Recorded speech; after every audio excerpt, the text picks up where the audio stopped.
Hello everyone, welcome to the Effective Knowledge Management Conference. My name is Gargi Das and I thank you on behalf of the Unicom team for joining us today. I'll start by welcoming and thanking all our speakers and panelists. We have a fantastic range of presentations today, plus a panel session. Also, a special thank you to our sponsors, Covio, Squiro, and Knowledge Management Institute. We encourage you to put your questions, thoughts, and ideas to the speakers during the Q&A and the panel session and make the event interactive. You are also invited to visit the virtual exhibition booth alongside the conference. Please continue the discussion on social media via Twitter. The hashtag are hashtag knowledge management, hashtag KMUnicom. These are also shown in the event guide and on the event website. Unicom's Twitter handle is @Unicom Seminars. There is also a related LinkedIn group, Knowledge Management Strategies and Techniques. We love getting feedback on our events and would hugely appreciate it if you can please complete the feedback poll that appears on screen after each session. This is valuable to us in shaping future conferences, and we thank you for taking few seconds to give feedback. Now I invite our sponsors, Covio and Knowledge Management Institute, to introduce themselves. After which, my colleague Dheera Mitra, who is chairing today's program, will welcome our first speaker. Enjoy the day. Thanks. Hello and welcome to the conference. Thank you for joining us today. I'm going to give you a short demo of how to navigate the different tabs on the platform and how to join the session. On the top of the screen, you will see the different tabs of the event. The presentations by the speakers will be live streamed in the lobby. You can view the concurrent presentations running here. Under the Sessions tab, all the presentations are listed here by the speakers. You can shortlist or bookmark the sessions which are of interest to you, and it will show up in the itinerary. To visit the sponsor booth, please click on the Expo tab and click on Enter Booth. The representative will let you in. While you're waiting, you can view the booth resources in the handout section. If you have any trouble during the event, you can reach out to us in the main lobby chat and a Unicom representative will help you out. We hope you have a valuable time at the event. Thank you for joining. Hi, I'm Juanita Holguin. I lead product marketing at Coveo. If you don't know about Coveo, we are an AI search platform that's been around since 2005, and we are dedicated to helping companies solve for their toughest information challenges and improve their employee and customer digital experiences. I'm excited to be sharing the stage today with Rosanna to talk to you about how you can elevate KM using AI. So Rosanna, over to you. Thanks, Juanita. Hi, everyone. I'm Rosanna. I manage a team currently at Adobe called the Insight and Discovery Experiences team. We focus on fostering informed decision-making through knowledge, search, and insights. And I've been at Adobe for about 7 years, always working in some capacity around knowledge management or search or insights around customer or employee experiences. And overall, I have a passion for knowledge management, and I've worked in this field for about 20 years as a practitioner in the high-tech industry. And outside of work, I fuel this passion through bringing together a group in the San Francisco Bay Area. And I also write a blog about knowledge management and leadership. And today I'm really excited to share with you all of my learnings as a practitioner of KM based on that experience that I have. And as we all know, KM is not for the faint of heart. So see you soon. Hi, my name is Eric Widener. I'm with the Knowledge Management Institute, and we are home to the Certified Knowledge Manager program. That's the #1 certification in KM worldwide. While we're based here in the Washington, D.C. area, we teach in a variety of regional time zones, such as in Europe and the Middle East. So do check this out if you'd like to join us in a virtual class. We're also known for the Specialist certification. That's a deep dive into a specific KM topic. And so if one of these topics is of interest, please let us know. We'll tell you more about the CKS program. Over here in the webinar section, you can find some great free content. If you come down to the webinar series, you'll see what's coming up, and you'll see a bunch of recent recordings on a variety of KM topics. So do check this out for great free content. If you'd like to join KMI, you can do so for free by clicking on the free membership link here on the homepage, and you'll get our newsletter, specials on KM training, specials on conferences like this one, and you can unsubscribe anytime. So do join us if you can, and we'd be happy to help you out. So that's it for now. Thank you for allowing me to give you this brief tour, and enjoy the show.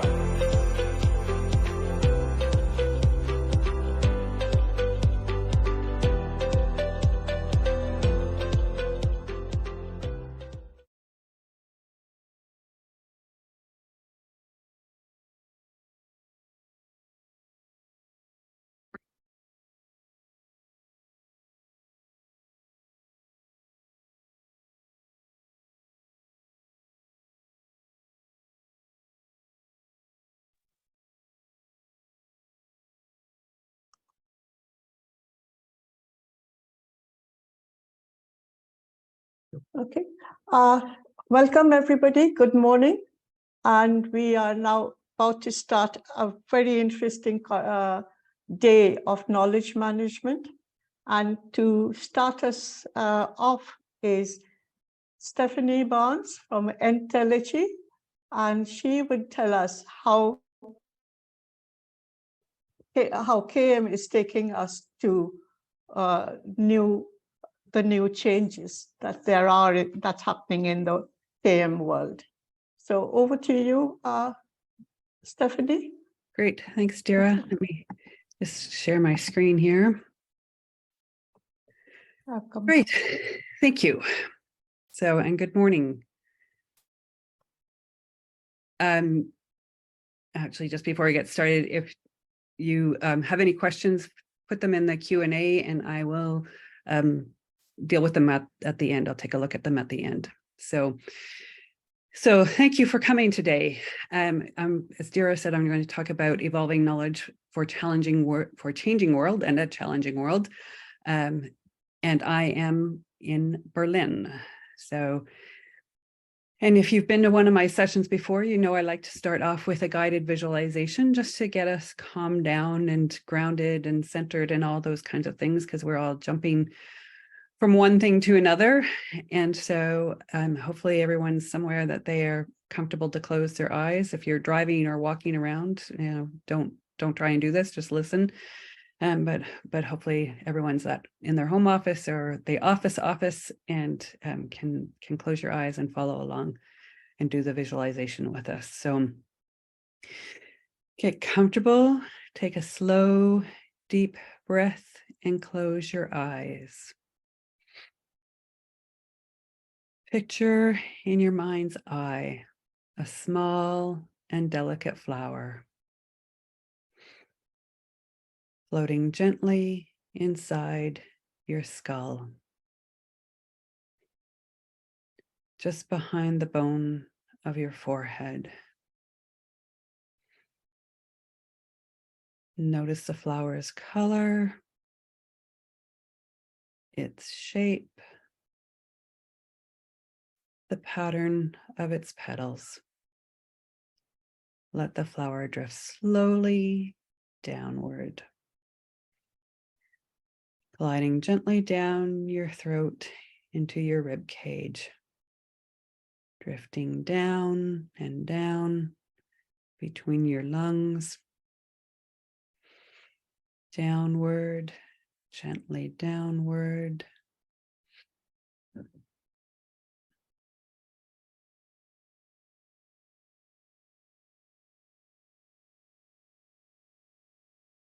Coming to rest in the lowest place in your abdomen, the place where your breath reaches when you breathe fully and deeply. A quiet touch of color deep in the darkness of your abdomen. Hold the flower there. Hold it. Hold it. Now let it go. Let the flower vanish, but stay focused on the place where it was, deep down in the dark center of you. Focus on the darkness.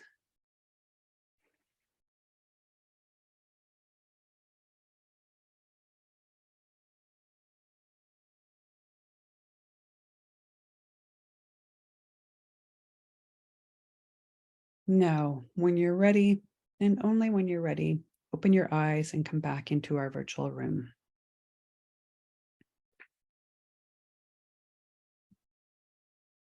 So thank you. And take a second to pause here while everyone collects themselves and comes back into the room. If you'd like to share a reflection, feel free to write something in the chat, and we'll come back to that at the end as well. But yeah, as I said at the start, I like to start my sessions off this way, just to calm and center me as much as all of you, so we can enjoy the next few minutes together. So who am I? Who is this crazy person who just led you in a guided visualization? Probably maybe not what you were expecting first thing in the morning, or maybe you've already meditated. I am an accountant and IT management person by education. I have an undergrad in accounting and an MBA in IT. So come from a very strong analytical process background, and is completely different than what I'm going to talk to you about today. I evolved into knowledge management from a role that I had at Hewlett Packard 24 years ago. I've been working in KM now. I am Chief Chaos Organizer at Entelechy, which is my own business, and have been self-employed for 20 years, working with a variety of different organizations and industries across the globe. And before that, I was at HP for 7 years, 4 of it doing KM. And I paint. And last but not least, I'm Canadian, based in Berlin. So what we know about KM, there have been books, journals, encyclopedias filled with what we know about KM, or could be at least. And what we know is that in this day and age, we are all knowledge managers, whether we have knowledge manager in our title somehow or not. Even if we're individual project managers or analysts, we're still somehow managing our knowledge, first and foremost our own knowledge, but also then how it connects in with the rest of the organization. So we may have a smaller role to play in a knowledge management process and program, but we're all ultimately knowledge managers. And this is because knowledge is critical to our success as individuals and as organizations. And we're in a knowledge economy. We've been in a knowledge economy for decades now. This is not new, although I still talk to lots of people that don't know what knowledge management is and why they should care about it, but which surprises me a bit, but it still happens. We know that being good knowledge managers means caring about knowledge, caring about how it's created, how it's organized, how it's used, how it's shared, how it's removed from use when it's outdated and not relevant and useful anymore. We know that it's important to be continuously learning, improving, and evolving. Nothing is static. One day to the next, things have changed. One moment to the next, sometimes things have changed. And we have to be curious, and we have to keep, looking at what's the latest information, and is this information that's 10 years old is still relevant? Maybe it is, maybe it isn't. But we have to do some critical thinking and question that. And in the age of AI with fake images and hallucinated texts, it's even more critical that we are thinking critically about knowledge and curious. Is this real? I saw pictures shared this morning on Facebook that someone's going, wow, look at this new cat. They were AI generated photos. Like, please take this down because it's fake. So we have to be aware of everything. And so being better at knowledge management is critical, and we need to shift out of that mindset that says we're going to document everything and put it in a repository someplace, because our organizations need us to be diligent if they're going to be successful, if we're going to be successful. The bigger part now, I'm saying now, although I'm not sure that that's really true, maybe more people are paying attention to it now, is that culture is important, because culture is people, knowledge is people, and we need to recognize where people are and help them be successful. It's not enough to say, oh, go put that in SharePoint, or go put that in, whatever the document repository is, or use Slack for that. We got to help them know what's appropriate to share, who to share with, and all kinds of things. So we got to help the people. We also know that having a definition of knowledge management is important, and the definition changes from organization to organization, and that's fine. There are some standard definitions out there, but I always say there's as many definitions of knowledge management as there are people doing it. And that's okay, as long as we're clear about what it is, what it means in our organization. And we share that so that people understand what that means to our teams, to our individuals, to our AM programs. And again, I come back to a lot of the people I'm talking to really focus on that codified and structured end of the spectrum of knowledge, and getting everything in a repository and written down. And that's important, but there's an awful lot of knowledge that's on the other end of the spectrum that we're not even aware of, that we know, that tacit knowledge. Some of it can be documented if we work at ways of tapping into it and helping us to document it, but some of that's just not possible to document, and we need to set up other programs and other activities so that we are addressing that differences in knowledge. So it's not one or the other, it's the spectrum from completely in our heads and not documentable to written down and put in a database someplace, and everything in between. And the knowledge management program needs to address that, and people need to understand that this is the spectrum of knowledge when we're talking about knowledge. The other thing that surprises me with knowledge management conversations is people thinking once it's documented and put in the repository that they're done. But there's a whole management cycle, there's a whole life cycle to it, identifying what needs to be retained and shared and adopted, applied to decision making, and retired once it's no longer useful, whether that's a legal requirement of getting rid of things after 7 years, or whether there's a product involved and it needs to be kept beyond the life cycle of the product. We need to consider these things when we're looking at knowledge. So we know all of these things. We know that organizations that value knowledge empower knowledge workers for innovation, that they have transformative leadership, that they recognize that the better they do with knowledge management within their organizations, the better they perform in the market. There's studies that back all of this up, and people still look surprised when I say this to them. So we know all of this stuff if you know to look for it. But for so many people, knowledge management is this new idea. They're not taught in schools. Maybe some of you listening to me are thinking, oh, I didn't know that. And so I say that's a good thing that you're here. But I suspect that most of you do know at least some of this stuff. And I'm not going to read you all the bullet points, but hopefully you've read them while I've been chatting here, speaking here. Another thing that we know is that supporting knowledge with a strategy is important. The little things that we might do within a team are important, and those grassroots activities are useful, certainly, and lots of organizations start off that way with their knowledge management. But at some point, you get to the to a tipping point that you need to be more strategic, more aware of what you're doing and how you're doing it, and create some bridges between the silos that have been created when we focus solely on the team. So creating that strategy so that there's this interconnectedness of knowledge within the organization.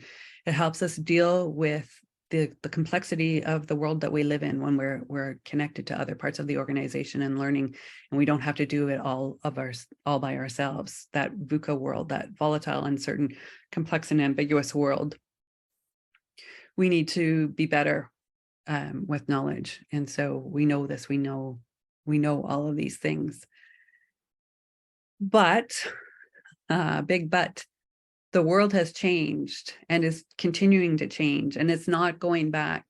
I keep hearing people say, oh, they want to go back to how things were before the pandemic. There is no going back. It's about adopting and figuring out how we move forward from here with hybrid work and people working remotely, and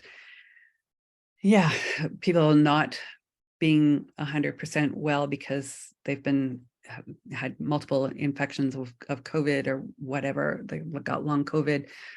The world has changed. We have to cope with this. We have to, and then talk about the AI and the technology changes. We need to figure out how to do things better in this new world. And knowledge management is part of that. And so the question for me has been, how do we help each other and our organizations thrive in this VUCA crazy world that we're now living in? How, as knowledge managers, can we help be proactive rather than sitting back and saying, oh, well, just document it and put it in a repository someplace? In their book, The New Edge in Knowledge, Cindy Hubert and Carlo Dell wrote, there were 3 major ways to directly influence norms and behaviors of employees when it comes to knowledge management.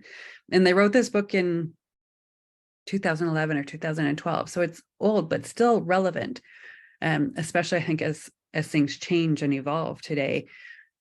We need to lead by example, which we're good at. We need to brand KM through thoughtful messaging, communications, rewards and recognition, all of those kinds of programs and activities. We're good at those things. What we're not so good at is making KM fun. Because if it's not fun, people aren't going to participate. If it's not supporting their needs and somehow enjoyable, even a little tiny bit, like somebody sneaking in a clown nose in the middle of a session just to see who's paying attention, we got to have some fun. It's things are deadly serious at this point, the way the world is. And so injecting some fun makes it a little easier, even if it's just a clown nose for a few seconds. Make it fun, lighten things up. We learn better, and knowledge management is about learning. We learn better when we're relaxed, when we're having fun, when it's playful. And this is what Radical KM is about. This is what I talk about all the time now, is going back to how we first learned, because knowledge management is about learning. So there's a lot of people think it's about the technology and are somehow surprised that it's not about the technology, but it's not. It's about learning. And with the world the way that it is, going back to being playful and creative and curious in our learning, in our knowledge management approaches and activities is really going to help us move forward and to thrive in the world. So how do we do that? By making some space for doing some of these things. And some of these things you might do on your own, away from work, and some of them you do as part of work. Doing the guided visualization, part of work. Doing some arts and crafts. I do scribble drawings when I have a bit more time. It shifts our energy. It gets us out of our heads for a minute. It just helps us be present and not worrying about the meeting that comes next, or what the person beside us might say, or what they said in the last meeting that we're still upset about. It's doing this stuff just helps us shift and see things differently, engage differently with people, it really shifts the outcomes is by making some space for these things. And so this is where Radical KM comes in. It's about continuous learning. It's about being playful and creative. It's about still people, process, and technology. They're not going away, but they're not enough. They're not sufficient. And it's about using both sides of our brain. And I know that the neuroscience, that's not how our brains work. Before anybody jumps up and down and says, that's not how the brains work. I know that's not how the brains work, but our brains work, but it's a good metaphor. We've been so focused on being analytical and rational, as was I. I have this, like I said at the start, I have an undergrad in accounting and an MBA in IT. If that's not analytical and process oriented, I don't know what is. But the moment that I started to open up and be more creative and develop my painting practice, the world opened up. How I saw the interconnectedness of things opened up. It totally transformed things. And this is what it can do to our organizations and to our KM programs. So Radical KM is actually an idea that I started thinking about when I started painting in 2011. I called it Radical KM in 2020. I call it Creative KM before that. But it challenges the way that we've been thinking about and doing KM. It's not about creating stores. It's about creating knowledge and engaging with people and helping them be innovative and creative and coming up with problems, solving problems that are intractable, that are wicked problems. Tapping into our arts and creativity can help us look at things differently. It's about making space to reflect and to iterate. And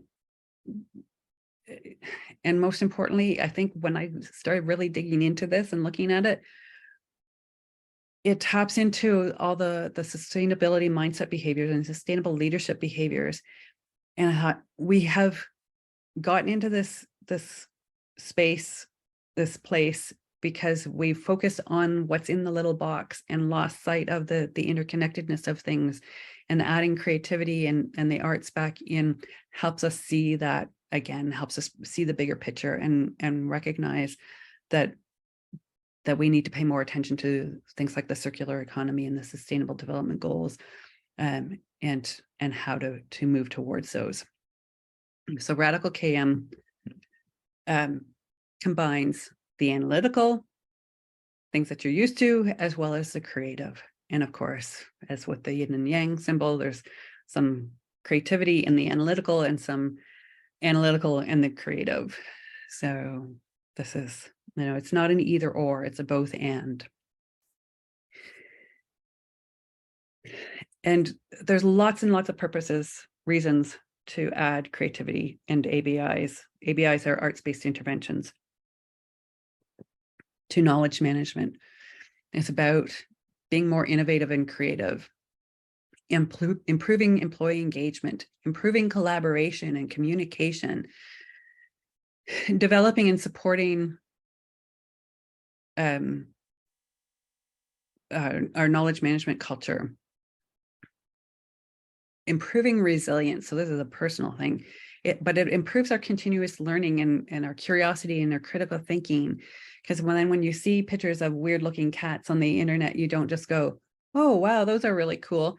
I think, there's something wrong with that. I need to investigate, because that just doesn't look right. And sure enough, it could be AI generated and it's fake. So my question to you is, isn't it about time to be radical about knowledge, be creative and analytical? And we'll move into, I'll take a look at what's in the chat and the Q&A now, but just as we move into the last few minutes of the session, just think about, our creativity and arts-based interventions the missing piece of the KM puzzle? What do you think? Are they what's necessary to keep KM effective and help organizations change and evolve and adapt, transform in our VUCA world? Okay, while you think about that, I'm going to look at the Q&A.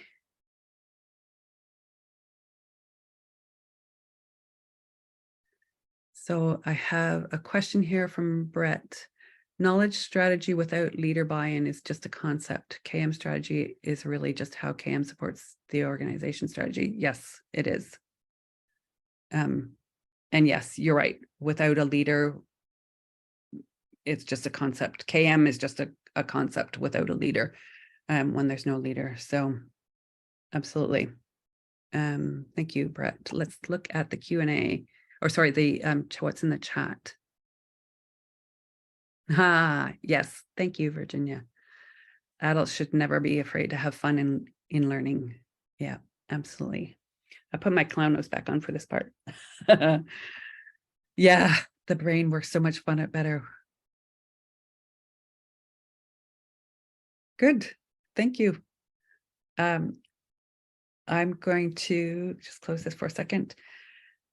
I want to give you just let you know my contact information.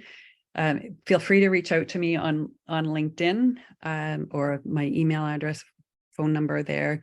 Feel free to reach out if you have questions or want to talk some more about any of this. There is a partial book list. My favorite one on the book list is probably the number 7, Orbiting the Giant Hairball. And but my new favorite book is this one. I don't know if you can see this, Your Brain on Art. Highly, highly recommend it. What we have been missing out on by not paying more attention to the arts and bringing it into our daily lives is frightening. And so highly recommend it. Just came out earlier this month, I think, or the end of March. It's only been out well, must have been the end of March because I read it over Easter. So highly recommend Your Brain on Art, How the Arts Transforms Us. Ivy Ross, one of the authors, works at Google. So there's information there about what Google has done around these ideas around the arts, which is cool. So, and then I have a class for a program for KM teams that want to bring this into their organization. So it's 3 hours a week for 13 weeks. So feel free to reach out for me. And looks like I'm going to stop sharing.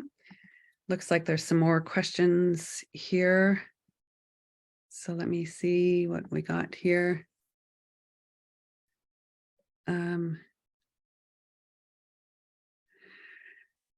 Matthew asked, can you give a practical example of what an arts-based intervention looks like? Yep. A little one that I do a lot of times at the beginning of a workshop, so a requirements analysis workshop or a strategy workshop, is a scribble drawing. And we close our eyes and make a scribble, just an initial scribble, and then open our eyes and add some more embellishments, turning the paper around, see which way makes sense, feels right. And then we spend 5 minutes or so doing these scribble drawings, and then we're done.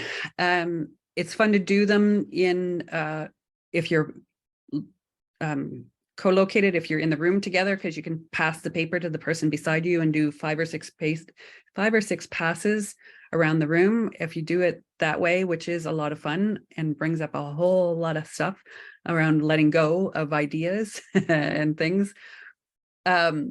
Make sure you write your name on the paper when you pass it to the person to your left or your right, however you do it, because you won't recognize it by the time you get it back after 5 or 6 passes. But I do those virtually. I do them, like I say, in person as well.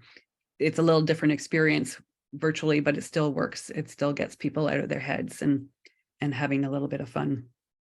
So let's see what else I've got here. What is an example of knowledge that people are not aware of? People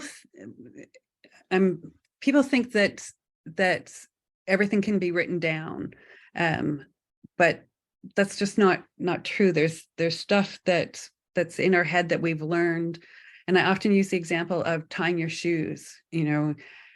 Everybody learned how to tie their shoes when they were, I don't know, 3, 4, 5 years old, and and you do it automatically now. So when you stop to actually, if you had to write down the instructions of how to tie your shoes, you would actually have to stop and probably tie, if you were me, at least you would have to stop and think, okay, what am I doing and how would I describe it? And if I was smart, I might do a video of it, because it's easier to watch somebody tie their shoes and slow the video down and go, oh, okay, that's what they're doing, than trying to actually write it down.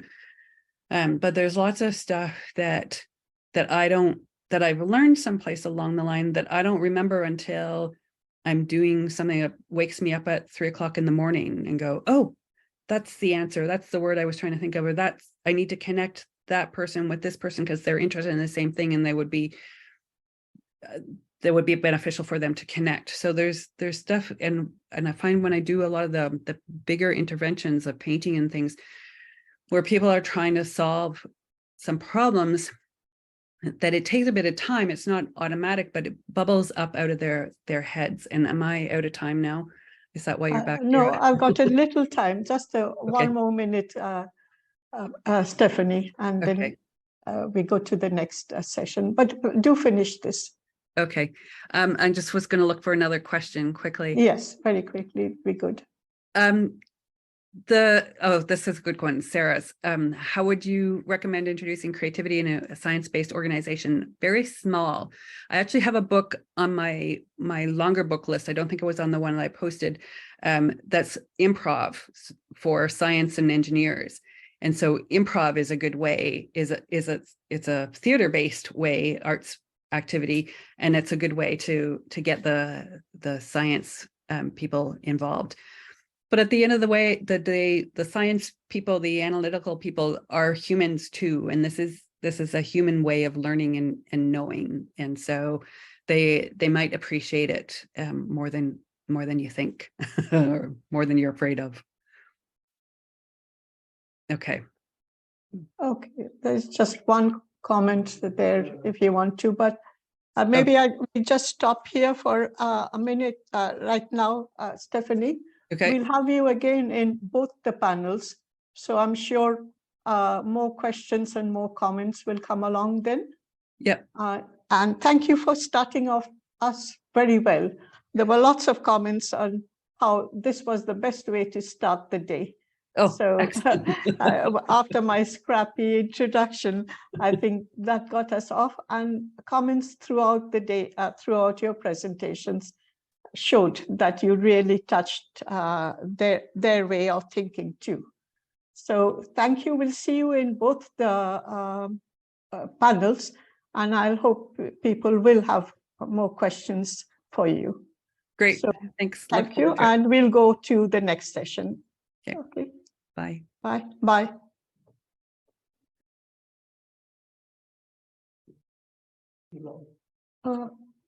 Okay. Hi. Hello, everybody. We're back to our second presentation from Bart, and he's going to give us a case study on how to have cross-organizational knowledge management. And here he is to start you and take you through his presentation. Okay. Yes.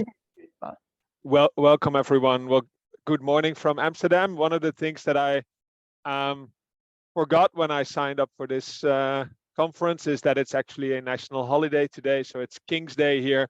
And that means that everyone in the Netherlands will be wearing something in the color orange or with red, white, and blue, which is our national flag. So that's for the silly glasses, and trying to also listening to Stephanie in her previous presentation, make it a little more fun. Well, I switch to my normal glasses, otherwise I can't see you. Let me see. Trying to share my presentation, but I don't have the sharing rights, but I'll just start off with with my introduction for now. So a short introduction to myself. My name is Bart Verheijen. I live in Amsterdam in the Netherlands. I have a background in chemistry. I worked in a large multinational R&D organization where we were building copying and printer machines. And actually in that organization, I first came across some of the knowledge management challenges in organizations.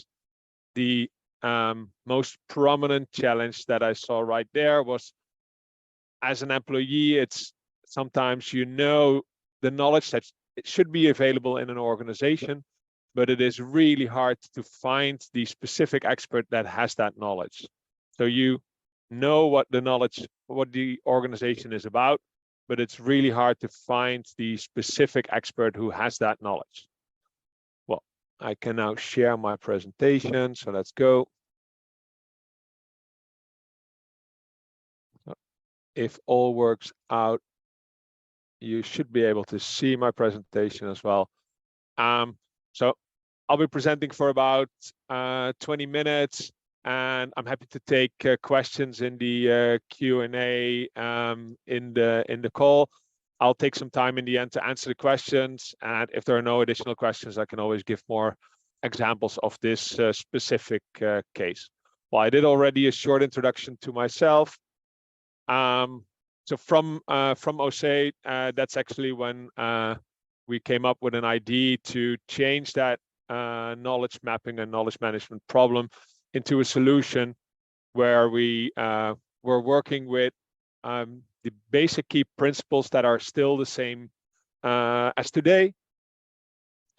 Well, I'm not going to explain the top part. I think you're all engaged in knowledge and knowledge management, so that should be pretty straightforward.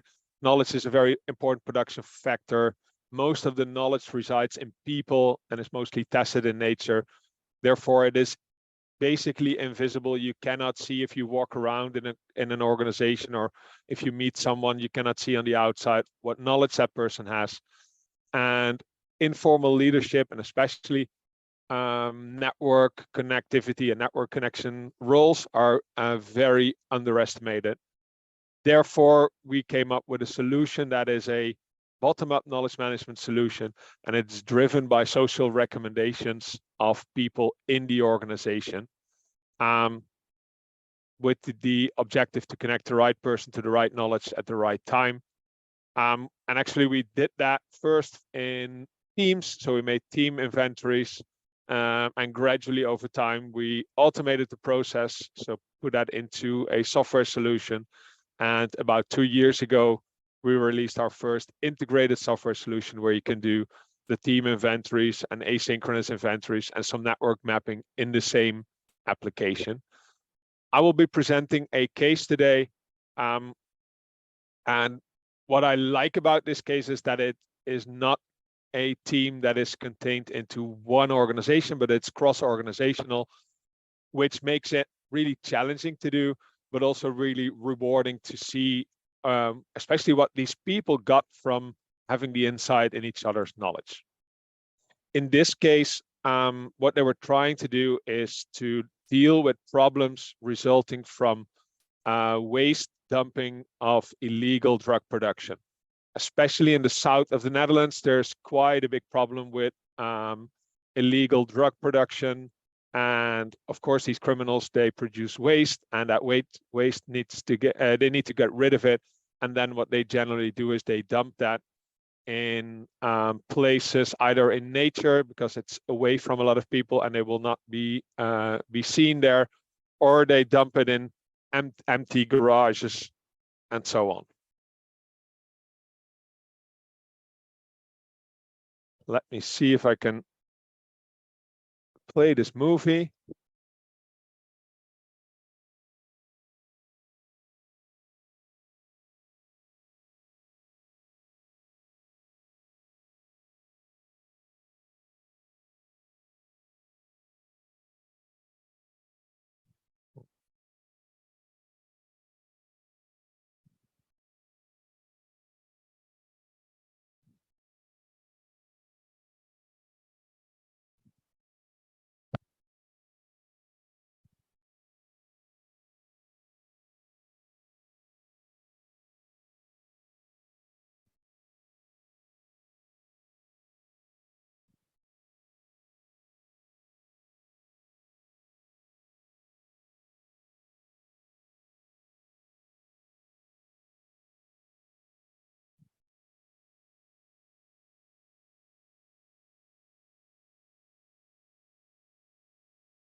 I just saw that you did not hear the sound, but there was just music, so it was basically the text on the screen as well that should be working to show you the basic problem of this drugs dumping. And as you could see, it's a pretty big problem, and it affects many different people. So it doesn't just affect the police, it also affects people that own particular stretches of land. It affects local governments, so the municipalities, detectives trying to solve these crimes and trying to also, in the end, prosecute the criminals who did this. But also environmental service, and of course, and that's a part that's not explicitly listed in this overview, but also the general public. Because if you run into a drug waste dump, that might affect your health. It might affect the quality of drinking water. It already does, I have to say. So it is something that really involves a lot of people that are actually, from their own perspective, working on this issue. And it also affects, therefore, a lot of different set of issues. It's basically comes down to health and safety for everyone involved. It's generally toxic chemical waste. It is, these criminals do not label their waste according to normal procedures. As you can maybe understand, these are generally not trained chemists. So they will just throw a lot of stuff together and dump it somewhere. They will not pack it appropriately. So there is a pretty high risk in dealing with that stuff.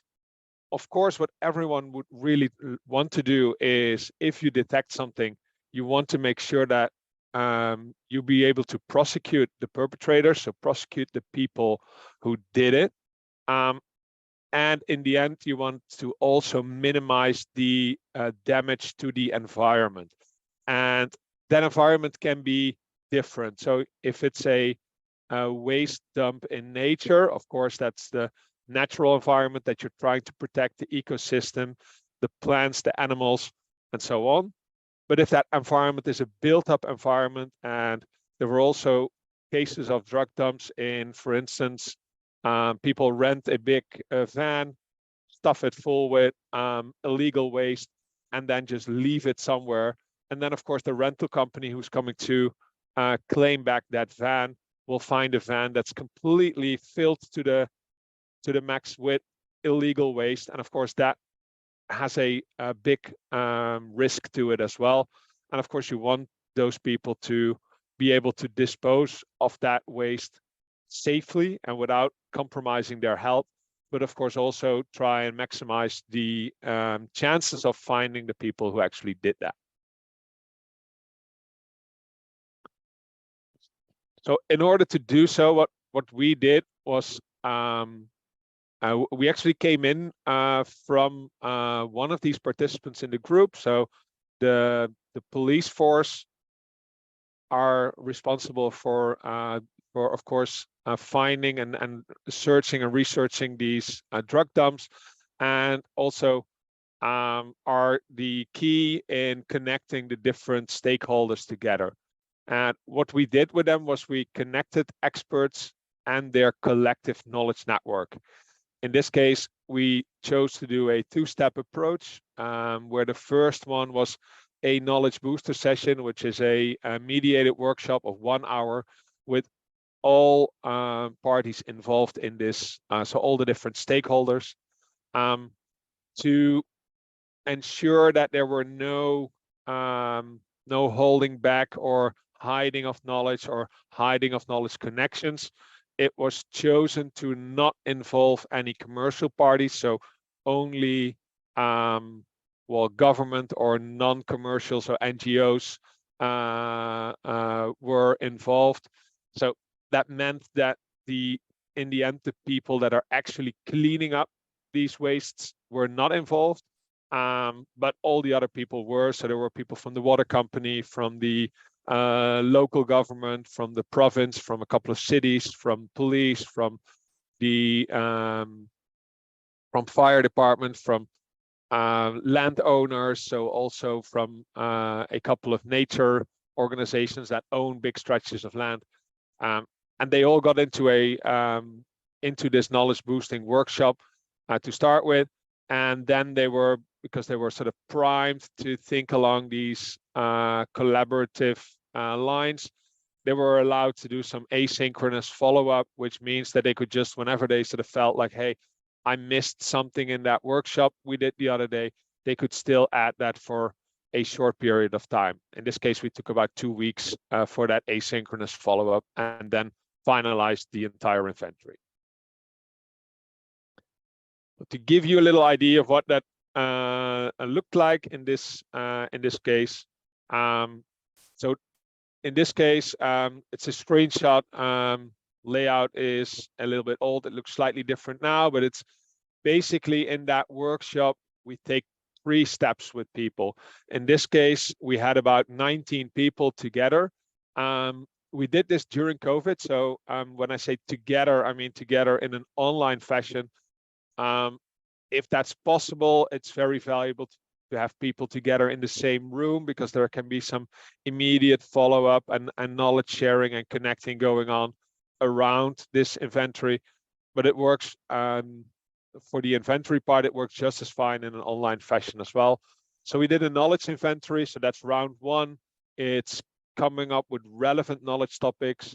Those knowledge topics are defined by the participants in the session. So it's people that are working with this problem. So they know that the boundary condition is, we want to treat drug dumps in a way that promotes health, safety, and environment, and prosecution. What is relevant from your perspective to make that happen? And that sort of comes down to these 185 topics. In the next step, these topics are then circulated through all the participants, and these participants are asked to connect those topics to experts they know, which means, especially in this case, because it are participants from different organizations, that they will share their own knowledge network within their organization. So maybe someone from the water company will say that water quality is an important thing, but someone from the Forensics Institute will come up with a couple of experts from their area that are also very good at measuring or maintaining water quality. So different participants have different networks, different knowledge networks, and can connect those also to topics from other people in the group. That's how, in this case, 19 participants got to 250 experts. The last step, step number 3, is to rate your own knowledge level. And of course, that's done solely for the participants in the session.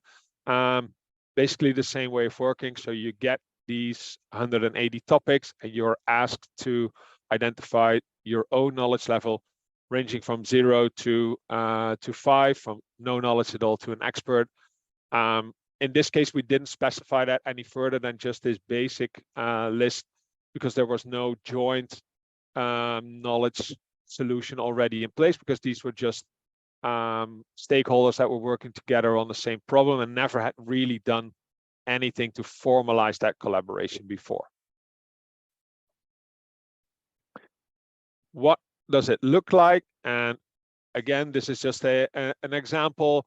I know that it's in Dutch because it's a Dutch group, but it doesn't really matter, I think, to understand the nature of it. You can see a knowledge topic.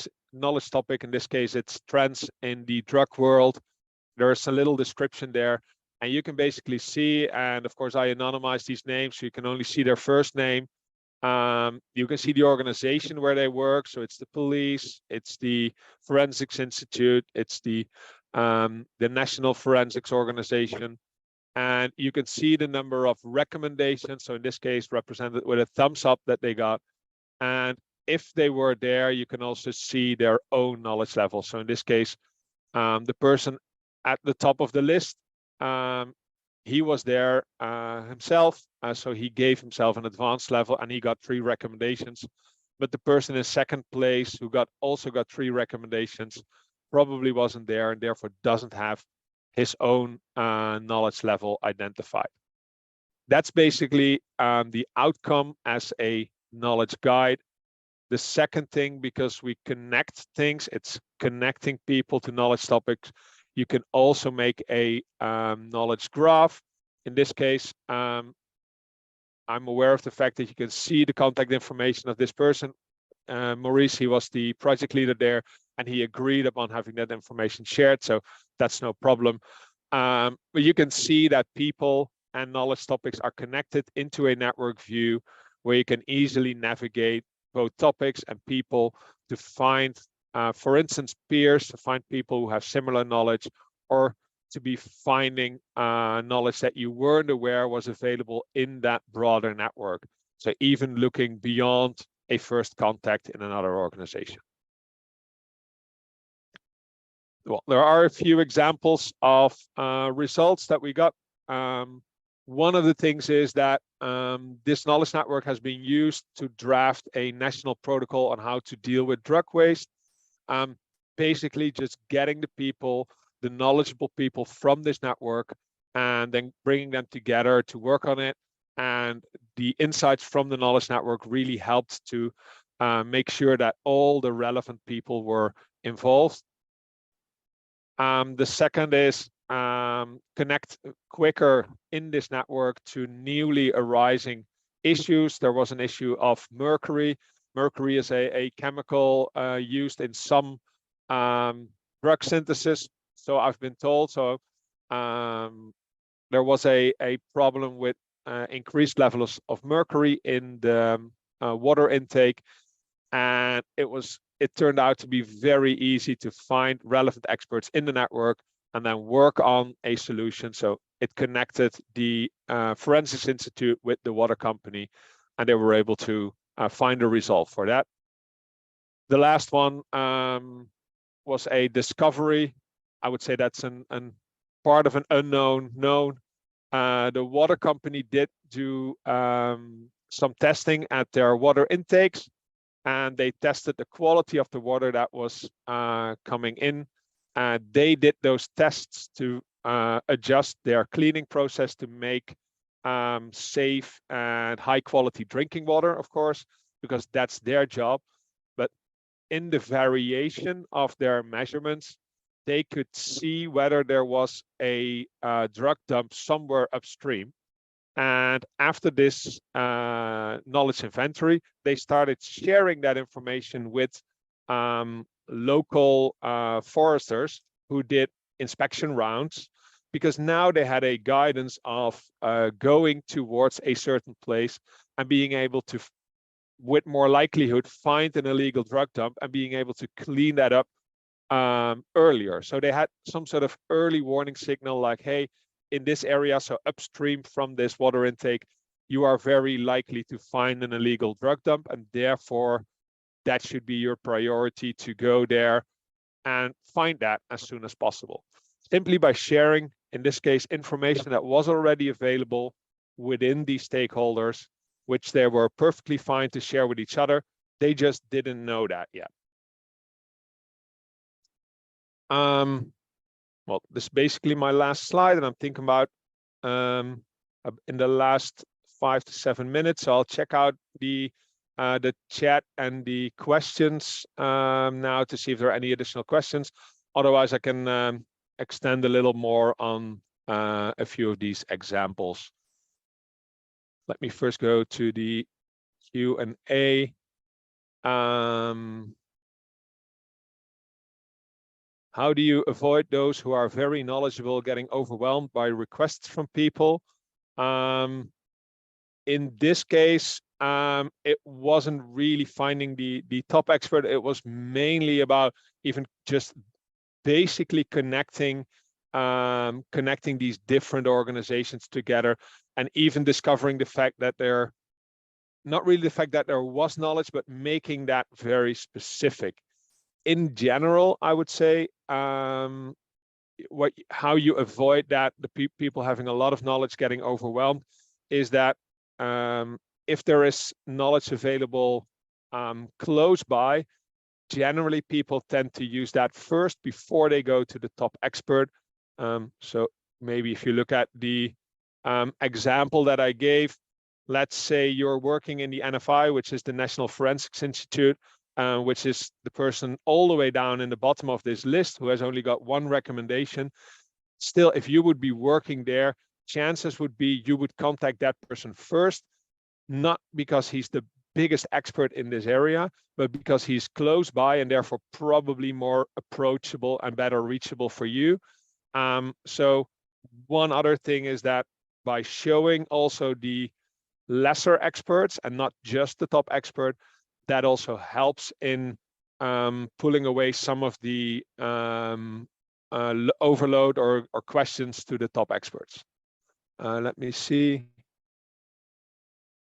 Sarah asked, interested in how you prepared the ground with participants to bring them together and encourage openness and engagement. Well, basically, I gave a little insight there on one of the things actually done by the police. So we had a project leader on their side. He did a lot of the preparation of this group and also used the contacts, some of the contacts they already had to motivate people, and as well to create openness and engagement. Engagement was basically because these people were already working on this issue, but from their own perspective. Openness was created by only allowing non-commercial organizations. So that's basically the most important choice that they took right there. Let me see, knowledge is power. How do you encourage people to be honest about their knowledge set? Make sure they're not rating their knowledge higher than it is. Flip side, encourage them to voluntarily share it. In this case, maybe I've answered that already a little bit. If not enough, please ask another question. It is basically in this case because they're all engaged in this issue. So they all, from their own work and from their own activities, are encountering the problem of these drug dumps. So that's where the engagement comes from. And well, and indeed the openness, that's basically from also choosing to do only non-commercial participants. Last question, how did you identify the initial 185 topics? That's done by the participants in that knowledge booster session. So basically put these people together. Of course, they've been prepped, so they know upfront, this is what we're going to do. So they had some time to think about it. But in general, these people are knowledgeable about that topic. So they will be able to identify specific things, either their own knowledge or stuff that they're interested in. And that's how we got to the, in this case, 185 topics. Let me jump to chat to see if there's anything there. And I'm not sure how I think it are roughly the last few minutes. I'm now scrolling backwards. How is data protected? Well, it said invite only network in this case, and there are some technical protection, but that may be a little bit too far to jump in details there. Well, I would say for all, if you want to know more details, you can always reach out to me. I'm pretty active on LinkedIn, but you can email me or find something in the website. Can you elaborate on the initial mediate session? What did that look like? A question by Bob Wimpheimer. Yeah, I think I sort of quickly did that already. Maybe there's another question. How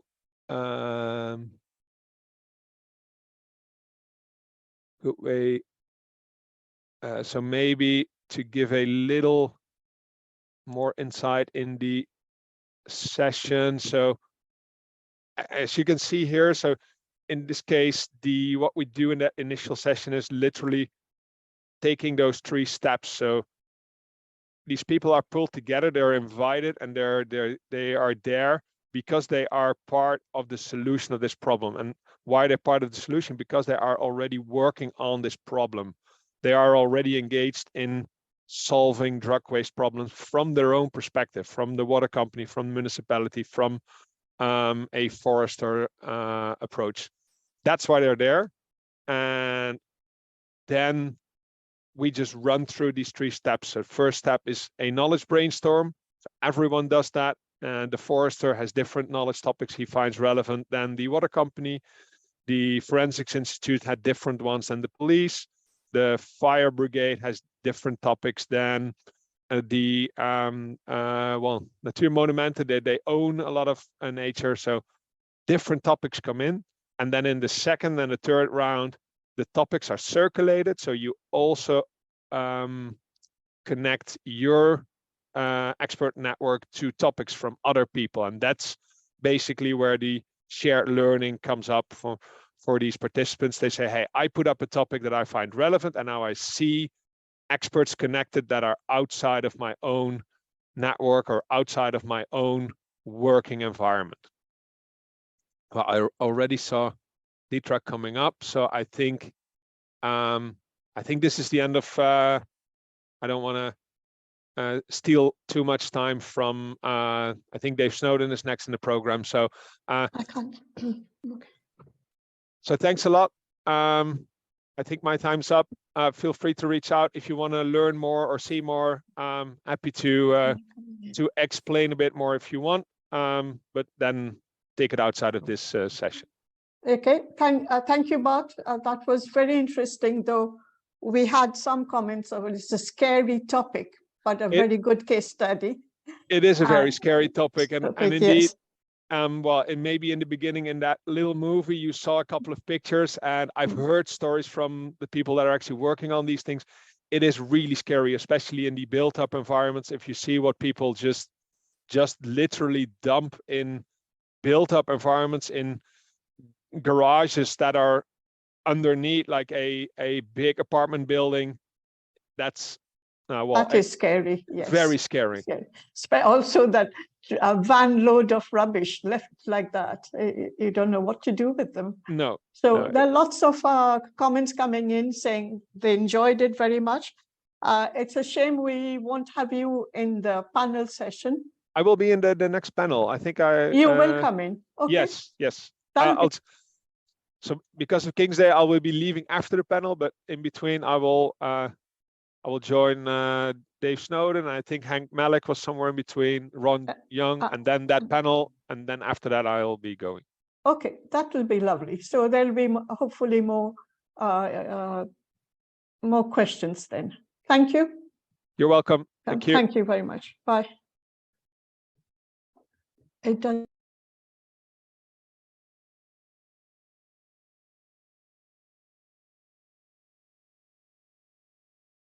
Welcome everybody back. We're back again, and we have Dave Snowden now, who is going to talk about stimulating and using informal network for knowledge. Sorry, that was a long stammering thing, but so we hear from the guru. Over to you, Dave. Okay, thanks, Deirdre. I mean, 2 or 3 things up front. There are going to be no slides, and I'm afraid I forgot to bring the red nose and the fancy glasses, so I'm feeling severely neglected at this point. I'm not going to use slides, as I say, but I am going to give you a body of knowledge. I'm only going to be speaking for about 20 minutes, so I want to highlight stuff. For those of you interested, and for some reason, dear, it's not letting me put things in the chat line.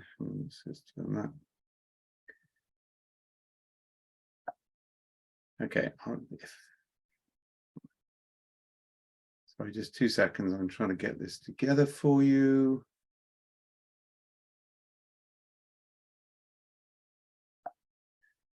Okay, it won't let me put things in chat, so I'm not sure what's going on here, but I'll send it to Deirdre later. So I've put together a compilation of resources.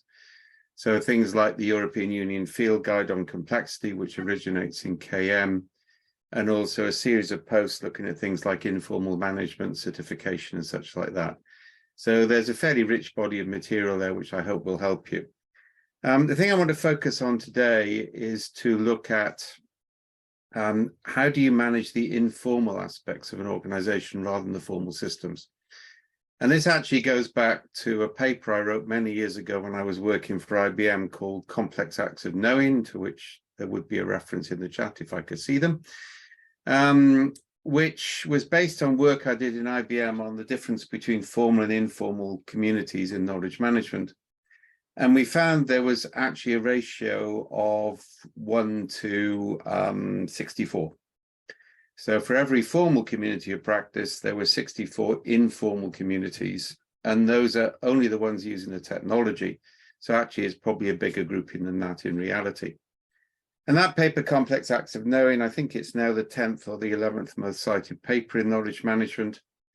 And what it basically argued was it's much more effective to manage the informal aspects of the organization and then formalize things which are resilient and sustainable than trying to engineer top down a formal knowledge management process. And I would stand by that. I wrote that paper way back in the 1990s, or at least started to work on it then. And I've lived through 3 phases of knowledge management in which knowledge management takes off. It's then abandoned because it's not delivering business benefit. The problem of how to manage knowledge stays, so it comes back again and we get another cycle and people make exactly the same mistakes. So this informal aspect of knowledge is really important. And it's really a sort of concept I brought in the paper, is that knowledge is both a thing and a flow. It goes back to physics, both wave and particle. So knowledge is something which can be concrete, which can be material, which is content-based. It can be written down, although that's not the entirety of knowledge. And that's knowledge as a thing. But then there's knowledge as a flow. So how do we link and connect people so that knowledge that we're not aware of, that's the tacit knowledge component, and also knowledge which is only going to be created in the moment of its need, can flow effectively. And Larry Prusak, who I worked with for years, famously said, if you have $1 to spend on knowledge management, spend 1 cent on the technology and 99 cents on connecting people. So what I want to talk through is 2 or 3 formal methods effectively for connecting people. And I want to argue here as well that you can never break down silos. One of the links I'll send you is headed Silos Matter. You can't get rid of them in organizations, but if you can sort of create a weft and weave of informal networks between silos, then things can be far more effective. And one of the first techniques we ever created for this, and I'm going to get heavily method focused at this point, is called social network stimulation. By the way, all of these are on Cynefin.io, which is an open source wiki, so you can pick them up and use them. Social network stimulation was created partly in opposition to Rob Cross's work on social network analysis, and Rob was a fellow researcher with me in IBM at the time. And my general view was, okay, we're analyzing how people link together. We're starting to analyze who act as brokers, who act as gatekeepers. That's all very valuable stuff. But it's very retrospective and it's very based on what's accidentally happened. Wouldn't it be better if we actually managed those connections and started to stimulate or generate the formation of social networks? And from that, we came into social network stimulation, which is one of our most longest standing methods. And it involves 3 key elements. One is an intractable problem, or ideally a portfolio of intractable problems. I don't like the phrase wicked problems. That always seemed to me like marketing speak. Intractable is a better word because it describes exactly what's going on. This is something it's difficult to get a grip on. So what I need is 1, 2, 3, maybe a small portfolio of intractable problems, ranging from very intractable to not so intractable. I then need a series of rewards or things that people want to acquire. And by the way, money is generally a bad thing to have here. we've used things like the right to a company parking place, the right to have your journals in paper, not electronic form, and the right to go on the annual sales trip with the salespeople. The famous one, which I'm going to give you in a minute, is 3 months sabbatical for every member of the winning team. And the third element of this is rules for team formation. Now, we're building on a variety of things here, but one of the principal things that we're looking at is that people who self-form into self-assembling teams are generally more motivated to provide results than teams who are put together by HR or assembled by managers. So what we've got is 3 elements, and I'll walk you through the first case on this, and then sort of talk about it generally. So the first time we did this is we were looking at added value benefit in a large bank. And IBM had taken over the outsourcing contract, so we'd fundamentally, picked up all of their IT staff, and we were meant to deliver the same service for less money, but also we were meant to add value. And there was a big problem with adding value because the people managing the outsourcing contract were really focused on business improvement, business efficiency, rather than anything else. So what we did is we defined a target, which was $20 million of added value benefit to the client. Now, $20 million is big enough to be significant, but in banking terms, it's not a huge amount, so it's actually achievable. You'd vary that in other companies. And it's also critically, only the bank, only IBM's client, could be determined whether we'd achieved the result or not. So it wasn't subject to patrimony or the classic internal politics in that sense. They're not patronage. Now, we then basically said, okay, so if you can assemble a team, and we had rules for team formation, there were various things. First, of course, in diversity, both educational background, racial background, etc. 1/3 of the team must be ex-bank employees, 2/3, 1/3 at least ex-IBM employees. We had one rule I introduced, which was one member of the team has got to be with the organization for less than 6 months. That was kind of like a random, will this work? It proved extremely useful because young people asked naive questions and it actually integrated them into the organization faster. So we got a double benefit there. And I think in one project, I said somebody in the team has got to have a philosophy or anthropology degree, but I checked the HR database first to identify there were sufficient people in that. And what we basically said is if you assemble a team based on these heuristics, there were 5 or 6 rules for team formation, and you provide $20 million of added value to the bank, then the whole team will get 3 months sabbatical. And the mathematics of that, by the way, are fascinating. 3 months sabbatical for 5 people is a very small investment to get $20 million of benefit for a client. And given that 4 or 5 teams achieved it, the client got a lot, and a huge amount of teams didn't quite get there, but they didn't complain too much. So overall, the client benefited. And that technique called social network stimulation, we then extended. We did a lot in the pharmaceutical sector, the telecom sector, and it eventually developed as having effectively a range of intractable problems and a range of effectable rewards. Now, that's a classic complexity technique, and it has 3 benefits.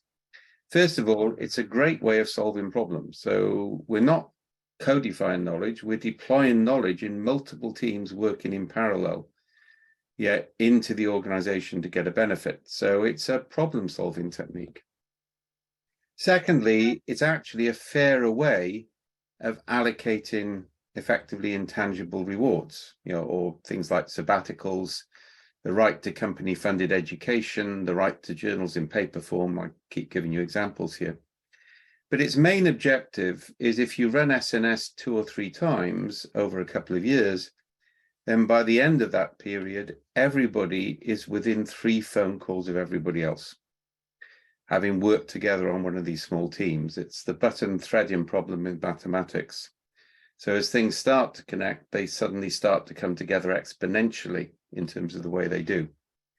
And so what I'm doing there is I'm building an informal network to connect the formal system and effectively creating the channels through which knowledge will flow. And in a crisis, actually having channels open across silos, because you don't know what you're going to need to know until you need to know it, then it needs to move really quickly, is more effective than trying to codify that knowledge in advance. And a lot of us were concerned in the early days of KM.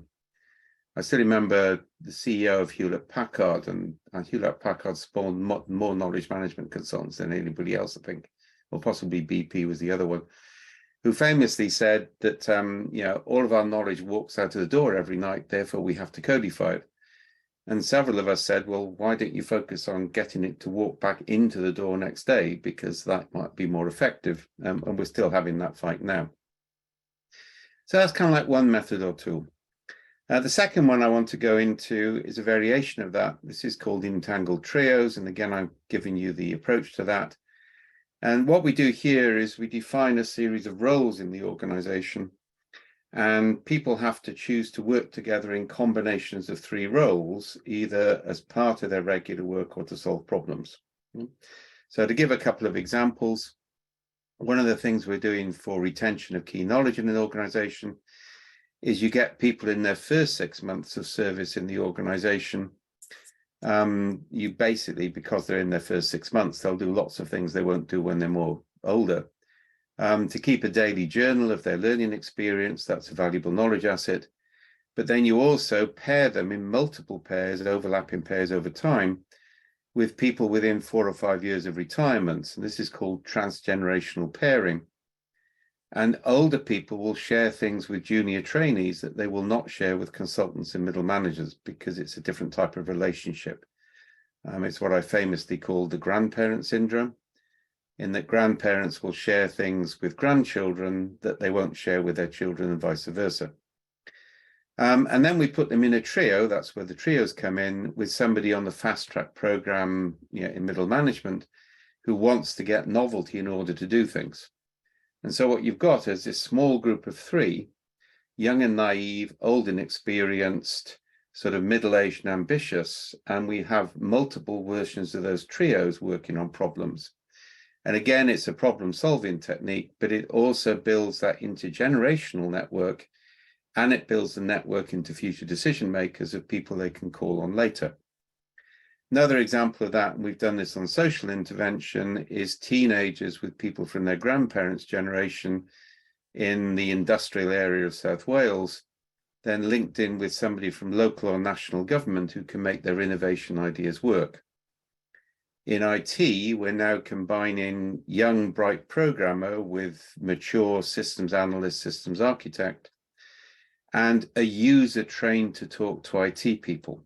It's a lot easier to train users to talk to IT people than to train IT people to understand users. And instead of doing a classic requirements spec, we'll in effect throw 15 or 20 of these trios at a problem for a couple of weeks and see what they come up with. And that creates more diversity in the system. And again, it has this benefit of linking and connecting across silos. Now, that method we're also currently starting to extend into a really interesting new area, which is distributed decision making. And we're looking at this in the NHS and elsewhere. And what we've been looking at there is that if we get, for example, a trio like nurse, physiotherapist nurse with 15 years experience, together with consultant orthopedic surgeon from a different part of the hospital, together with a finance person, that those 3 people are authorized to make decisions without further reference or bureaucracy. And we've now added this additional feature into that, in which the 3rd role is an avatar. So nobody knows who's occupying the role. So that gives you a degree of scrutiny that you wouldn't otherwise have. But we think that can eliminate about 40% of the bureaucracy in a large company, because you're distributing decision-making into networks, but you're distributing it into combinations of roles, not individuals. So you're creating diversity in the process. Now, that's got us excited. That's got a huge amount of interest. We're looking at it at grant allocation for the UN and various other areas, It's a way in which you can actually give people greater autonomy at the coalface, but still have openness and control. In one of the pharma companies we're doing this with, basically everything which the trios decide is a list on a vice president's screen every morning, and they can choose to veto them. If they don't veto them within 24 hours, they go ahead anyway. Now you'll notice that what both of these techniques are doing is not to decide in advance what knowledge you need or how to deploy it, but to create ways to link and connect people which are auditable and manageable so that you can manage the flow channels through which knowledge will flow in the context of need. And that links in with the final point I wanted to make, and this links in with ChatGPT and AI. One of the interesting things which came out of some of the discussions I've been having on this is some of the elite schools in the States are now banning technology from the classroom because they reckon that if that will help develop human skills, and the trouble is if you're an information processor, machine learning will always be better than that. There's a wonderful book called Fall by a friend of mine, Neil Stevenson, a science fiction writer. Well, it's not actually a wonderful book, it's a terrible book, but the first 3 chapters are brilliant. And it posits a future in which only the super rich will be able to curate information, or have information curated for them. So if you're rich, you know that the data coming into you on your mobile device is true. If you're not rich, you can be manipulated by whoever wants to manipulate you. This is quite foresightful if you think about it. And one of the big switches we've looked at is to recognize that that's a problem, to recognize that ChatGPT is creating skills which knowledge management people don't have. But how do we create that uniquely human skill, which is what I'm going to finish on in a second? And what we're starting to focus on is curation of input rather than curation of output. So whereas about 90% of KM software is focused on AI search of content, we're saying let's focus on who creates and visibility of translation of creation of information, because it's easier to create and validate input than it is to create and validate output. Right? Now, I've given you a link to a blog post on that. That's a developing field. And that really leads me into sort of something which summarizes this. I've said for years that we need to stop thinking about human beings as, to quote my daughter's A-level textbook in psychology before I withdrew from that subject, a human being is a limited capacity information processing device. The reality is human beings, carbon is not silicon. Silicon is generally, or AI is basically inductive based. It relies on its training data sets, whereas human beings think what's called abductively. And if you don't know it, art comes before language in human evolution.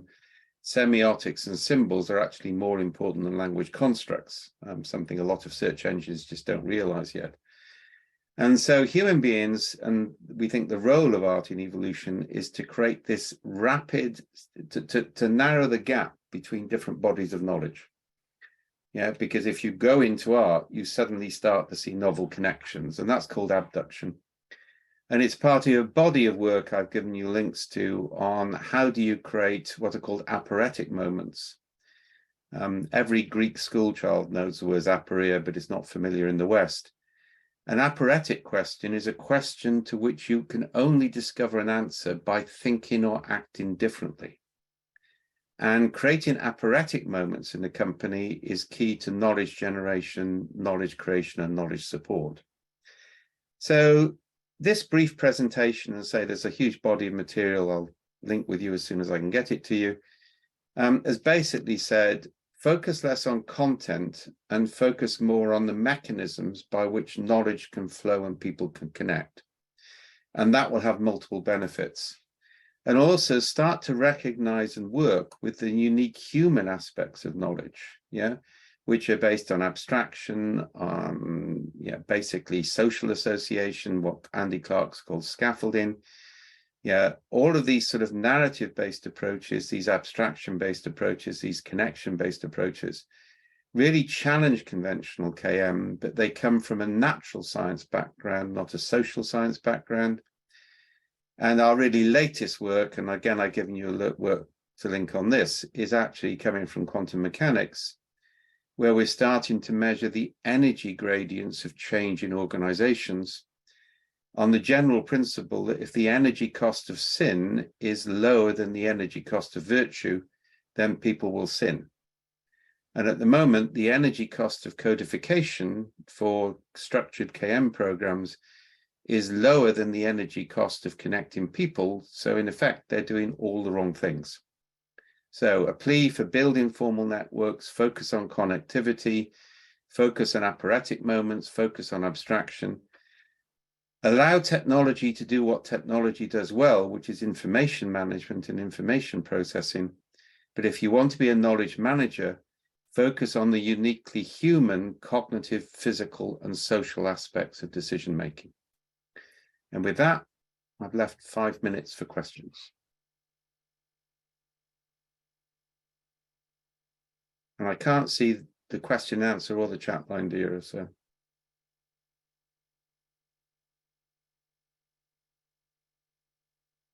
Sorry, Dave, there doesn't seem to be any questions so far.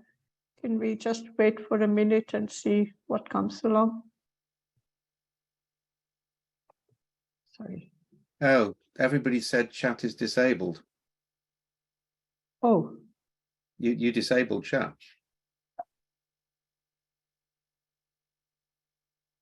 Why did that happen? Let me ask my... I won't take it personally. No, I'll ask my colleagues as to why that happened. But maybe if they could put their questions on QA.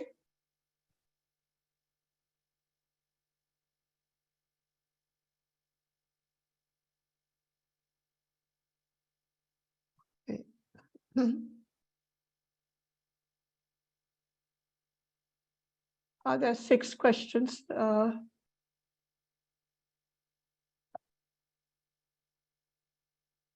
And add to chat. So I still can't access chat. Chats, yeah. It says it works now, so let's just give a minute there.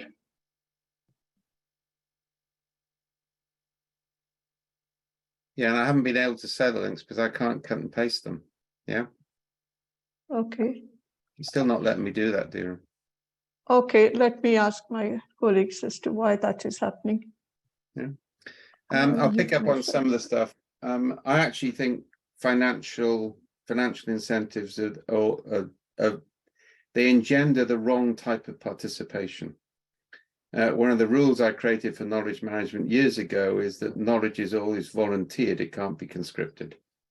And what we found in IBM is when you incentivize participation in knowledge schemes, you attracted the political game players rather than the people with real or genuine knowledge.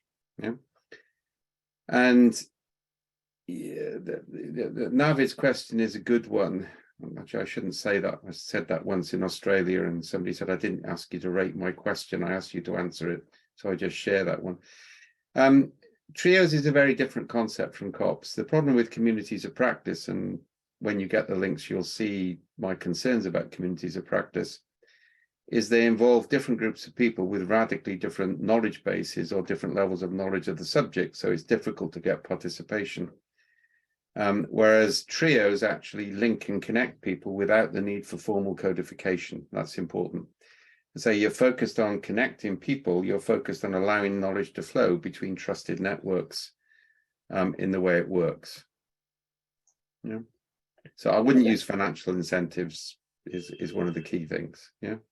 Sorry to interrupt. There are a few questions in the Q&A tab. Can you please?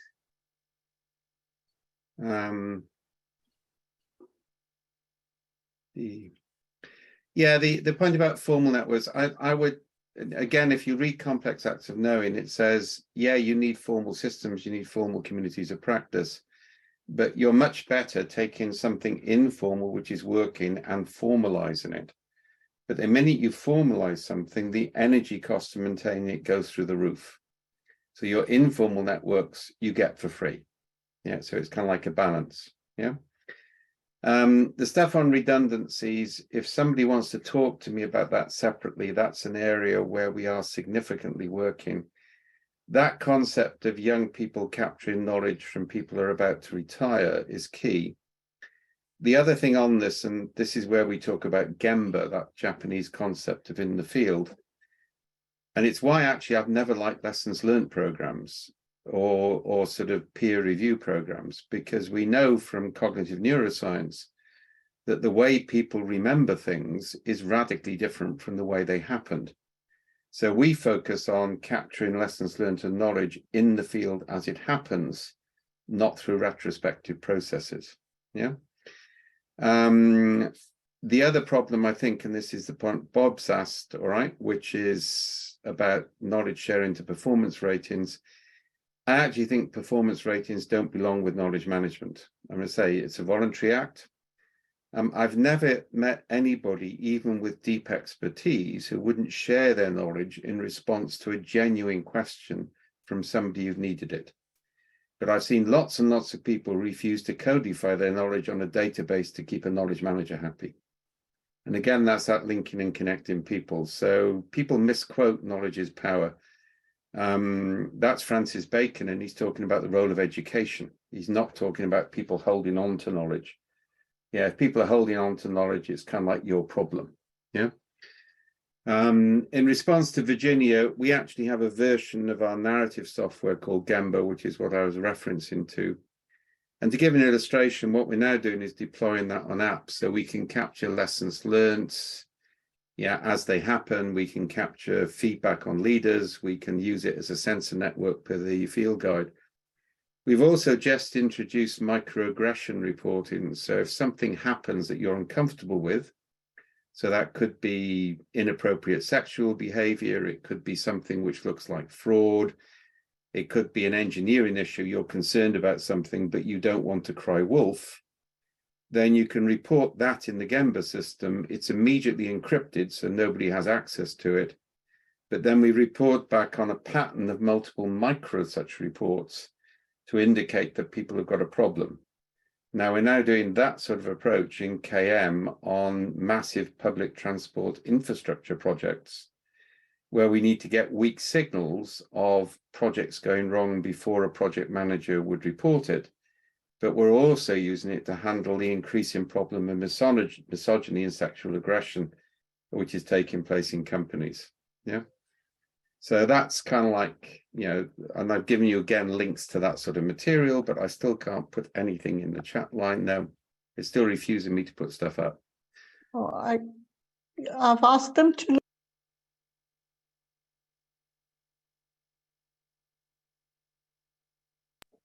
Sorry, I was muted. I've asked them to look at it.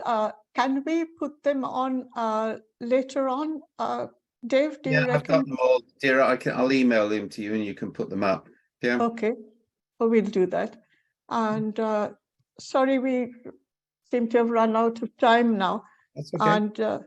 And we, as usual, it's always been engrossing presentations that you give. And I see people having been appreciating it too. We won't be able to have you at the panel at 12:45. No, I'm afraid not. I'll be on a train. Okay. And at 12 o'clock I can do, Dira. 12:45 it is. No, I can't. I'll be on a train. No, you now. can't do. Okay. Yeah. Okay. That's a shame. That's a shame. But do email it, and I will put it on for everybody, all delegates. And thank you once more. Sorry about this chat. That's okay. Okay. Thanks. Bye. Today, I'm going to show you how Coveo takes all the effort out of finding information so that employees have more time to get things done. Now, as you know, today's digital workplace is made up of many different touch points, and you can see from this intranet dashboard just how many applications employees are using. So it's no wonder that they waste hours every day looking for things. So let's follow the journey of our employee Nick Newman, who just started working in IT at Speedbit, a digital watchmaker. Now, Coveo is powering this intranet platform with AI, and it's supplying Nick with onboarding material automatically because it knows it's his first week. Coveo also knows where Nick is based and what he does, so it can bring relevant information to him before he even has to search. With Coveo's AI, Speedbit can keep their intranet relevant to every employee without having to curate all that content themselves. Now, if Nick does want to look something up, because he's having a VPN issue, for example, Coveo instantly serves content from across all the data sources that Speedbit has chosen to index. It ranks them with machine learning to make sure the most relevant content to Nick is at the top. Nick can also filter this information very easily to find what he needs faster. And Coveo even returns relevant Slack conversations to Nick to give him extra context. Now, Nick obviously does not spend his day on the intranet, right? So let's see how Coveo goes even further to help him get his work done. So Nick now is working on a project proposal in Google Drive, and he needs to know if the source code for the new Speedbit heart rate tracker is in production. Now, he's not sure where this information is. He could try asking one of his coworkers, and he could also try looking it up on the intranet, but even that would pull Nick away from his work. With the Coveo Chrome extension, Nick can perform a company-wide search with just one click without losing focus. Before he even types a query, Coveo suggests documents that he's likely to need next. And when he clicks into the search bar, it gives him personalized query suggestions. So Coveo is always trying to lead employees to the right information, and the more it learns, the better it becomes at doing this. Now, when Nick finds the document he needs, he's taken to Jira where it lives, and in a matter of seconds, he's able to update his proposal with the right information. And notice how Coveo suggests different documents to Nick when he's in Jira from those he was seeing in Google Drive. And that's because Coveo is always evaluating what's relevant to Nick so that he doesn't waste his time looking through content that's not relevant. And even inside this Chrome widget, Coveo returns Slack conversations and relevant people to help connect Nick with the information he needs. By personalizing the search experience for Nick at every touchpoint, Coveo is always there to get him what he needs. This helps Nick to ramp up faster, become more proficient, and feel less frustrated. And the more often that Nick uses the search interface, the faster it will deliver the right knowledge. That's the power of Coveo's machine learning.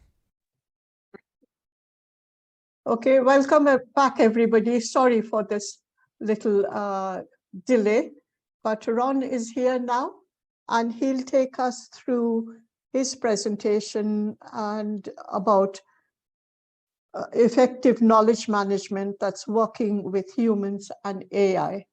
So over to you, Ron. Okay, thank you, Dira. Can you see my screen okay? Yes, we can see it. Okay, thank you. And hello, everybody.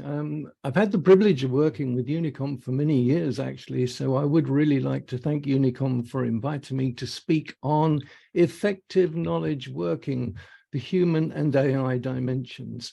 So let me very quickly introduce Knowledge Associates, who are a small international group of research and education companies. And as pictured here, we're based in Cambridge, UK, at St. John's Innovation Centre since 1995. The centre was established by St. John's College, part of Cambridge University, in 1987, and it hosts and supports knowledge and innovation-driven companies. It's an innovation hub that is primarily concerned with helping innovative startups with knowledge-driven products and services, although it also has larger international organizations that we're working with, like the British Standards Institution, which has a small team there working with data analytics and artificial intelligence. So like all innovation hubs around the world who are closely connected to their universities, there's a lot of new knowledge, there's a lot of new creation, great ideas, new insights being developed every minute of the day. So we're interested in helping them to find, to transform into innovative products and services. So let me start with a quotation of somebody who's inspired me over the years, the late Professor Peter Drucker, and read it in the context of today's talk about knowledge and innovation. The most important and indeed uniquely contribution of management in the 20th century was the 50-fold increase in the productivity of the manual worker in manufacturing. The most important contribution management needs to make in the 21st century is similarly to increase the productivity of knowledge work and the knowledge worker. And around about that time, I was asked by the American Business Journal to write an article on the future of knowledge management. That's for the period 1998 to 2007. Well, that was a challenge. And there have been many, many great changes since then, especially the color of my hair. And in essence, I was concerned at that time that we might throw the baby out with the bathwater.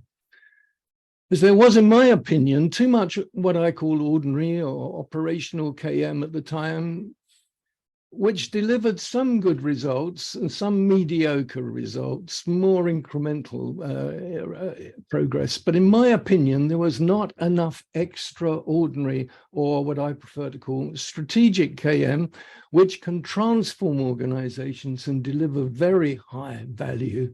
And that makes a big difference. 10 years later, I was asked to repeat the exercise for the next 10 years. And I stated then that we still needed to embrace the more extraordinary new ways and the more innovative knowledge-driven products, services, and tools.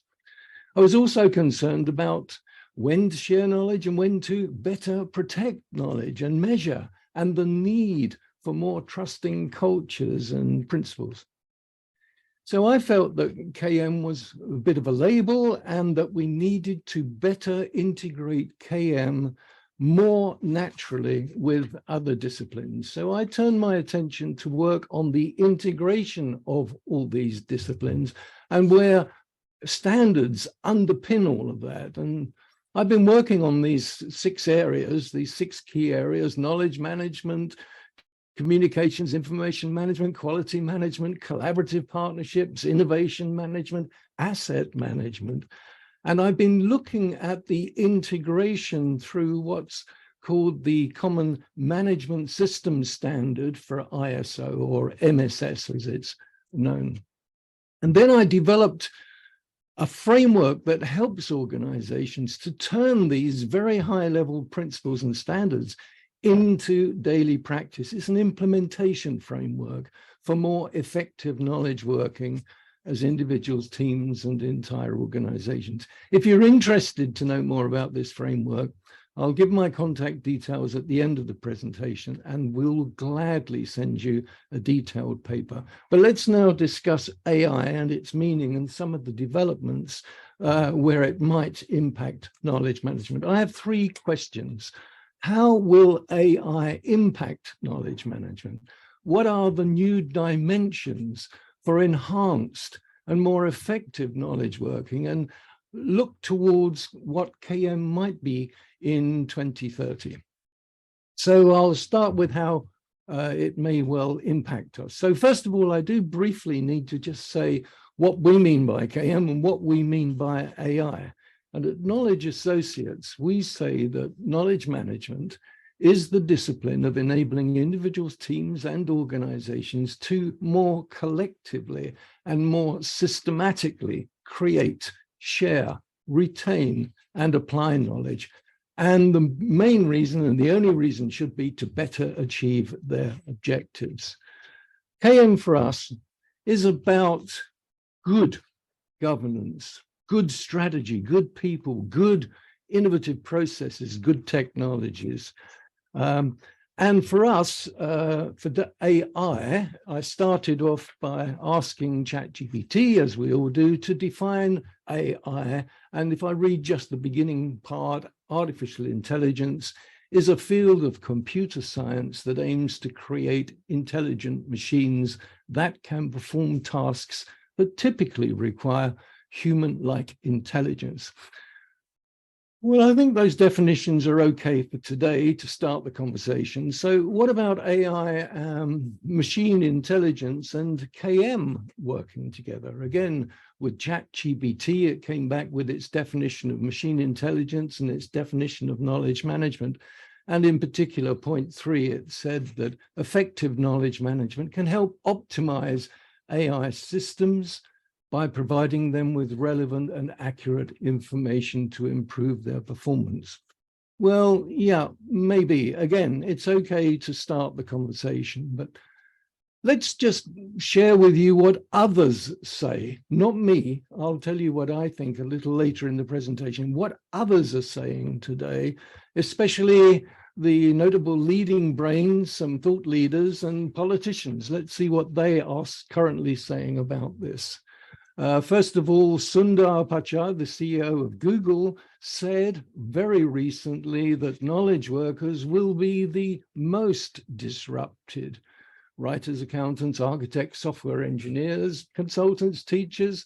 That's what he says. If you listen to Yuval Harari, he actually says AI is the first tool that can make decisions by itself. Interesting. We should be very worried, he says, when AI can make better AI. Professor Stephen Hawking said, the danger is if we allow AI to become self-designing and can improve itself rapidly, and we may lose control. And what about our leading politicians? Well, just in the last couple of days, we have our Minister for State and Security who said the goal of many is artificial general intelligence, what's called AGI, in which computers teach themselves without the need of humans. Such robots would transform the planet more than almost any other advancement in human history. And of course, he said that at last week's Cyber UK conference in Belfast. And what did our Prime Minister say in just the last couple of days? He announced the £100 million fund to help a safe form of artificial intelligence in the UK. All models, he said, such as ChatGPT, have the potential to create enormous opportunities, grow our economy, create better, well-paid jobs, and build a better future through advances in particular areas like healthcare and security. Now, these quotations may simply horrify you or they may delight you. We'll come to that later. But what I also do is I like to follow the money. And that means, where is the investment funding going in these areas today? And just a few days ago, CB Insights published a report, The State of Generative AI. And this report looks at investment in AI companies. And as you can see, the funding for 2021-2022 was, in one area, $822 million in visual media companies. And the highest funding was in that category of enterprise AI avatars, 253 million. And a further 586 million was invested in that period of time in generative AI interfaces, of which the highest funding category again was 211 million for productivity and knowledge management. That's their words, not mine. And it's interesting to see that the greatest momentum, in their opinion, in funding is in the generative AI interface. Indeed, we all know that much of ChatGPT's extraordinary success, from 1 million users in the first week to 10 million users in the first month, and they're around 100 million in a couple of months.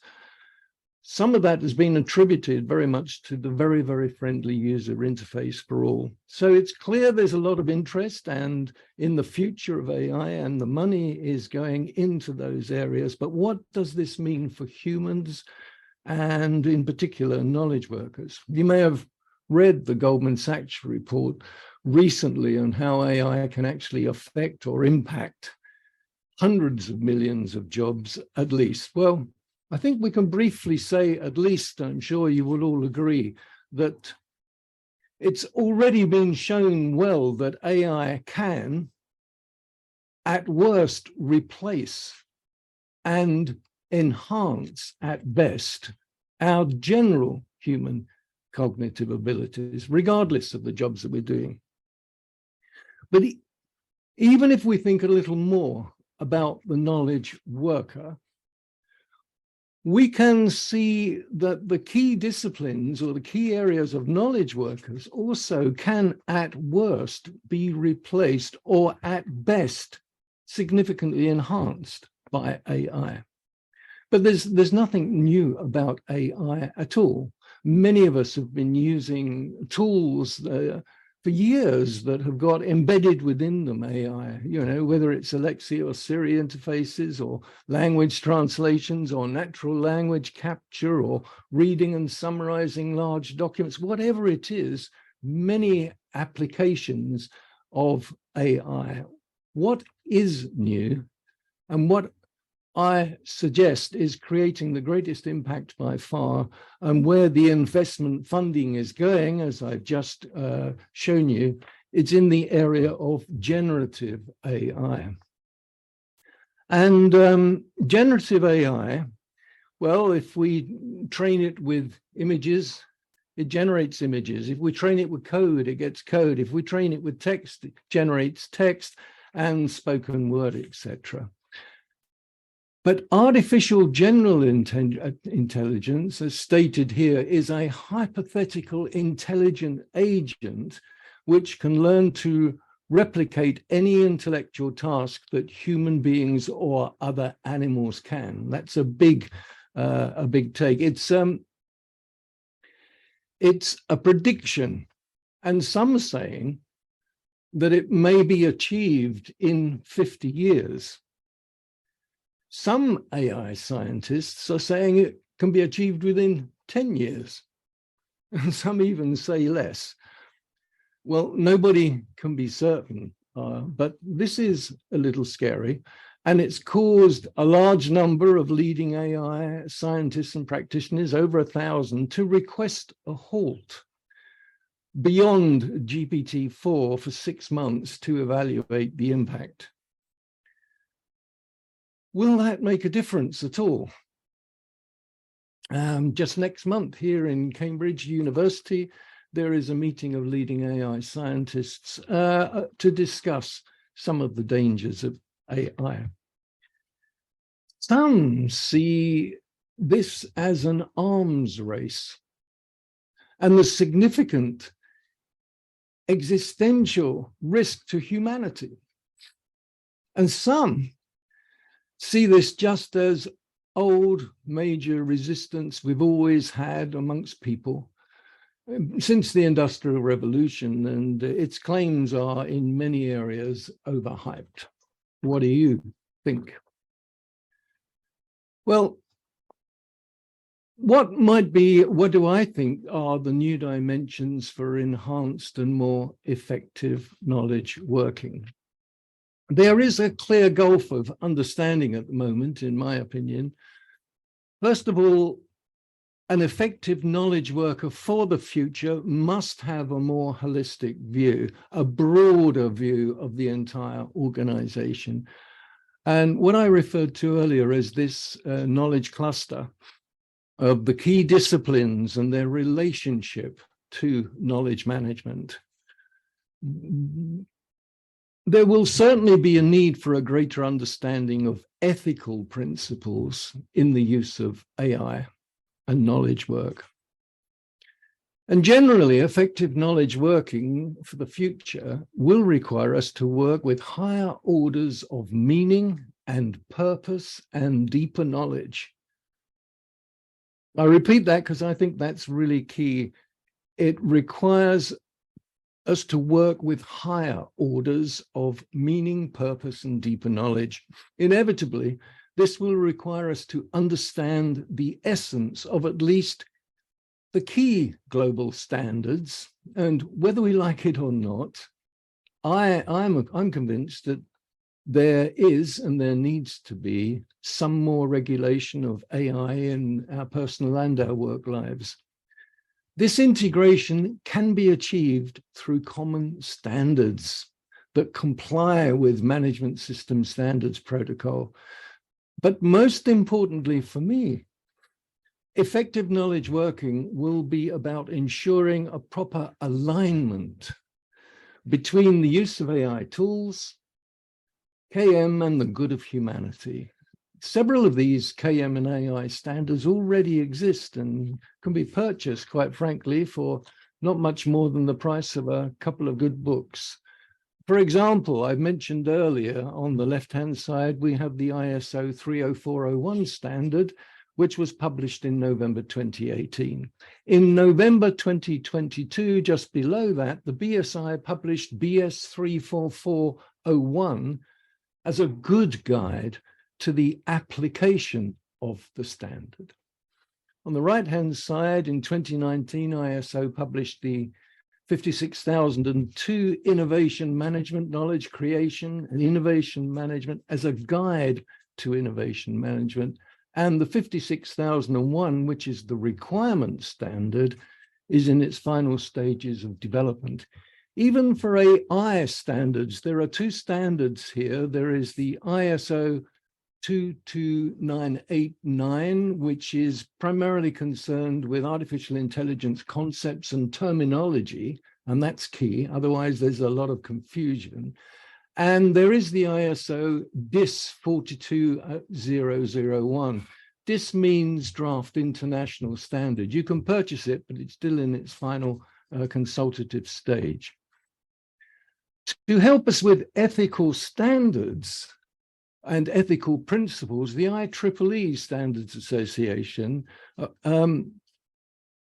developed the P7000 in 2001. It was originally called the Ethical Design of Autonomous Intelligent Systems, and now there is a family of standards there. And most interestingly, just below that, in recent months, the AI Standards Hub was launched. And as you can see, it's led by the Alan Turing Institute. It's partnering with the BSI, the National Physical Laboratory, and HM Government. I would suggest that integrated ethical principles, standards, and knowledge platforms are transformative for all organizations. So let me summarize and suggest to you a few thoughts on the possible future of KM for 2030. I suggest that we still need to strive to embrace more fully the extraordinary KM and the extraordinary AI methods, tools, and techniques that are here now, and the use of innovative knowledge strategies, innovative knowledge processes, and startling new platforms, tools, and technologies. I would also hope that effective and more strategic knowledge management will be better applied to the UN 2030 vision for solving the 17 Sustainable Development Goals. There's a lot of good work that's gone on over several years of good KM within the UN agencies, but there is so much more that yet needs to be done to better manage knowledge, particularly strategic knowledge, towards achieving those goals. Concerning regulation of AI, I'm not sure how we're going to do that. I did like the idea I heard the other day that we need to consider perhaps a UN agency for AI, like the IAEA, the International Atomic Energy Authority, but where that has a team of inspectors ensuring that nuclear facilities are used for the good of humanity. But maybe the same could be done for AI, but I don't know how that would be managed. So to me, clearly there is much to discuss and there are still far more questions than answers. But if you're interested in continuing the conversation with us, then please do contact me or join our forum or visit our website. So finally, I ask myself the question, what is the one most important takeaway I could suggest today for effective knowledge working and the human and AI dimensions? And I believe that should be alignment of AI to human values. I asked DALL-E to draw that picture in digital art form, and this is what it produced. It created the art and the words and the name Ally, I'm not quite sure how to pronounce that, which it actually confused me at first until I looked up what that meant. And it means precious, noble, defender of the people. So this was for me a little personal demonstration of perhaps how knowledge working in AI can be a bit co-creative. So I hope I've given you some new information, maybe some new ideas and insights, but I'm very conscious of the time. So I'll stop there and hand back. Thank you, Ron. That was very, very engrossing and very interesting. The only problem is we've seriously run out of time. Yes. So if there is a few raised hands, if you could put your questions in very quickly, because we have the next one to start in 1 minute more, 1 minute to go. So there is a Q&A slot underneath your screen. Ron, if you can see it. No, I can't see that. I stopped sharing my screen. I probably okay. See it. Yeah, just stop sharing the screen. Okay. Q&A. Right. I've got no open questions in. And then if you look, if it is in chat. In chat. There's nothing in. Okay. Jump to the latest. I just got to thank. It just says thanks, Ron. Okay. All right. Okay. So that's great. Thank you very much. And we're sorry you can't join us for the I'm so sorry about the timing, but okay. Okay. And then we'll talk to you later. Okay, thank you very much. Okay. Thank you. And let us now go to the next presentation, which is from Nuclear Waste Services. Thank you. Bye. So hello there. So my name is Hank Malik, and I'm the GDF Head of Knowledge Management at the Nuclear Waste Services, which is part of the NDA organization. And I'm looking after knowledge management across the GDF. And Mark, could you introduce yourself? Yes, by all means. Thanks, Hank. So my name's Mark Denson. I'm technical manager at one of the sites you may know of within the nuclear industry, Sellafield. I'm technical manager for decommissioning operations at Sellafield. I've been invited actually by Hank's colleague, Sarah Luke, to participate and support for Hank in this presentation, because unfortunately she's not able to make it today. Okay, very good. Thanks. Could we put the presentation up, please?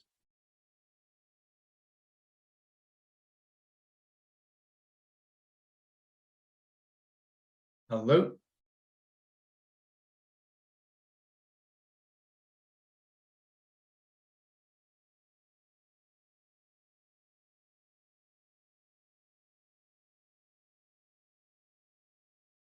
Not sure what's happening. Dira, are you there?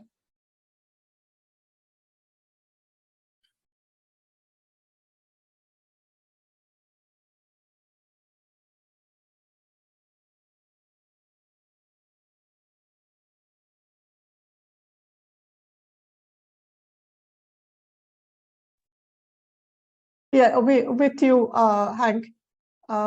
Alex got the screen. He'll share the screen. All right, okay. Very I'm good. going to share screen now. I'll be fantastic. Slide jockey. And then we'll come off. All right. Okay, I'll come off video. All right. Do you see it? Yes, I've got that. Wonderful. We see it. Thanks very much. Okay, let's kick off then. Okay. All right. If we can go to the next slide, please. Alec. Okay, so what we'll do in this half an hour, we'll give you an introduction to how we're positioned within the nuclear waste services. And then we'll look at our the approach that we've taken to date, looking at our KM vision, the mission objectives. And then I want to share with you a framework which I've developed over the years, which might help you trying to position knowledge management within a holistic, a strategic operating model, which I found very useful. And it may give you a few hints and tips of the kind of things to look for when pulling together a knowledge management program. And then we'll look at some of the key delivery components that we use in the nuclear waste services, which include some of our enablers and some of the key behaviors that we look to install in our knowledge management program. And then we'll look at some of the benefits of good knowledge management, which are are really important to a successful program. So next slide, please, Alec. Okay, so really, who are we? We're actually called Nuclear Waste Services, and we're coming together of a number of nuclear support organizations within the NDA, which merged about a year ago. So we're right in the process of building an holistic model to actually focusing on managing the UK's nuclear waste, from predominantly civilian nuclear waste, and it's something for generations to come. So we're looking to build a safer environment where we can store the nuclear byproducts to give ourselves a healthy environment going forward. And we're part of the NDA group, which is the Nuclear Decommissioning Agency group. And so we're undertaking one of the biggest cleanups in Europe for nuclear waste, which you'll see in the bottom left-hand corner is the GDF, which is the Geological Disposal Facility Program, which is in the process of securing a site to build a major construction for storing waste safely. And when I came on board, it was quite fascinating to find out that we're looking for generations to come to create a safe storage environment. So we're not thinking, we're thinking potentially hundreds of years in the future. So that just gives you some focus of what we're looking at. So really the vision is to secure a safer future for us all by protecting our people and the environment innovatively and sustainably going forward. So that's a quick snapshot on who we are. Next slide, please, Alex. Okay, so within that, knowledge management is seen as a critical enabler to enable us to store, encourage learning, capturing of information, knowledge capture and transfer. And we'll come on to that in a moment. But a key element about it is about optimizing resources and driving innovation for our people, and obviously for value for money for the taxpayer and the society at large. So we're constantly learning from other innovative knowledge capacity programs across other GDFs, and we'll share with you some of the experiences we're having in that. So it's predominantly, it's a key enabler for us for the nuclear waste services. Next slide, dear.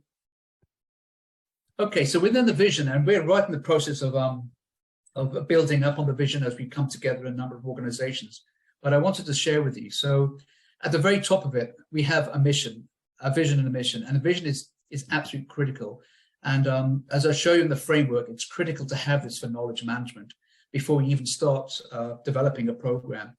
And here's ours is to deliver and give access to the right knowledge and information at the right time for the right people. And we're doing that through strength and collaboration, encouraging learning, expertise within an effective disposal situation for improved nuclear storage. The objectives are quite interesting. So a key element of our right. So what are the three areas that we're really focusing on is about retaining our critical knowledge. So here within the nuclear sector, we're suffering certainly from departing staff, from retirement, as is also focused in the oil and gas sector. So we're here about capturing our critical knowledge, identifying skills, and identifying areas that need improvement for knowledge gaps behind that. And we'll share that with you. Secondly, we're looking at about building a knowledge sharing and collaboration. So here we're looking about creating the networking forums and creating the knowledge bases for us to use our information and knowledge, and also using technology. We're currently we're quite heavily committed towards Office 365, and as we come together, we're going to start using some of the quite exciting tools that Office 365 can develop. And one thing which I'm particularly interested in is looking at Delve, which is a people profile finder tool, which will allow us to connect our staff together. And the last one, of course, is about safety and security and managing our resources and our key capabilities for knowledge management.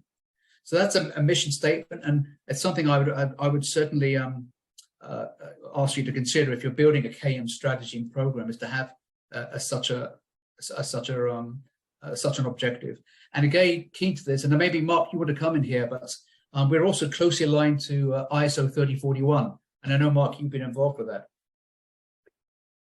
Yeah, and I know that there are other people on the call who are also involved with that. I mean, I think it might just be worth sort of saying that NWS here fits inside a larger knowledge management system. And as Hank mentioned, we're all part of something called the NDA estate, the Nuclear Decommissioning Authority estate. There are 19 organizations within that estate.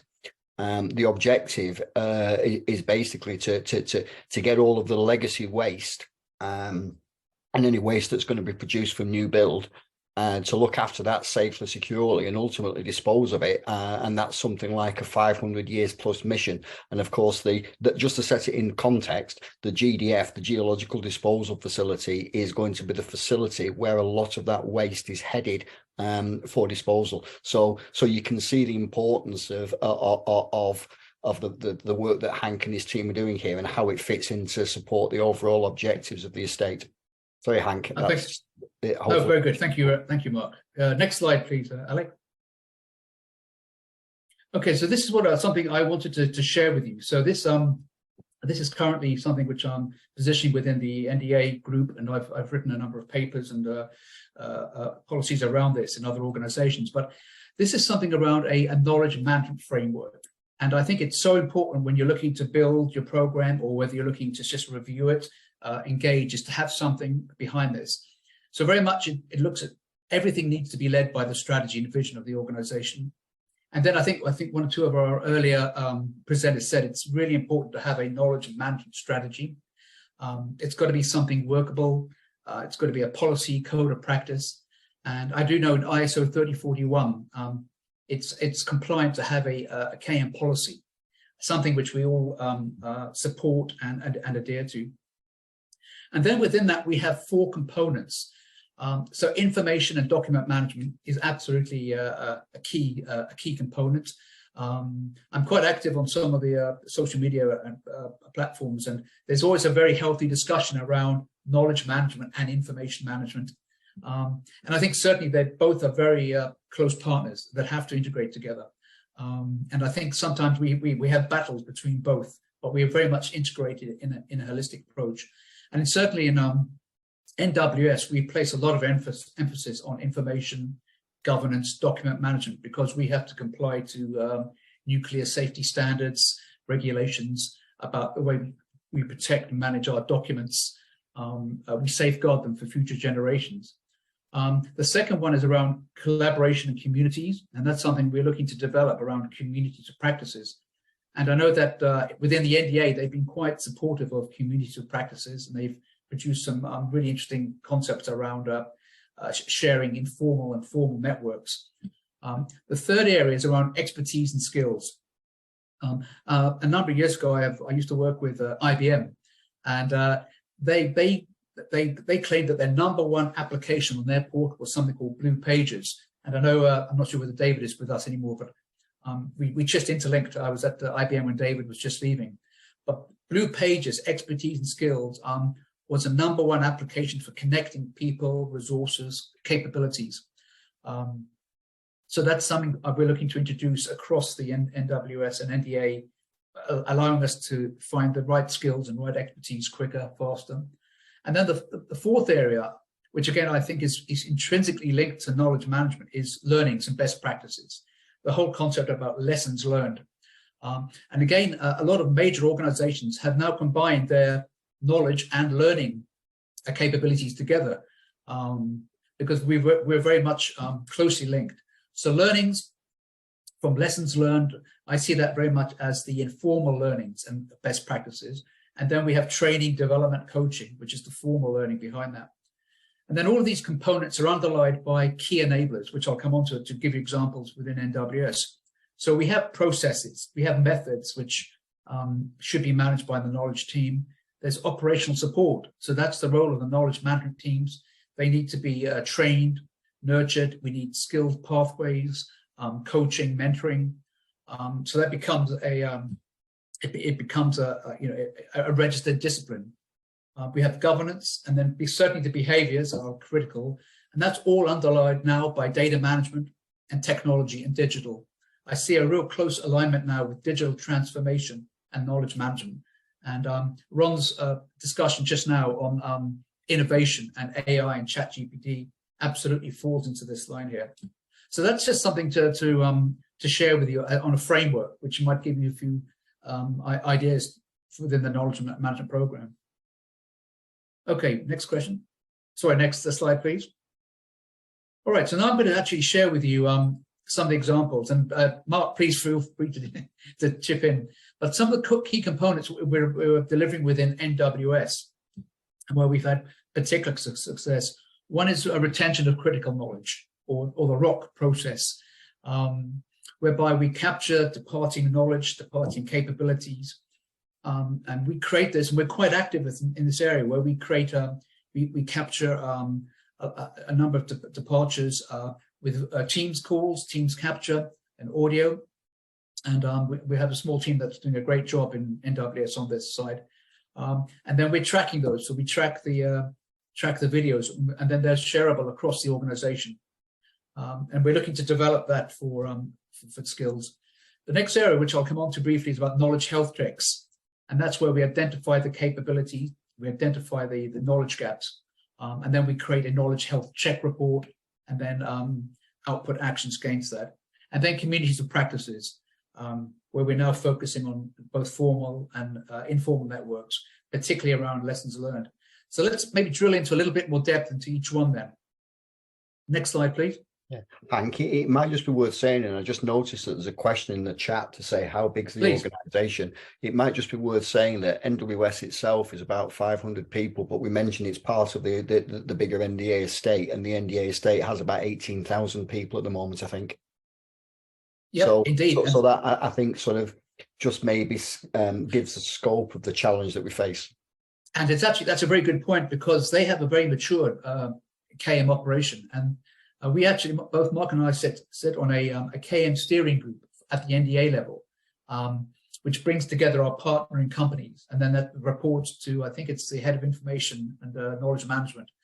So where we're sharing learnings across the board there. Good point, Mark, and thank you for that question. So then on retention of critical knowledge, we have a stepped approach to whereby we identify knowledge, we identify knowledge gaps. We look at actually a target audience, and we look at potential departing staff. Of course, we need to be selective. That we're not going to do a ROC on everyone leaving. So we look at where there's key elements that need to be captured. We produce a plan, and we do some preliminary interviews with the individual. And then we actually try to attempt to do we record an event. And these are probably more informal. We bring together maybe the head of department, head of function, and it's an open discussion around narrative, around the individual, about some of the key questions that they may wish to ask. And then we try to classify that, and we put that into our team's SharePoint sites for open access behind that. So again, that's building traction, and we try to make them as open as possible. I always believe that on a departing retention of critical knowledge, it's probably a benefit to have that as wide as possible to a wider audience to capture that. So that's retention of critical knowledge. Next slide, please, Alec. Okay, the next area, as I mentioned, was knowledge health checks. And this is to identify really what is the knowledge we have at the moment and what are the gaps. And then we try to identify areas to try to alleviate that gap.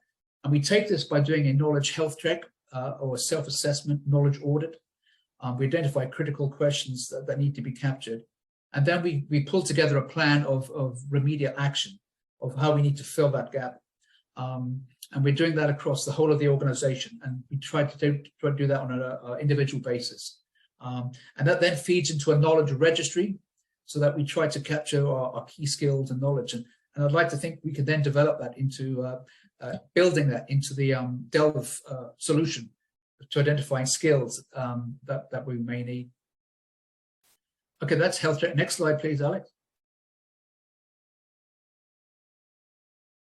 I've got a quick question from Max, how we elaborate self-assessment. Yeah, we do that actually. I think that's done via a series of set of questions, which are then facilitated with a knowledge manager behind that. And then we look to then try to identify the feedback from that. So it's a mixture of self-assessment and... The health check is part of that self-assessment, and the health check is quite a useful thing. So not only does it start us on this journey, but it's something that can be that can be done a number of times during the journey, just to actually monitor the improvement and to understand where the deficiencies are that maybe aren't being tackled. So that's one of the things that we do use, one of the tools that we do use for the self-assessment. But there are others as well. As Hank points out, what we've done is we've written this up in such a way that the knowledge champions, and Hank's just talking about the knowledge champions network, that the knowledge champions are able to perform that assessment themselves. They don't actually need the knowledge management team to come in and do that for them. Thanks, Mark. So that fits nicely with the next one around knowledge champions. And this is it's a voluntary role, and we're looking to implement these across our directorates and functions. And they help with communicating the key messages that we need to do. So certainly within the GDF, I'm looking to have a knowledge champion in each directorate. They're trained up and skilled in our KM strategy and our various activities behind that. They'll be the go-to point for the knowledge health checks. We also have information assets. So the whole concept about information assets, and the knowledge champion can be a good connector to getting the right information asset owners to share their feedback behind that. And also, again, from a communication perspective, one thing which I'm not sure if I share here is we do lunch and learns or knowledge learning share activities. So we like to promote the knowledge champions to be actively involved in the learning and share activities behind that. Next slide, please. Just keeping an eye on the time. Okay, so really, how does it work within NWS? What are the real key elements? And absolutely, a critical element is around our culture. So we have to support that knowledge, behaviors, sharing culture. And I'll show you some examples now of how we do that. Next slide, Ike. Okay, so we really focus, there's a strong focus about learning behaviors, about learning before, during, and after. So again, learning before, we're identifying the knowledge gaps we have, identifying the right expertise, capturing learning from previous programs and projects. And I've been quite heavily involved with the NDA on the concept of the learning organization. So it's a question of learning from events and learning from experiences. And I think that's maybe an area where we could actually work closer with our learning and development colleagues and our knowledge management teams in general in the industry. We then do learning during, which is the whole aspect about peer reviews, capturing data points, and then the learning after, where we capture the documentation, we capture the information, and we then try to codify it. So very much the learning before, as I'm sure most of you will know, is around peer assists. That's learning from a past expertise, past professionals, and then codifying it for future benefit development. Next slide. Okay, so following on from that, as I mentioned, lessons learned. So we're working very closely with our colleagues in our organization learning department to create a learning entity, a learning knowledge base. We're introducing a consistent approach to lessons learned for a template. So we go across multiple events and activities, and then we're looking to then develop a kind of a lessons learned culture behind that. So again, that's something I think some of the biggest successes I've had in knowledge management has been in lessons learned. I was working in the Middle East for the last 9 years in oil and gas, and some of the biggest benefits we achieved in knowledge management were in lessons learned, where Project A was learning from Project B, sharing good practices, and particularly around cost avoidance, doing something quicker, faster, safer, in a more effective approach. Knowledge surfacing, where we have the concept about asking individuals and colleagues, is also an important area. And then mentoring and coaching. So within NWS, we're very keen about pushing mentoring, coaching of our staff, the whole budding system of new onboarders. I mean, it might be worth saying, Hank, that actually a lot of the things that we're talking about here exist. They're existing entities. They're not new things that we're trying to that we're trying to sort of set up within the business. What we're actually doing is identifying them, making them work, bringing them into a framework, and using them in a knowledge management system. So a lot of this doesn't look new to people, which helps us to actually gain their buy-in. Just that there are a lot of interesting questions actually in the chat that if you've got time to look at them. Yes, let me just quickly whiz through. I've got about 5 minutes left. Next slide, please, Alex. Okay, so benefits is something which really we also focus on around avoiding rework. And as I mentioned, in the nuclear sector, it's so critical that we're compliant to records document management standards. The whole aspect about having the defined versioning is important. So we have a large focus around information governance, compliance behind that, and minimizing mistakes, and improving decision making is something which we need to do. Is a key element behind that. Next slide, Alec. Okay, I'll jump through this, but I'm happy to share this with the delegates on this call. This is some of the work that I've developed around benefits of knowledge management. And it's the whole aspect around why we do this. So again, if you think about KPIs for these areas, such as time savings and efficiencies, to do things faster, quicker, more effective, problem solving and decision making. So we work between projects. Project A can learn to listen to Project B. And then again, as I mentioned, in nuclear, we have a strong focus on content and quality. So there we're aligned to the new BIM standards for major capital programs, some you may be aware of, where we have to be compliant to the BIM document record asset standards. And then, of course, lessons learned and collaboration. Next slide, Alex, and then I'll finish there. Yes, if we could. All right. All right, so final takeaways: clear operational need, stakeholder support is critical, think of learnings as key assets, have the key end champions, and really promote benefits behind that. So that's a whistle stop through, but Mark, did you want to look at some of the questions? And what I've just typed into the chat, really, Please. there are an awful lot of really good questions. And as you say, Hank, this is a bit of a canter, a bit of a précis through a lot of work that's been done over a few years by the team. I think it's fair to say, I mean, I don't think you'll get a chance to go through all the questions, but I think it's fair to say that we do have answers to all of the questions if anybody would like to discuss that further. Yes, I mean, dear, I don't know whether you can capture the questions and send them across to us. I'm happy to look through them and reply back. I think that's a key element of these sessions. And thank you, everyone, and turn knowledge into action. Make it workable. Thank you. What I was going to suggest, Hank, can we take these questions right now, because we're nearly past time and we start the panel right now. So can we take these questions at the panel? I'm not sure what the panel discussion was going to be around designing engineering knowledge management programs. Or we can send you these questions. Yeah, please send us the questions, myself and Mark, and I'd be really delighted. We will do that. Okay, thank you. That was a very involved and very extensive project that you have there. And judging from the chat questions that we got, it seems it's of interest to everybody. And again, sorry, I interrupted your talk with no, right, not right. Totally mortified. Sorry. All right. Thank you very much. Let's go to the panel where we have you there again. And maybe, Mark, are you joining us or we?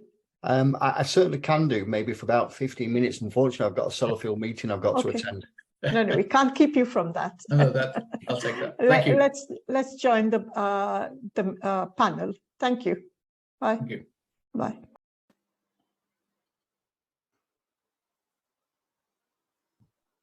Okay, now we are on to our panel, the first panel of the day. We have Nick Milton, who would be the moderator. And you've had Stephanie before, and you've heard Bart and Hank, and Ved, who would be speaking later on. And of course, Nick will be speaking after this panel.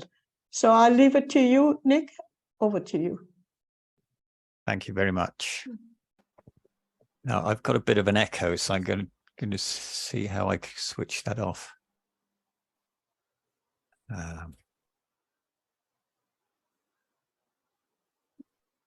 Let's try that. Can you hear me now? Yep. Yeah, we can hear you clearly. Good. Well, welcome to the panel. We have, I believe, half an hour to discuss the topic of designing and re-engineering a knowledge management program. And I'd like to welcome Stephanie, Bart, Ved, and Hank. And we're here on a conference to talk about effective knowledge management. So I'd like to start with a question.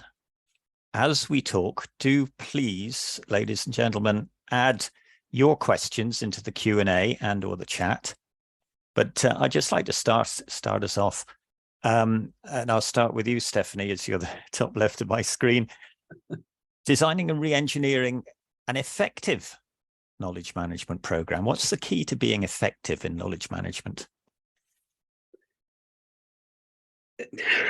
That's a good question. There's so many moving pieces. I'm going to go with, I think, what has made the difference in the programs that I've been involved with, either my own when I was at HP or clients I've worked with, and that's paying attention to the people, understanding how they think about knowledge, how they organize it, their vocabulary, their processes around it, and aligning everything with how they do their jobs. And then certainly then the second step is then with the business the organization's strategy and objectives, but the people is definitely the first key to being effective. So I'm rechecking that. Great. Bart, what about you? Thanks. I had people listed as first, but I'll give that one to Stephanie. So I'll go with a second. Don't copy anyone else's. So learn from others, learn from guidelines, learn from the ISO standard, learn from what other people, companies, organizations are doing, but make it your own to fit your tasks, your challenges, your area, whatever that is, whatever the risks, challenges, and opportunities are that you have for that KM program. So I would say customize it and or don't just copy what's there. Ved, what do you think? What's your experience? Carrying on from what Stephanie and Bart have said, so the another dimension of effective knowledge management is when you're actually helping solve a problem that the end user or customer of KM is facing. So that's when they feel a difference, that KM has helped them alleviate some of the challenges and problems they are facing. That's effective for them. Brilliant, very good. And Hank. Yes, hi there, Nick. Good to see you. I see good to see you too. I see in the chat that Mark has suggested one key to being effective is rolling it out in the right way. So is that something that you can elaborate on in terms of KM at NWS? Yes, I think it's got to be something which you have the concept of between tacit and explicit knowledge.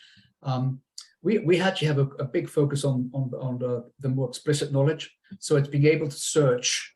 So I tend to veer my feelings are more towards the information document side than the people side. Both are absolutely important. But I think it's having access to the right data, information, content at the right time is really critical. And it's got to be believable. People have to trust the information and the knowledge behind that. So I think something around having effective systems of records is a key element that I see for knowledge management.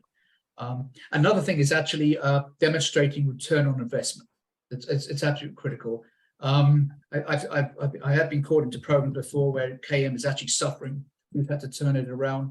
But I think where we can show a real example of where KM is helping with the bottom line, will really help to emphasize the importance for knowledge management and the investment. So I come from an engineering and oil and gas background, so we tend to be much more harder on the KPIs.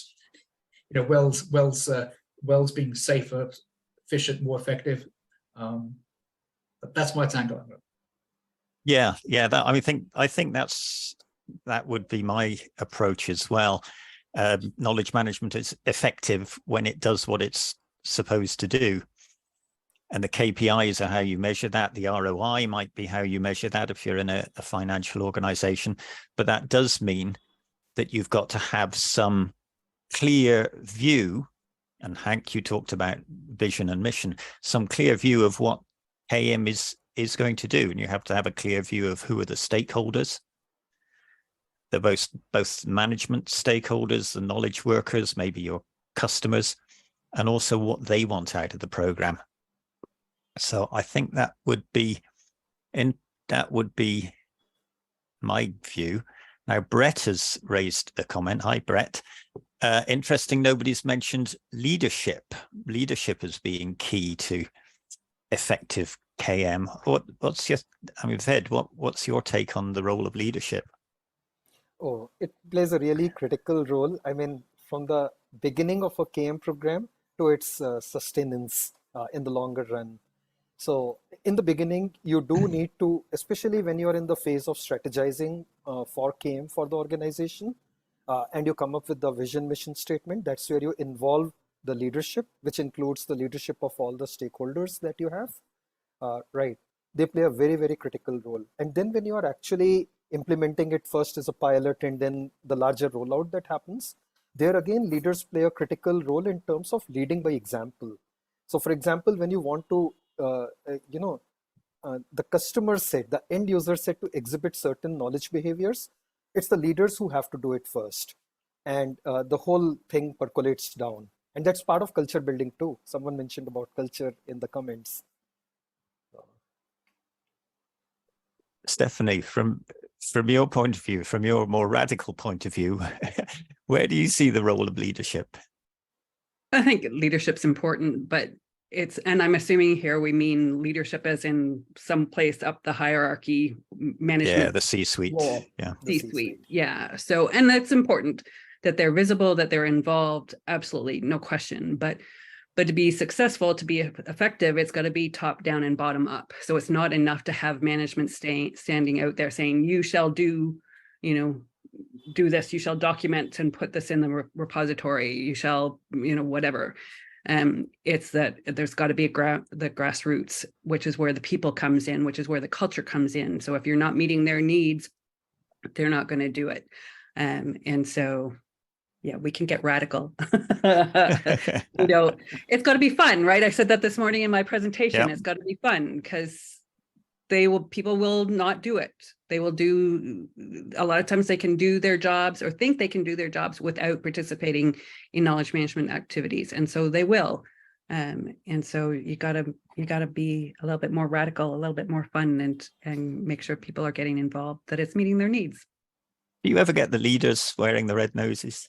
It's harder in the virtual world because I can't, but yes, in the days before everything was virtual, yeah, we would wear the noses.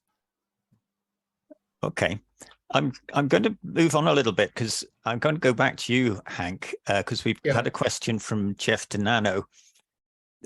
Do you have any examples of KM directly contributing to revenue? That's a good one. That's far more challenging. I think, Bart, do you have your hand up? Yeah, I know a specific example where that happened. So to summarize the story very, very shortly, a shipbuilding company got a question from a client saying, we want to save CO2 emission when crossing the Atlantic Ocean with our ships. Can you build us some sort of sail or whatever on that ship? They declined that, said, we don't know about sales or anything. We're a shipbuilding company. And then in their knowledge profiles, or of course, originating from their KM projects, they found a colleague who's actually a kite surfer in his free time. And he did do some designs and he built his own kites to do that kite surfing. Therefore, he was able to guide that process. Of course, they worked with a commercial organization to produce those, well, not really sales, but more like kite kind of stuff on those ships.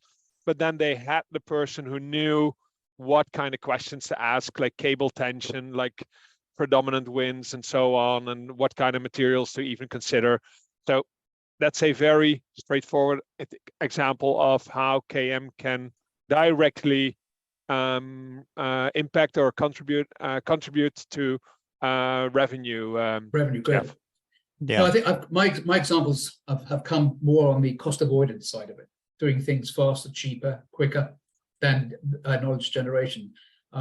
Certainly in oil and gas. And in fact, I think, Nick, I know I contributed to one of your books, a handbook, and also with the KM Cook book, but within the Middle East, we captured revenue cost savings from projects, particularly Cayman projects. So projects generating cost savings, and they're well documented. But I want to throw something into the panel, and also yourself, Nick. You know, the whole world of KCS. It's, you know, knowledge, is it knowledge center services or knowledge customer services? Knowledge centered services, yeah. That seems to be a whole new burgeoning area. And I'm not sure if any of our delegates are coming from that area, but I would have thought that would have been a good area to look at. That is a good area to look at. And the key metrics there are things like call handling time. But the crucial one is customer retention, customer satisfaction. And I remember a study from Orange, must be about 20 years ago now, where they showed that the use of KCS in it's KM specifically for call centers and customer support. It increased their customer retention and customer satisfaction enormously. Ved, you had your hand up. Was there something you wanted to share? Yeah, Nick, I wanted to take an example, a first-hand example for the company I'm working in by the name of Triance. It's a digital transformation consulting firm with around 2,000 consultants, works in the US, in Europe, in Asia Pacific, in Australia. And KM has directly led to not just the top line growth, but actually creation of a brand new business unit directly. And if you give me 30 seconds, I'll just tell how it happened. Yeah, so please. As part of the KM program within Triance, we have these communities. And as part of the charter of communities, there are these knowledge sharing sessions that happen. And it's my job as the Chief Knowledge Officer at Triance to unearth those hidden gems which are happening in the form of consulting engagements or projects, bring them up for knowledge sharing in the community. So there were these sessions that were held around, actual small projects done for customers or proof of concepts done for showcasing the capabilities of the organization. And there are people who are client facing, the client partners, they join these sessions as well. So that resulted in creation of 3 big IPs.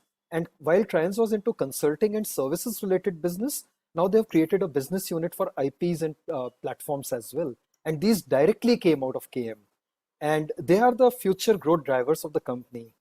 So KM actually resulted in something far more transformational in nature.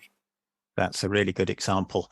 I've just put on the chat a link to my blog where I've been collecting examples of knowledge management making a difference to the bottom line in quantified terms. I've got 144 examples now. So, and I'm going to speak with you, Ved, and get 145. Sure. For bottom line, I have a lot more. This is about the top line. Brilliant. Okay, let's move on. Let's move on to another question from the Q&A. And sorry, let me see if I can find that. Q&A from Rachel. And this one's for you, Bart, but I'm sure we'll all want to discuss it. How can you implement knowledge management without a budget? Well, I would say be the example. That's also one of the things, like maybe referring a little bit back to the previous discussion on leadership and leadership involvement. They're basically, well, there are many things that leadership can do, but one thing is give you the budget to do something. But the other thing, and I think that's maybe even more important, is show the behavior that you want. So not, I'm not sure who was giving the example, like leadership telling you, hey, you should do this, you should do that. But I think leadership involvement means that leadership will do that behavior and show the way by basically showing the right behavior related to knowledge management, related to, I don't know, connecting to other people, sharing what they know, sharing their knowledge, asking questions, being vulnerable with learning before, during, and after their work, and so on. And I think those kind of behaviors are separate from tools or budgets or anything. You can do those things like every day, like the first minute you walk into your job, you can show knowledge management behavior, I would say. Okay. Stephanie, what would your advice be to Rachel? I say, yay, guerrilla knowledge management, like that chapter in our book. But yeah, I mean, my 4 years at HP, I never had a budget, and we had 7,000 people using the platform. So it becomes about, this is where the users are important, meeting their needs, and then influencing the people that do have the budget. So in my case at HP, the IT manager had the budget for the licenses for the software. So I had to influence him that he should spend some of his budget on the technology to support what I was doing with KM. And then it's building those case studies, those anecdotes, and eventually hopefully getting to the point where you do have a budget and can do some things on your own. But like I say, in the 4 years that I was doing it at HP, I never had a budget. And it was always about influencing other people that did have budget to spend it on stuff that I wanted. So I'm a good influencer. So that's one answer, be a good influencer. Another, can I give sorry, one Bart. Yeah, very small example that we did, and I wouldn't recommend anyone to do that, but it's trying to think differently. One of the things that we found out was people share knowledge with the people that they meet regularly, like at the water cooler, or at the printing machine, or whatever. So what we did at one point was just every day we just pulled the plug on one of the copying machines, so people had to walk to another one and therefore make other connections. That worked out fine. No one was really annoyed. People enjoyed the additional walk until we disclosed the fact that we did it on purpose, and then we had to stop that immediately. That's very good. Yeah. Hank, what would your advice be no, if I you mean, didn't have a budget? It's tough to do it without a budget. And it also fits into the other question about, you get the leadership support, links to budget. I always struggled with budgets to get until you, as I said, until you've actually delivered something. So again, in the Middle East with oil and gas companies, prepared to spend massive amounts of budget on things like Lean, Six Sigma. KM was a completely different story, getting budget, and I think it comes back to again showing return on investment, showing benefits achieved. That it's not just a cottage industry; it's something which is actually delivering the bottom line. Yeah, so I would absolutely. say, and I think that's why it's critical to get the leadership buy-in, so that you do have the budget. To get our people on training courses, get them skilled up, introduce a technology. I think it's to get the mindset. Yeah, I think it's also going back to what Ved said earlier. It's about making sure you help solve a problem. You mentioned guerrilla knowledge management, Stephanie. That was a chapter in our book.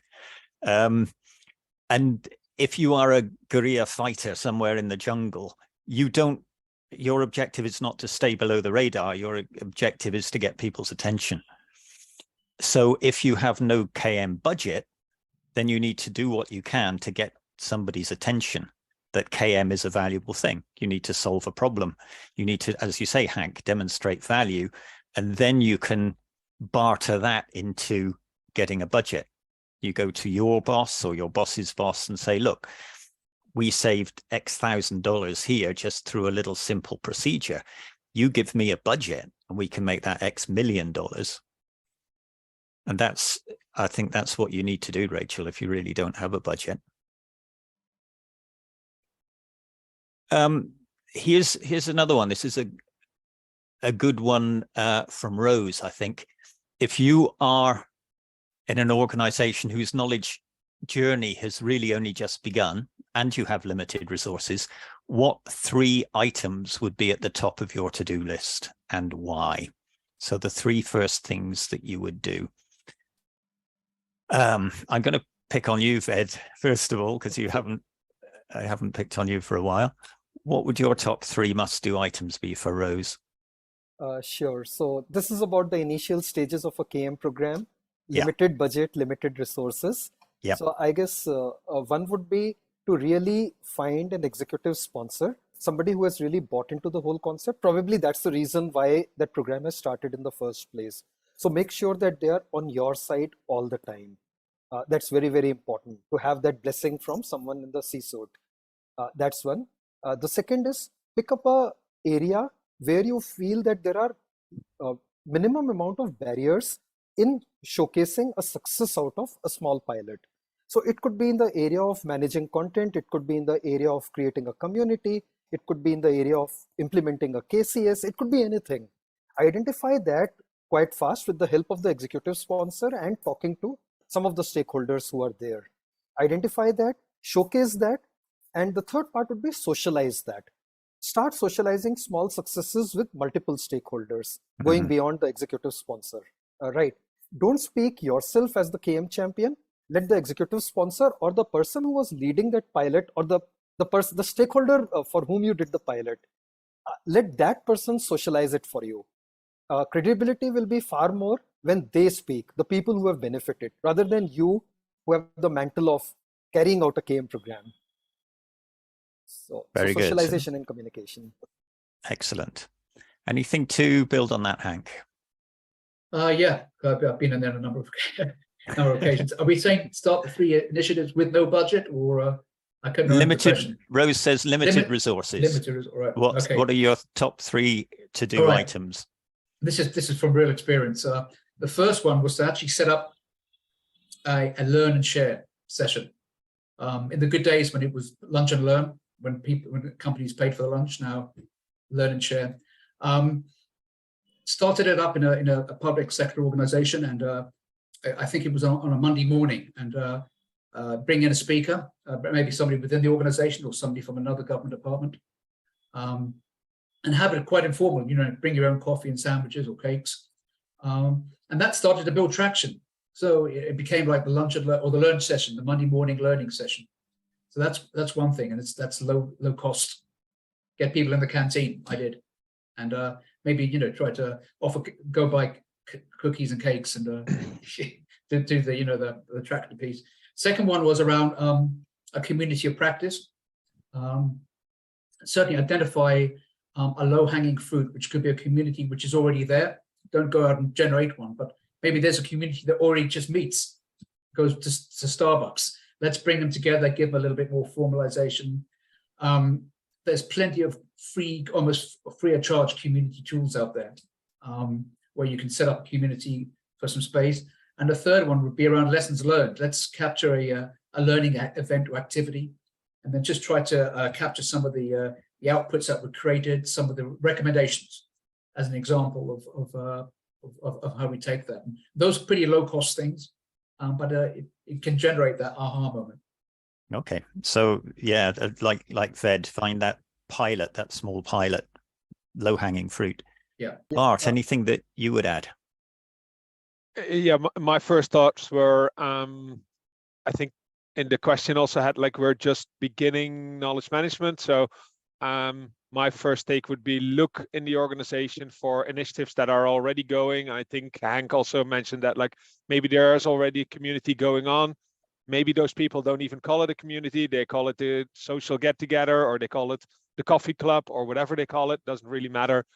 But take what's already going and see if you can either facilitate or amplify that. So make it seen, make those people the knowledge champions or the community champions of whatever you call them, or find some seasoned and well-respected experts in the organization and put them on stage or give them the podium. If it's online, make a short video of them doing a Q&A or a presentation on their field of expertise or their area of working.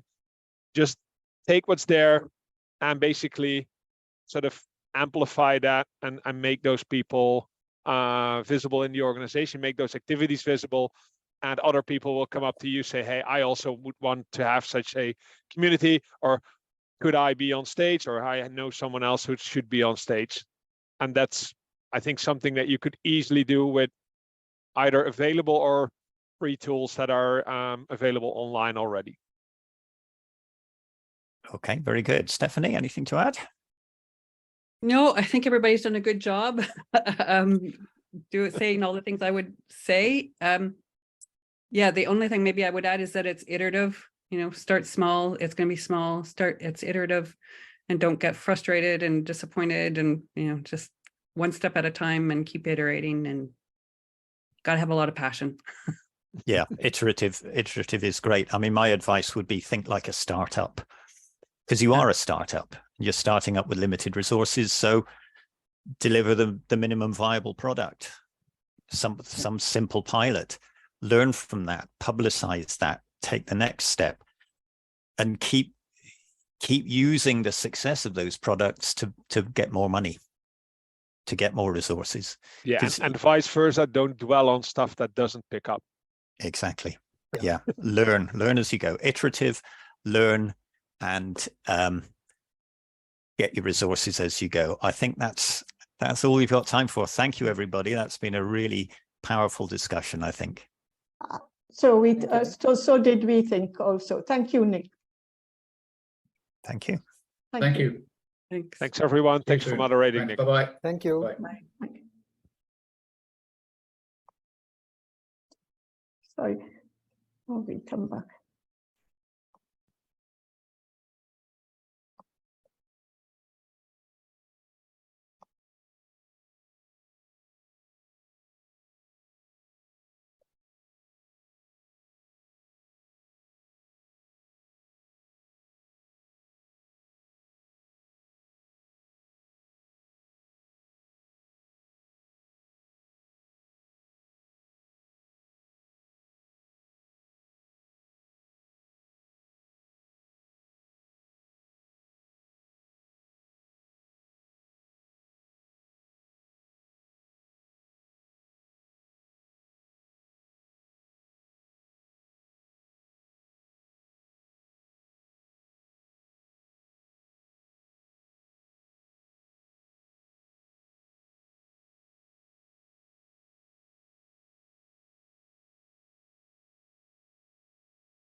Today, I'm going to show you how Coveo takes all the effort out of finding information so that employees have more time to get things done. Now, as you know, today's digital workplace is made up of many different touch points, and you can see from this intranet dashboard just how many applications employees are using. So it's no wonder that they waste hours every day looking for things. So let's follow the journey of our employee Nick Newman, who just started working in IT at Speedbit, a digital watchmaker. Now, Coveo is powering this intranet platform with AI, and it's supplying Nick with onboarding material automatically because it knows it's his first week. Coveo also knows where Nick is based and what he does, so it can bring relevant information to him before he even has to search. With Coveo's AI, Speedbit can keep their intranet relevant to every employee without having to curate all that content themselves. Now, if Nick does want to look something up, because he's having a VPN issue, for example, Coveo instantly serves content from across all the data sources that Speedbit has chosen to index. It ranks them with machine learning to make sure the most relevant content to Nick is at the top. Nick can also filter this information very easily to find what he needs faster. And Coveo even returns relevant Slack conversations to Nick to give him extra context. Now, Nick obviously does not spend his day on the intranet, right? So let's see how Coveo goes even further to help him get his work done. So Nick now is working on a project proposal in Google Drive, and he needs to know if the source code for the new Speedbit heart rate tracker is in production. Now, he's not sure where this information is. He could try asking one of his coworkers, and he could also try looking it up on the intranet, but even that would pull Nick away from his work. With the Coveo Chrome extension, Nick can perform a company-wide search with just one click without losing focus. Before he even types a query, Coveo suggests documents that he's likely to need next. And when he clicks into the search bar, it gives him personalized query suggestions. So Coveo is always trying to lead employees to the right information, and the more it learns, the better it becomes at doing this.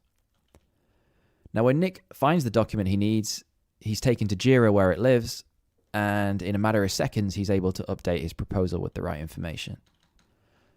And notice how Coveo suggests different documents to Nick when he's in Jira from those he was seeing in Google Drive. And that's because Coveo is always evaluating what's relevant to Nick so that he doesn't waste his time looking through content that's not relevant. And even inside this Chrome widget, Coveo returns Slack conversations and relevant people to help connect Nick with the information he needs. By personalizing the search experience for Nick at every touchpoint, Coveo is always there to get him what he needs. This helps Nick to ramp up faster, become more proficient, and feel less frustrated. And the more often that Nick uses the search interface, the faster it will deliver the right knowledge. That's the power of Coveo's machine learning.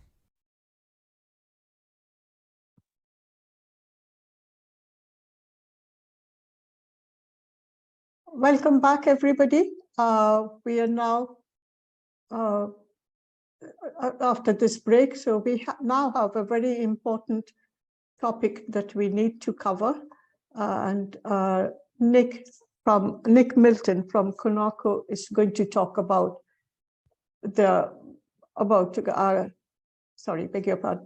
he's going to talk about governance in knowledge management. So over to you, Nick.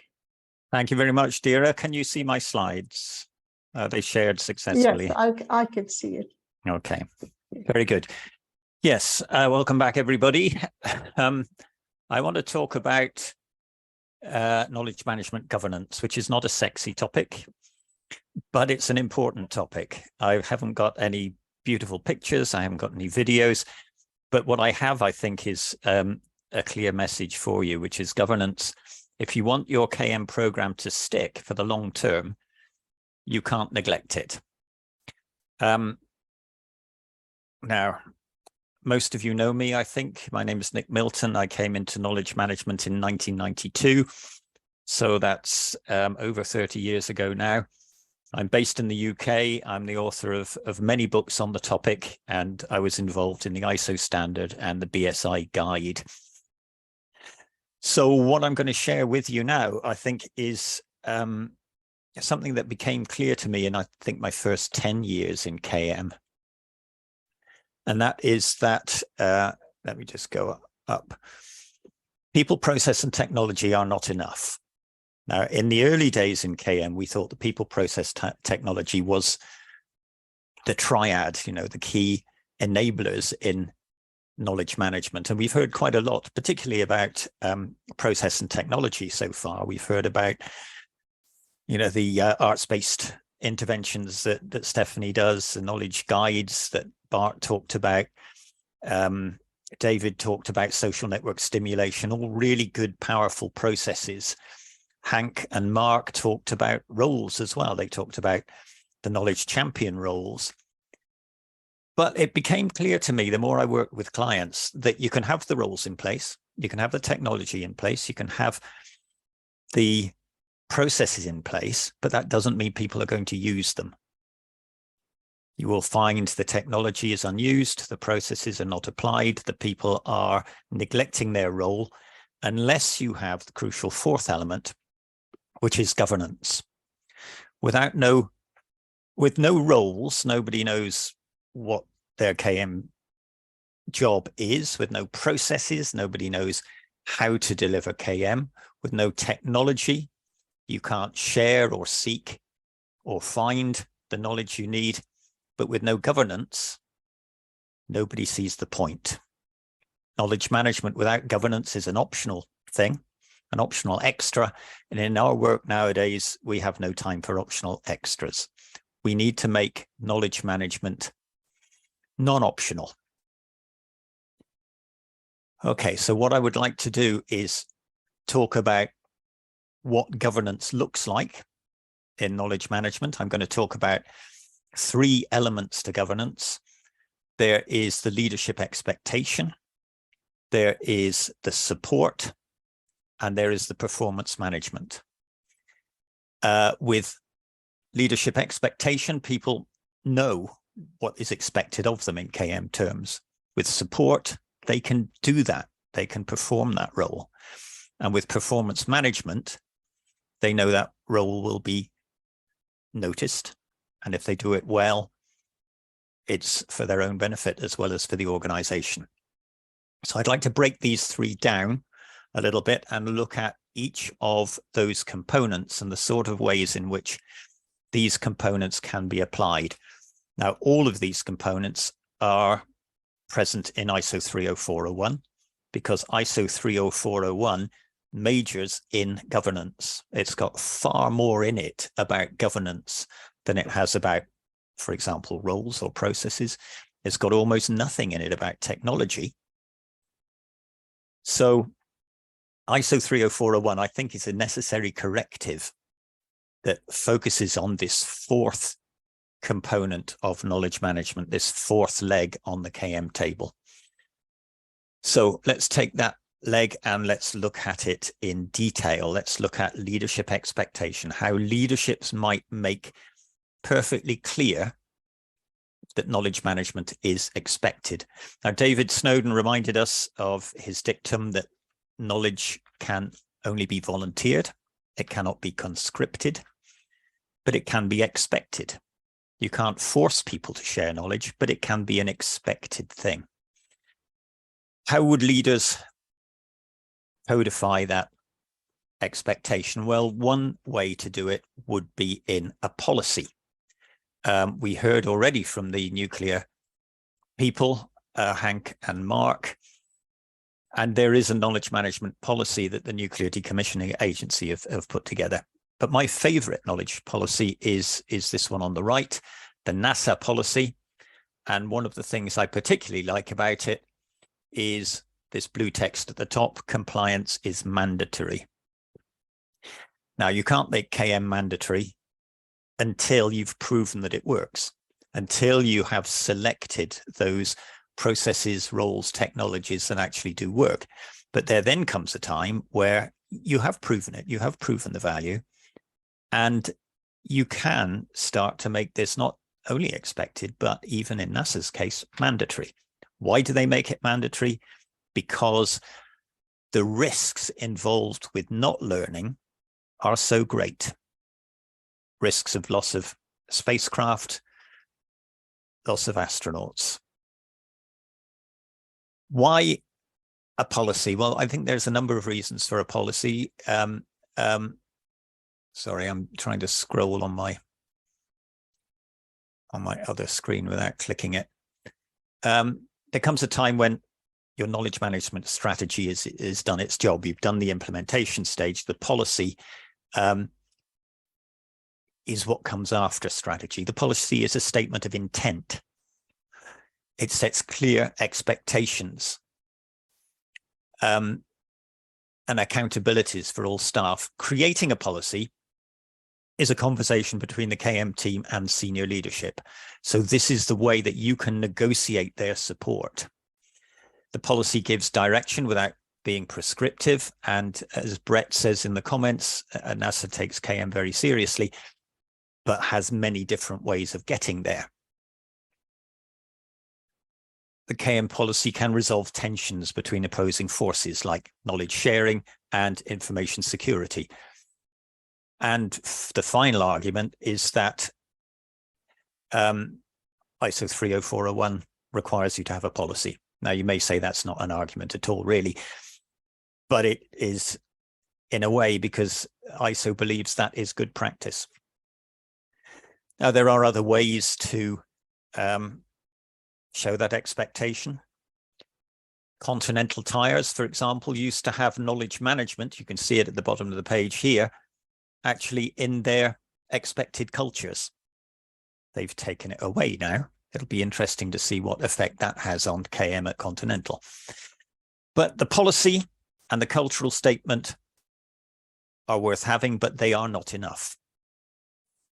What is important is this next bit, which is the delegation of accountability within the organization. If leadership believe, as NASA does and the NDA do, that KM is something that everybody should be doing, they will delegate that down. They will delegate it down the blue part of this diagram, which is the business units and the divisions. They'll delegate it to the knowledge champions that we heard Hank talk about. They'll delegate down the red bit, the functions, the chief engineer, the chief lawyer, the head of sales. They will all get delegated accountability for looking after engineering knowledge, sales knowledge.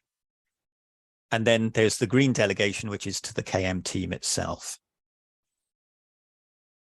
So this is getting into the nitty-gritty now, which is being very clear top down on what is expected of individual parts of the organization. You may, for example, set out your project expectations. This is the sort of thing, this is not any particular organization, but this is the sort of thing that you might expect of your projects. We've already heard Hank say that this is the sort of thing they do in all projects in the nuclear waste area, that over a certain threshold, every project should have a learning plan or a KM plan. Every project should have an end of project retrospect.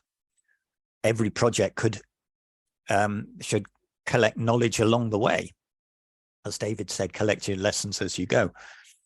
Smaller projects, cheaper projects, you may relax those requirements, but it's the big ones that tend to be where the big risks are and tend to be where the big learnings are. So this is, if you like, embedding those expectations into the way the organization works. The more you can do that, the more resilient your KM program becomes to change your focus. You know, when you hit the next downturn or when the CEO leaves, suddenly you've lost your sponsor. If you've done the embedding right, KM will survive. So that's the leadership expectation, which can be delegated downwards into individual roles or individual parts of the business, like projects. We need a way of managing the performance, so people's performance against those expectations. And we will do that in a number of ways. Plans and objectives are a really good way of doing it. If you've got a project, maybe they need a project knowledge management plan. They do at NASA. And Hank talked about the gap analysis for every project in the nuclear world. Maybe you need the divisions and directorates to have a KM focused plan that tells them what are their key issues to focus on now. Maybe you need a plan for knowledge domains. Maybe the subject matter experts need to do those health checks, and the plan arising from the health check to bring their topic knowledge management up to standard. Maybe you need knowledge retention plans, and you can have those at two levels. One is identifying the people where knowledge retention is needed, and the second is focusing on the top topics that that person knows. These plans will often have measurable objectives, and this is a way now of managing and measuring whether KM is working. those plans can cascade down from the policy. You know, if, for example, you say every major project will apply KM techniques as defined within the project guidelines, then the objective is compliance. The accountable owner is the head of projects. The plans for this are the KM plans for the projects department and each high value project. And the measure is the level of compliance. And everybody is ideally complying. So whatever line item is in your policy, it can cascade down to a plan and to an objective and to a person. Now, what do you do if people are doing their job well, or what do you do if people are not doing their job well? And this is where we move into the, this diagram here before I leave it. This is purely fictional. No, it's not really like a RACI model, Brett. It's more turning an expectation into a plan. Incentives and metrics. I'm going to show you two graphs from my surveys. Those of you who follow me know that I've done several surveys since 2014. One of the questions is, what metrics do you use in KM and how effective are they? And the most effective ones are along here on the left. Value added through KM and the level of knowledge reuse. Maturity is not so useful. Compliance, I think that could be higher, all the way down to user readings. What you should be doing is focusing on the left-hand side and measuring the value added through KM. We've had a discussion, I think, already on how you can do that. But that's what people are interested in. Is this work actually making a difference? Incentives, again, the most powerful incentives that people reported through the survey are the ones on the left. Clear management directive. We've talked about that. This is our leadership expectation. KM embedded within normal job expectations. We've talked about that as well, the delegate downwards. Centrally organized recognition scheme, peer recognition scheme, KM in your personal objectives. Yeah, I think we can summarize that as follows. Clear communication of management expectations, measures of compliance, and then, like any other part of your job, you reward the people who do well and you sanction the people who don't comply, just as you would do for people who fail to comply with the financial expectations or the diversity management expectations. So as KM matures and it becomes embedded, it becomes an expectation, it becomes part of people's job. And you are rewarded for doing your job. And if you don't do your job, you're not rewarded. Now, you can add a little bit of gloss to this. For example, this is the example I always like to quote, the ConocoPhillips recognition schemes, where every year they would award 5 awards: the KM Success Story of the Year, the Network of the Year, the Knowledge Givers, the Knowledge Getters, and the people who had the guts. They use the 3 Gs, the guts to share mistakes. And this keeps KM alive in the minds of management and the users. So I like this, and this is non-monetary. David doesn't believe in monetary incentives, and neither do I. But this sort of recognition not only helps people know they're doing a good job, it provides something for others to follow. Right, so that's performance management, plans, objectives, metrics, incentives. Now let's look at the support. How do we support people to deliver against those plans and meet those objectives? Well, we need people to do that. And this is where your central KM team comes in. Down at the bottom of the picture here are some of the people that I have had the great pleasure to work with in various organizations over the years. The central team, once KM implementation is over, they will monitor and measure application. They'll do health checks. They'll intervene where needed to support. They'll train and coach. They will often work through local champions who are often part-time, but who can do that coaching locally. So we need support resources in terms of people. We need support resources in terms of training. You may need KM training for all staff and all new joiners, of course, which introduces people to the expectations, the processes, the technologies. We will also need KM skills training for people with KM roles, the knowledge managers, the knowledge domain owners, the community of practice leaders. And we will almost certainly need some form of knowledge bank on knowledge management itself. The screenshot here of a knowledge management wiki in one organization. And what it should contain is the policy, the user guides for the processes, the user guides for the technologies, the role descriptions, the training slides, the general introduction, the case studies, and potentially the lessons learned as well, and the experts that you can talk to, rather like the sort of knowledge bundles that Bart showed us earlier. Now, if we have these things, if we have clarity of expectation, particularly devolved accountability, if we have the sort of support I'm talking about, training, coaching, referencing, if we manage performance through plans, objectives, metrics, and incentives, and audit, I haven't mentioned audit, but audit should be in there, then we have governance. And then your knowledge management program becomes firmly fixed in the way the company works, and it becomes recession proof, and it becomes reorganization proof. This is not something that we should do from day one.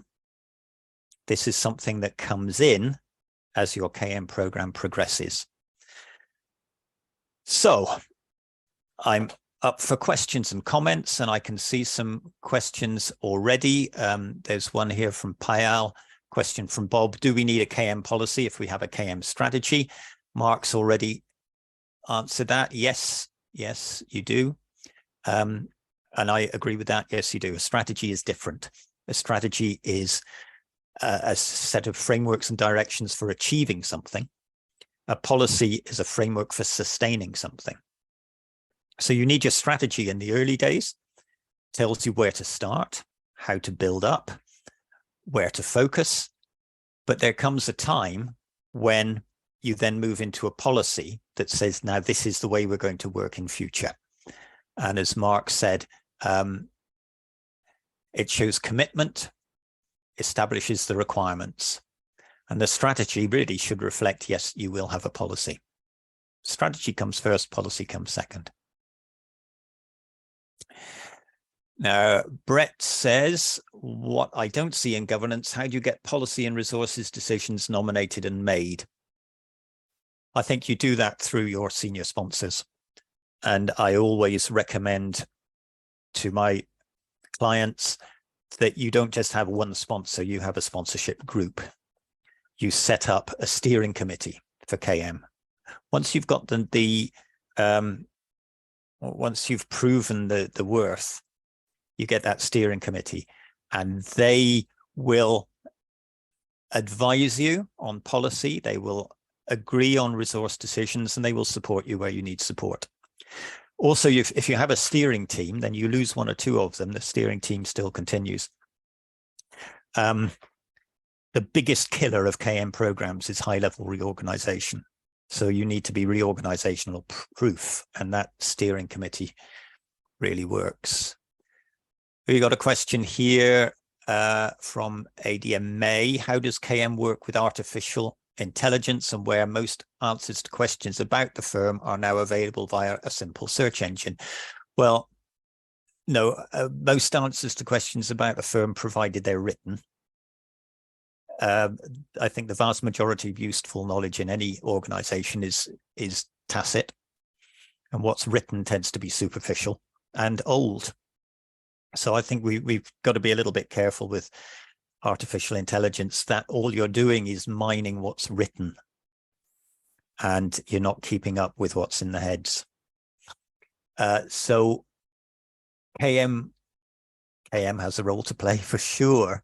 I mean, who's going to make sure the knowledge is written down? The knowledge managers. Who's going to make sure new knowledge is documented? The knowledge managers. Who's going to make sure that the knowledge bases are correct and clear, the knowledge domain owners, who's going to train the artificial intelligence? Probably knowledge management. It's, technology is only one leg on the table. There are 3 other legs. How can you persuade and convince HR to include a KM objective in personal development plans? One of Hank's biggest challenges. I think in a way you don't have to, Hank, if you have fully embedded KM into the process. People don't often have specific personal objectives for financial management, for example, but they're still meant to manage finances sensibly. They probably don't have specific personal objectives for safety management, but they're still expected to be safe. So provided KM is built into the organization in the same way that safety and finance are, then personal development plans are really more about doing your job, and KM is part of doing your job. And as Mark said there, in answer to your question, if you have corporate KM objectives, they will cascade. And this goes back to what we saw here, that there are certain people over in the blue sector, the knowledge managers, over in the red sector, the knowledge domain owners and community facilitators. These people have specific KM objectives because they've got specific KM roles. Everybody else is expected to be a user and contributor, just as they are with corporate finance.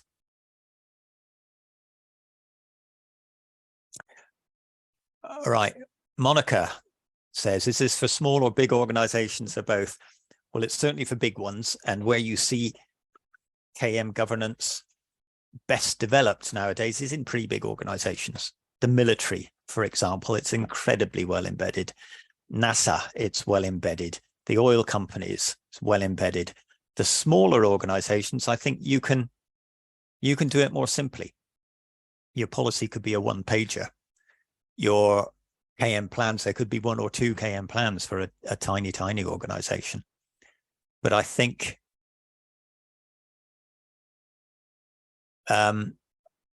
that's you fit it to your own needs and your own requirements. ADMA's come back to me. AI has access to all data in real time. You're absolutely right. I was thinking more about ChatGPT, which is, the big AI conversation at the moment.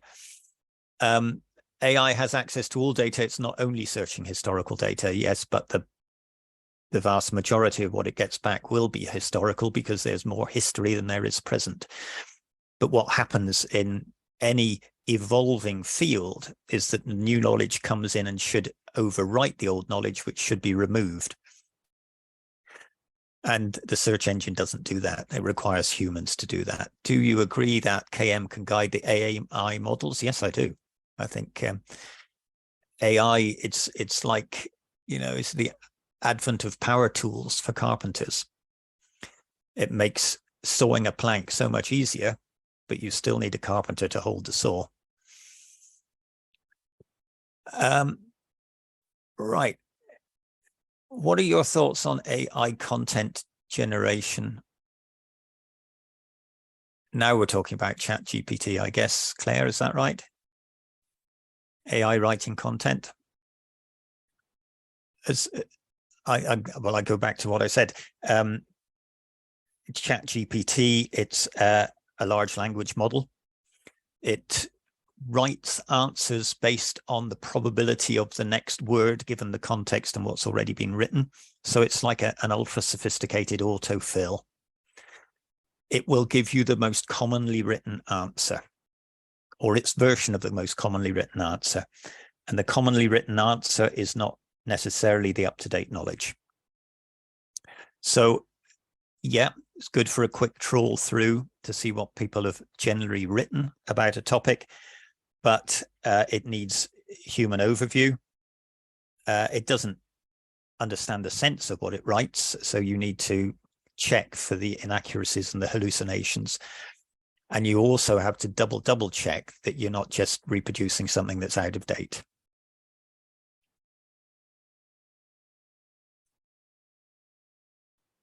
That doesn't mean it doesn't have a role. It just means it's not going to kill KM. What are the KPIs for a KM program? Dira, I'll just answer this last one and then yes, we can of course. finish. Yeah, KPIs for a KM program. That's not for me to say, that's not for you to say, that's for your sponsor to say, and also your stakeholders.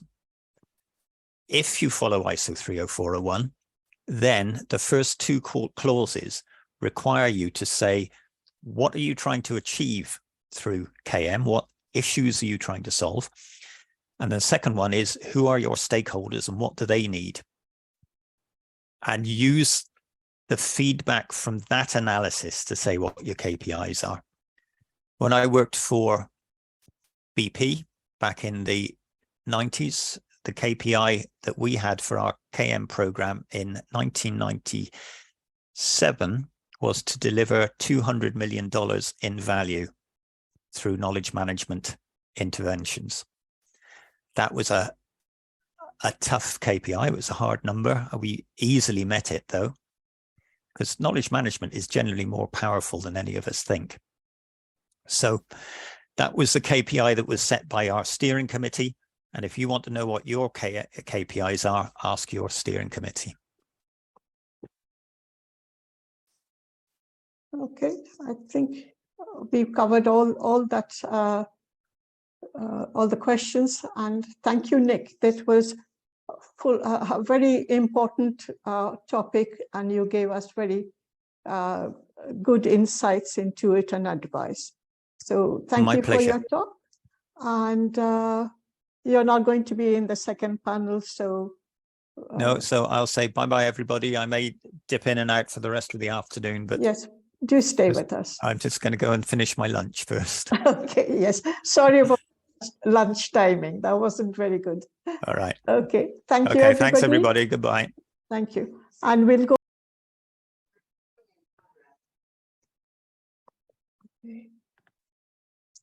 Okay, welcome back, everybody, to our next presentation by Reuven, who will be talking about the personal KM imperative.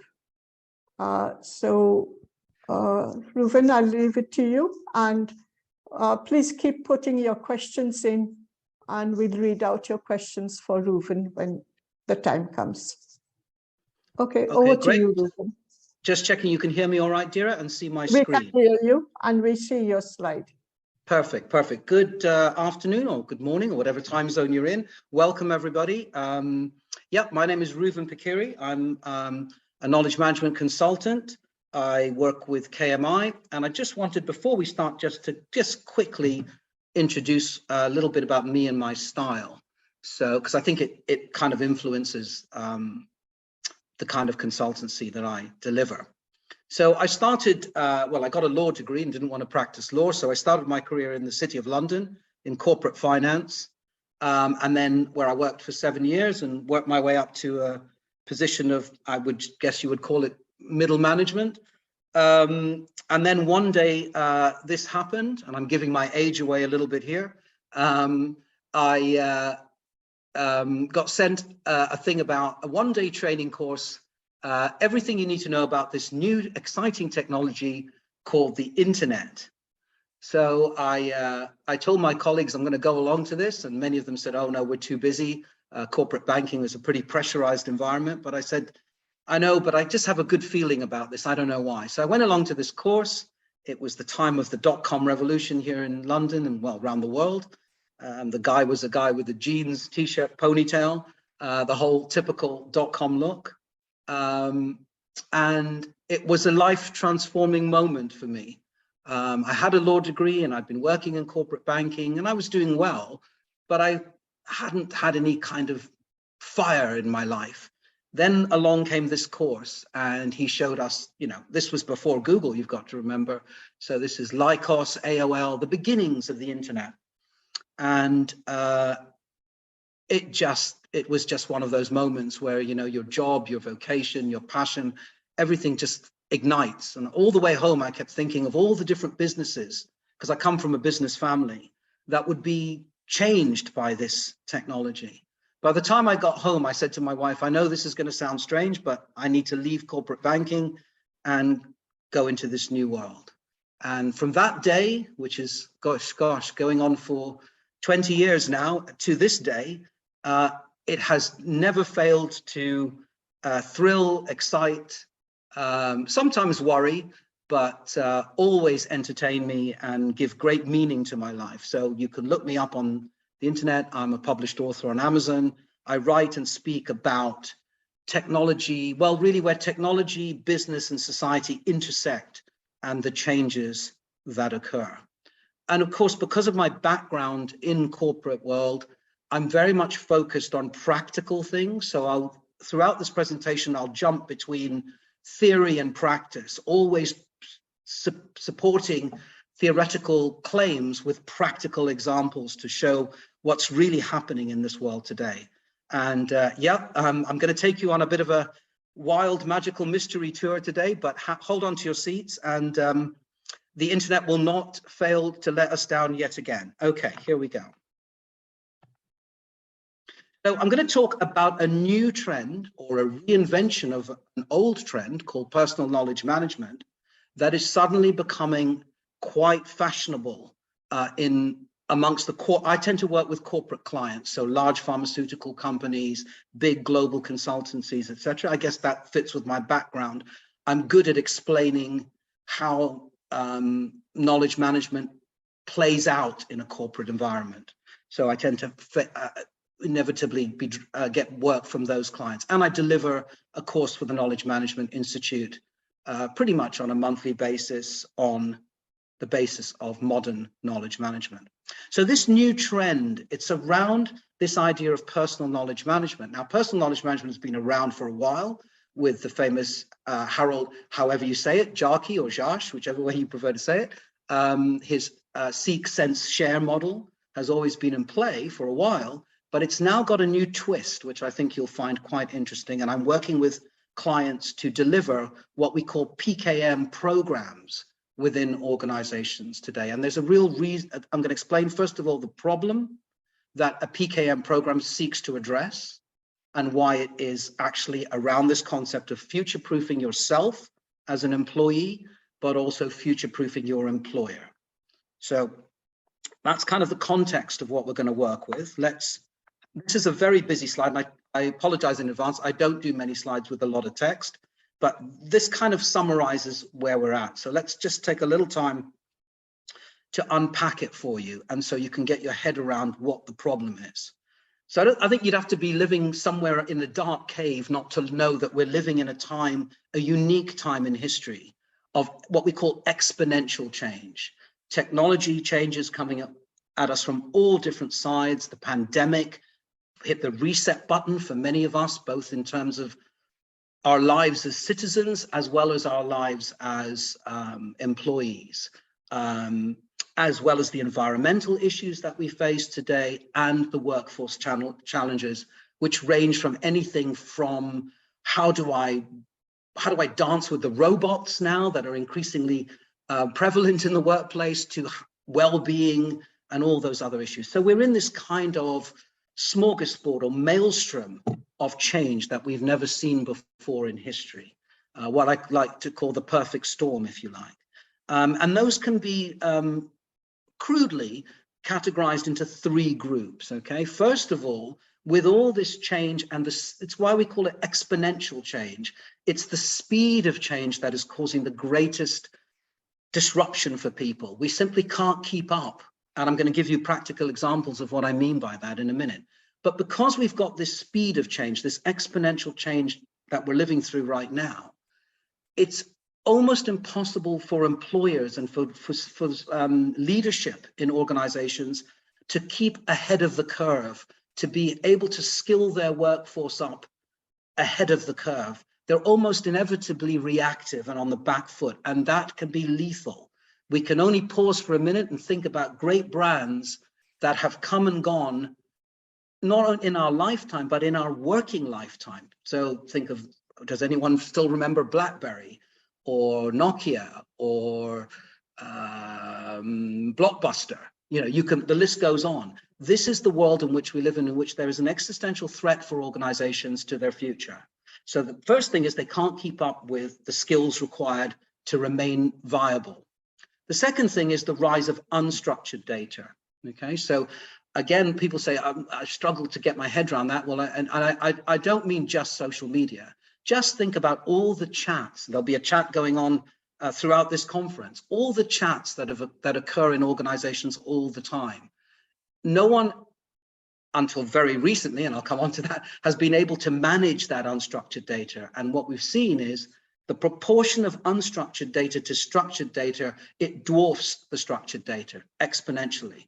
Okay, sometimes to the tune of 10 times as much more unstructured data being created. Yet in those chats that are happening around organizations are valuable knowledge, you know, if you like the word knowledge nuggets, but knowledge insights, whatever, that could be critical to the lifeblood of the company, but they're not being captured and utilized. So the managing of unstructured data causes the second big problem. And the third one, to complete the holy trinity of imperatives, if you like, is this idea that, which has been around for a while, but old knowledge management denied it. It was in denial about it, that 80% of what we know about our jobs is in our heads, and only 20% is ever codified.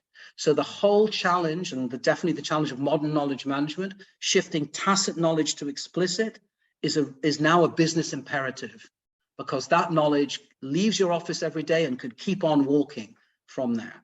And consequently, and also there's the implication that if only 20% is codified, and if 20% is what management is using to make decisions, then they're making decisions on imperfect knowledge. And so there's a real challenge to come up with programs to move tacit to explicit. Okay, so all of these three things come together, okay, to create this existential threat to business continuity, if you like, and what I call future-proofing the organization. And to counter that, what's a trend that's starting to emerge, and I'm working with some clients on this, is the concept of personal knowledge management, empowering individuals to start taking control of their own roles and future and career paths within an organization. However, unlike old PKM, which was mainly a guide, seek, sense, share, Jaki model for individuals, it's now the new domain of the knowledge management team. Being responsible and running a PKM program is the new vogue initiative in organizations. So we're beginning to just touch on why. As I said, I'm very much of theory and practice. Let's evidence that a little bit here. Take a second to unpack this. I'll just have a sip of water. Okay, so this is a PwC Global CEO report from this year, so it's very current, and it really echoes everything I've just been saying in the previous slide. So 40% of the CEOs who were surveyed, around 4,500 CEOs were surveyed across multiple industries. 40%, so that's a significant amount, have said that their organizations will no longer be economically viable in the next 10 years if they stay as they are. So there's an imperative for companies, and again, we'll look at practical examples, but here is data from the field. There's an imperative to reinvent the company in order to survive, okay? And yet, how do you do that? That's such a difficult thing to do. And the problem that CEOs have is that I have to try and reinvent the company. At the same time, I have to remain viable and competitive in the now, today. So I've got this, what they call this dual agenda or dual imperative, and balancing those two becomes very, very difficult. So there's evidence from the field that they need to rethink this. Okay, so as I said, the question is, how do you reinvent your company, yet you cannot afford not to reinvent your company? Just to come back on these pressures and to make it more visible to you, here, this is just a sampling. I mean, every day there's a new disruptive force out there, but here are some of the biggies that are literally transforming industries. And again, I'll show you some case examples. 3D printing, I'm sure many of you are familiar with it. Well, when I used to, a couple of years ago, explain 3D printing to people, I used the example of somebody printing a plastic object. And when I was delivering this for a private class in the pharmaceutical industry, they said, Reuven, you do realize now that we have now in the medical industry printed our first organ. I mean, it's kind of mind-blowing, but there it is. And apparently they start with the bladder because it's the least complex organ. But you can now 3D print organs, you can 3D print prosthetic limbs, you can, in this case, 3D print food, as is in the image here. And it's not just a technology shift, you've got to think about the implications of that for any given industry. Okay, the supply chain, the skills required, the reskilling. So companies are facing these disruptive forces, and they're looking at their current skill set and saying, we don't have those skills. How are we going to make that jump and stay viable? So here we have 3D printing, driverless cars, drones, the next pandemic. The World Health Organization says you'd be foolish to think that the pandemic we've just come through is going to be the last of it. It forecasts several more. Are we ready for that? Robotics, and some other even bigger ones in this, which I'll save for you in a second. So we're in this period of exponential change. Think of yourself, for example, if you were a delivery company, a courier company working in a city like London, let's say. What do? Do you pivot and say, drones are coming, so we'll reskill our workforce, many of them won't be able to skill up, to stop driving motorcycles and delivering things to becoming drone operators? Or do we think, oh no, drones are going to be highly regulated, they're going to be big players, we won't be able to compete, let's pivot in a very radical way to stop delivering and actually be the drone collection centers where drones can land safely and then we can deliver point to point. The truth is they don't know. We don't know. CEOs don't know. And so PKM is about empowering the workforce to help future-proof the organization. So I mentioned driverless cars, and I just wanted to give you a real life example. So I happened to be lucky enough to be on holiday in San Francisco 2 weeks ago, and no less than 3 times, on 3 occasions, I was passed by one of these strange vehicles, a driverless car. Now, you may see there is actually a driver, something that looks like a driver inside there, but trust me, it's just a robot. It's a mannequin, right? It's driving people around. It was both, and in this case, there wasn't a passenger. Here, there is a passenger. It was both spooky and cool at the same time. So while we talk about it here in Europe, is it going to happen, blah, blah, blah, it's already happening in San Francisco. And this company has now just got the rights to do 24/7 robo-taxi services. So this is what I mean by speed of change. You talk about something today and it happens tomorrow. And therefore companies aren't ready for that. They're not able to, put together a trading course in that condensed window of execution. And this is what sets the stage for PKM. Just to give you the and I was talking backstage to Alec from Unicom about this. He's also tried it like me. If you haven't, I strongly urge you to have a play with it, because it is, AI is probably the elephant or the tsunami of all disruptive technologies. I'm given to hyperbole, so you want to listen to more sober voices out there like PwC, who have, well, I put this story out from last month, but this morning I found on my phone, PwC has invested $1 billion in ChatGPT in America to assist their quote unquote, assist their consultants. So here you've got the EY CTO saying that he believes that the killer use case for AI will be actually managing knowledge in the organization. In the center, you've got a list of jobs that somebody put together about the first jobs that are going to go as a result of AI.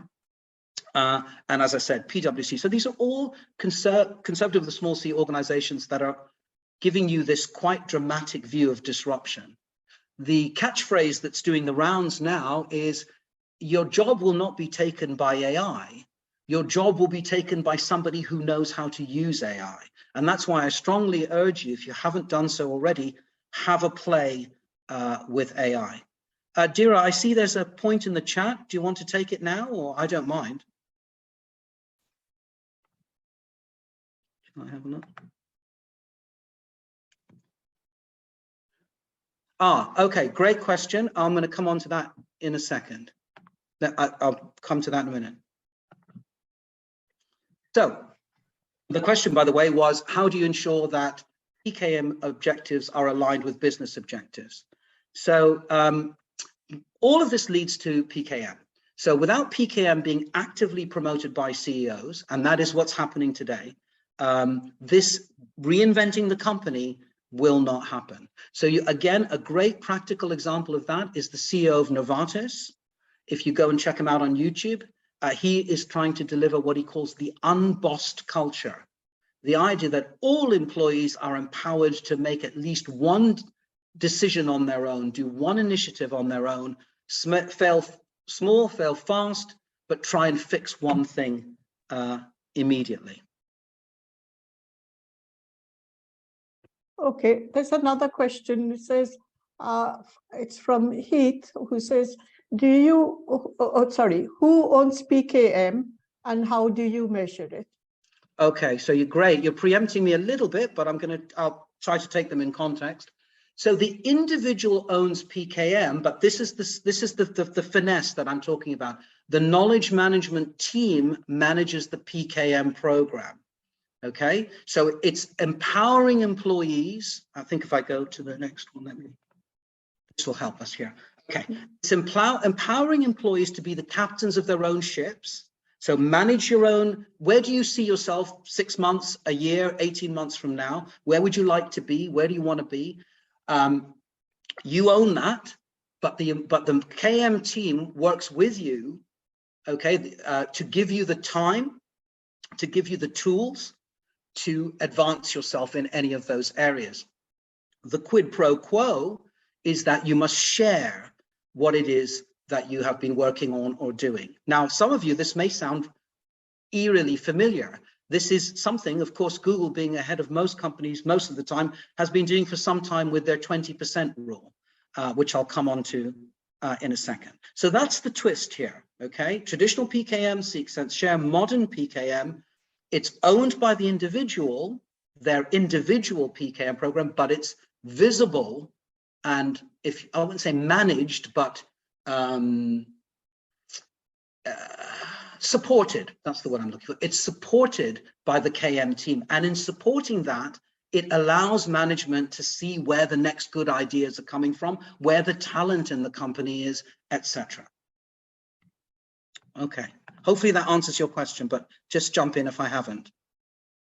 Do you want to take questions now or a little later, Reuven? I don't mind. I don't mind. I hadn't. Because it's we have about 5 more minutes for you to. Okay, the next one is. Okay, question from Rob. Does PKM replace or threaten KM?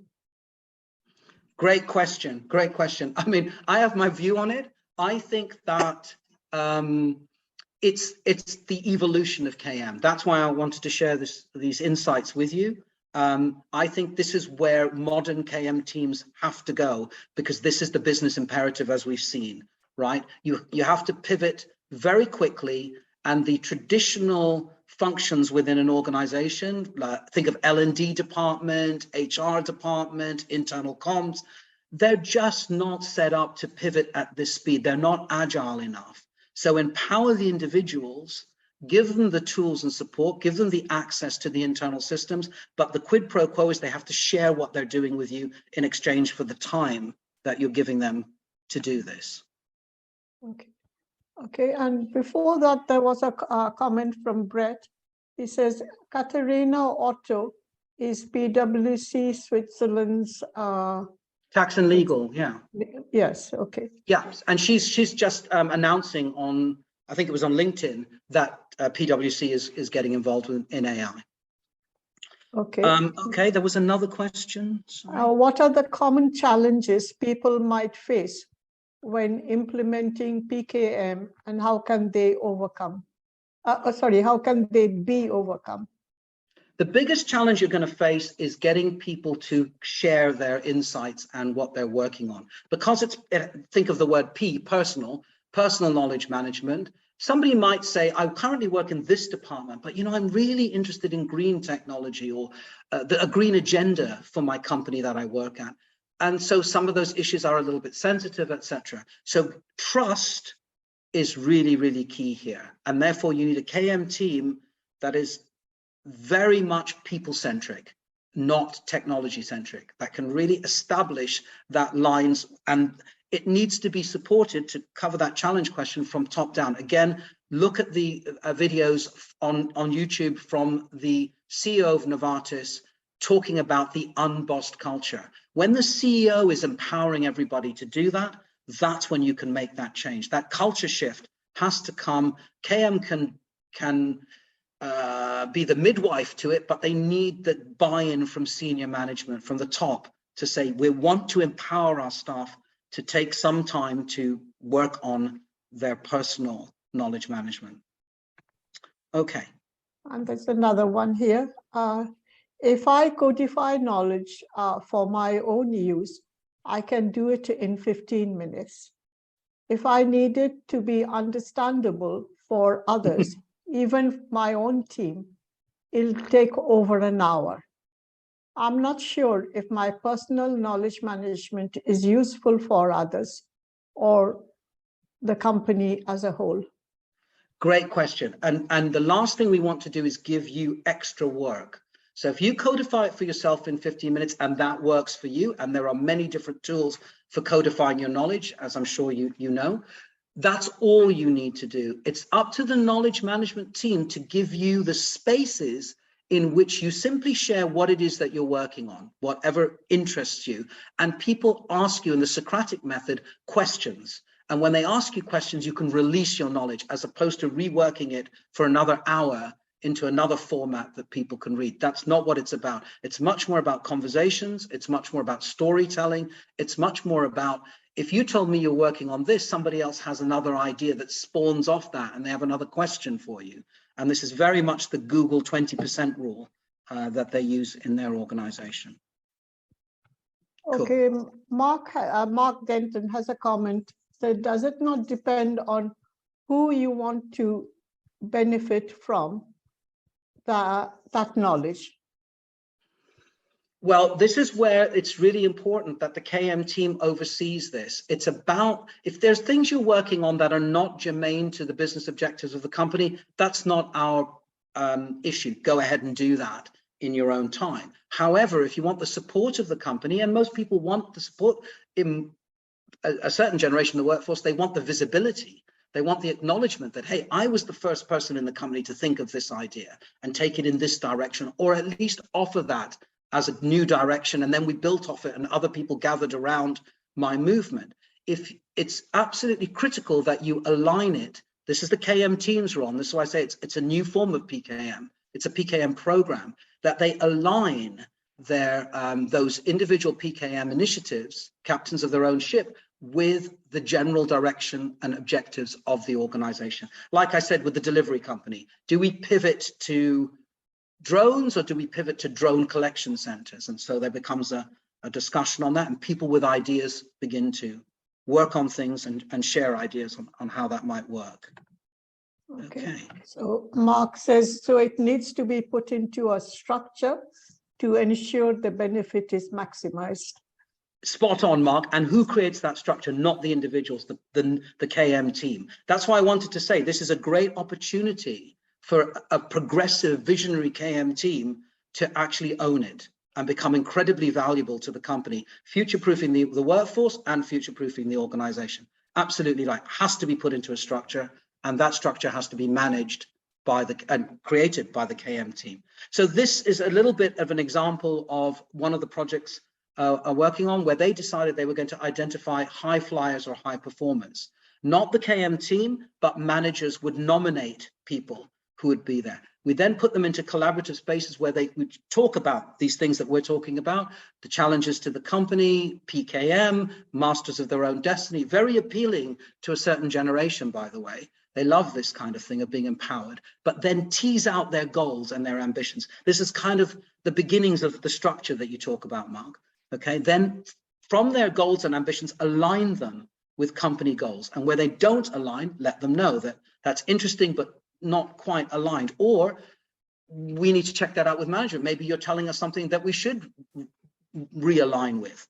So this is the Google 20% rule, where if you don't know, all Google employees are allowed 20% of their working time to work on anything they want to. The only caveat is they must share with their manager what it is they're working on. So you can work on anything. Could be as obtuse or as a new form of yoga, let's say. But Google says that's great, but we're not interested. But then somebody else says I'm working on driverless car technology, and Google's very interested in that. As you know, they are one of the leading proponents of driverless cars as a business.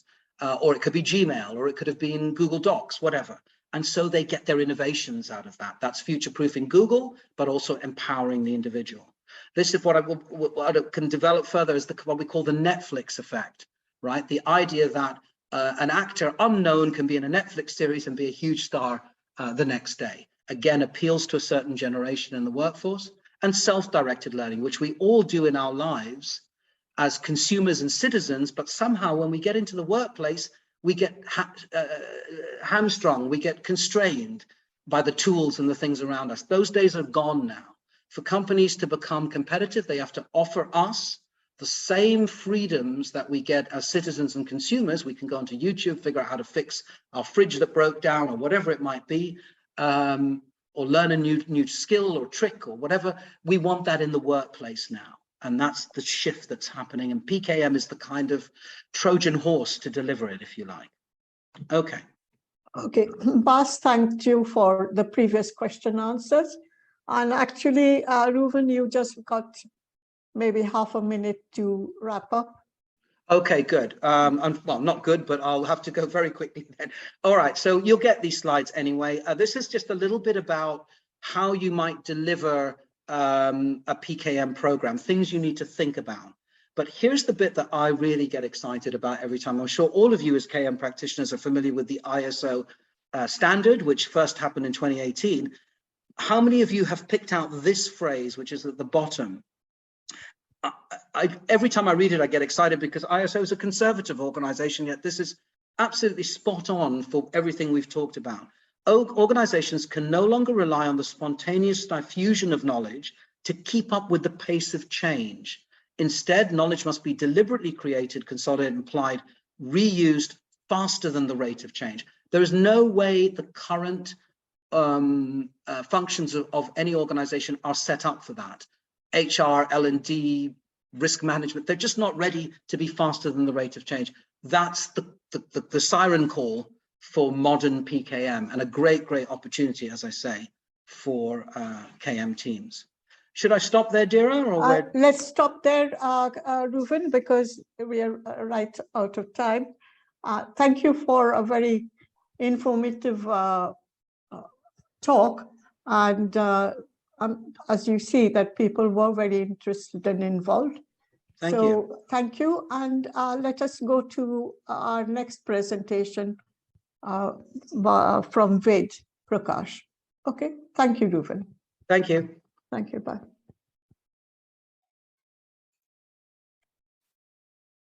Hello, now we've come to a very important aspect of knowledge management that everybody talks about and everybody knows how important it is. It is building a culture. And we have Ved Prakash from Triance, beg your pardon, who will take us through the various points that we need to know.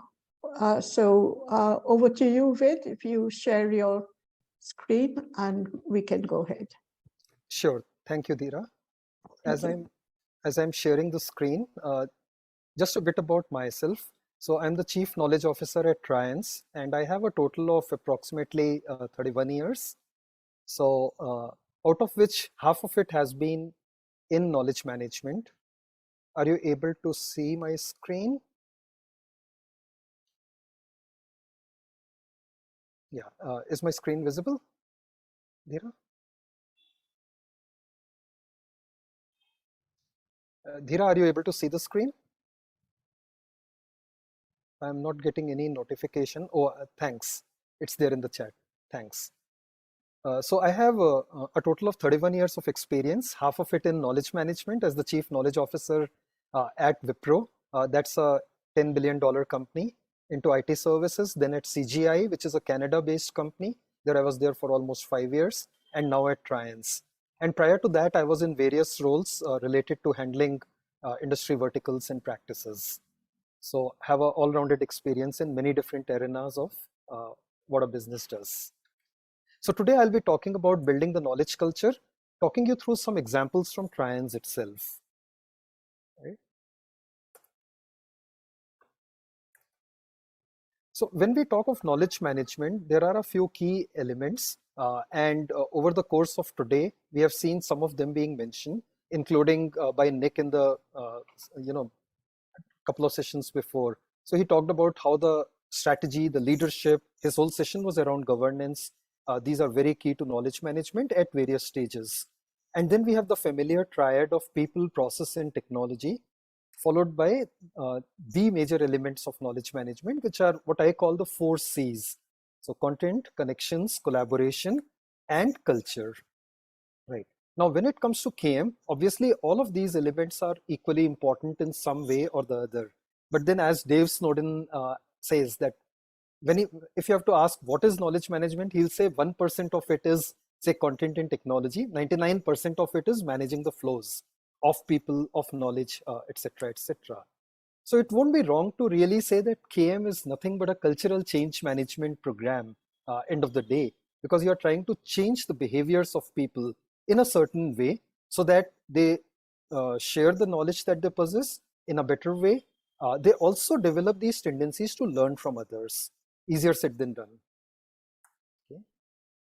Now, when we talk of a knowledge culture in an organization, what do we mean by it? What are some of the traits that you see in the organization, which sort of are indicators of that you also have a good knowledge culture? So there's respect for people. By the way, these are the keywords based on a Mentimeter input that I had got as part of some program. And they may resonate a lot with many of you over here. So an organization has a good knowledge culture when people have an inherent respect for each other as human beings, as co-workers. There's an element of trust in the interactions that happen. There's a lot of tolerance with respect to different viewpoints, with respect to failures that may happen, learning from mistakes, etc. There is a culture of openness where people are willing to share on anything and everything. You need to have curiosity in the organization for the organization to really grow and thrive. So unless one is curious, one would not be really amenable to learning from others as well, right?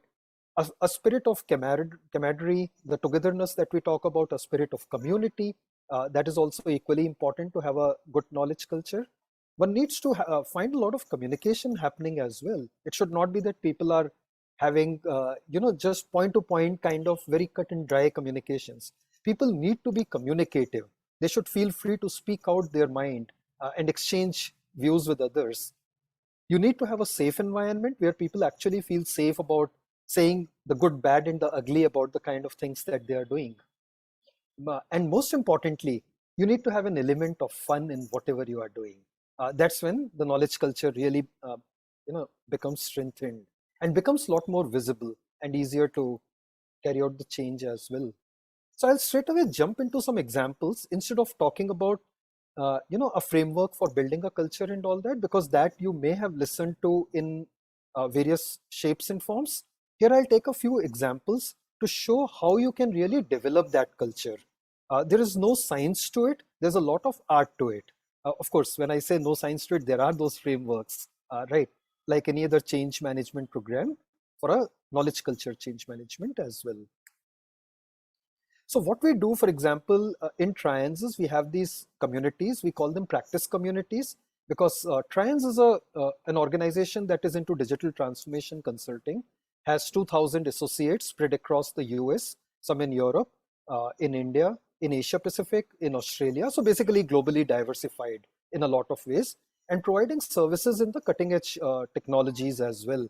They basically guide the clients across industries in redefining, reimagining their business processes and use the latest technologies to carry out that change. Right, so it's around cloud, it's around digital, it's around infrastructure, around security, etc. Right. So we have these practice communities and we hold these regular knowledge shares around that. Now, one of the all practice communities have a common charter, and everybody in the organization is encouraged to join as many practice communities as possible. Even if they are working in one area, there's always something to learn by joining a community in another area, because all these communities interact virtually. Pre-COVID, they used to interact face-to-face as well. But after that, now it has become an established norm, just as we are having this conference online. One of the objectives is also to create heroes out of people who are hesitant to share their knowledge, dig them out, search them out, and say, please come and share your knowledge in the practice community, where there are, at a minimum, there are 100+ people who join at any point of time. And then the recordings are uploaded as well to be viewed by people later on demand. So it's about making heroes out of people. That's really important to set up a culture where people start seeing a pattern that, oh, my colleague, for example, who's an introvert, came and actually shared the knowledge. Why can't I do that? Right. So people want to be seen as experts in the eyes of others, and you need to provide them a stage where they can expose themselves. So try to find those opportunities in the context of your organizations. Here's another example. This is a digital apps practice community. So one of the things that individuals in an organization value a lot is peer recognition. More than any tangible rewards, what they want is peer recognition, so that people see them as experts in a particular area. So give them that opportunity and make sure that you impress upon rest of the organization or rest of the forum where you are in, that these guys have contributed in some way, and let them be elevated as experts in the eyes of others. Right? So peer recognition is one thing that one needs to keep in mind as a key element of trying to build a culture. There are other events conducted as well. For example, a hackathon, a very common cliched term, but then there are multiple objectives, not just besides coming up with some innovative solutions, but it's also about working across boundaries. So when a hackathon is conducted, for example, and this is across the organization, we orchestrate so that the teams come from different practices. And that's when you get cross-functional solutions coming into being, right? So you are basically creating a larger personal network amongst the people within the organization. I talked about the 4 C's, where connections is one of the important C's of knowledge management. And as part of culture building, we focus on creating the internal network that individual employees may have through various events. And this is just an example. Right? There was another event that we conducted called the Designathon. And here, it was a totally different kind of an event, where we said that let corporate functions and the technology teams and the consulting teams come together, right, as part of smaller teams to create a problem that they have faced as employees. And there were some wonderful things that came out of it over a 3-day event. So for example, the admin team said that when people walk into the building, typically there was a biometric way in which they would enter the building. So they said that, what if we have a facial recognition system in place so that people don't have to put their fingers over there, especially after COVID, there have been restrictions on using those kind of biometric devices. And in the Designathon, people actually came up with the solution, which was implemented within 3 days on a pilot basis. Not only that, they went beyond the charter. They were actually able to store the birthdays and anniversaries of people, subject to, of course, data privacy.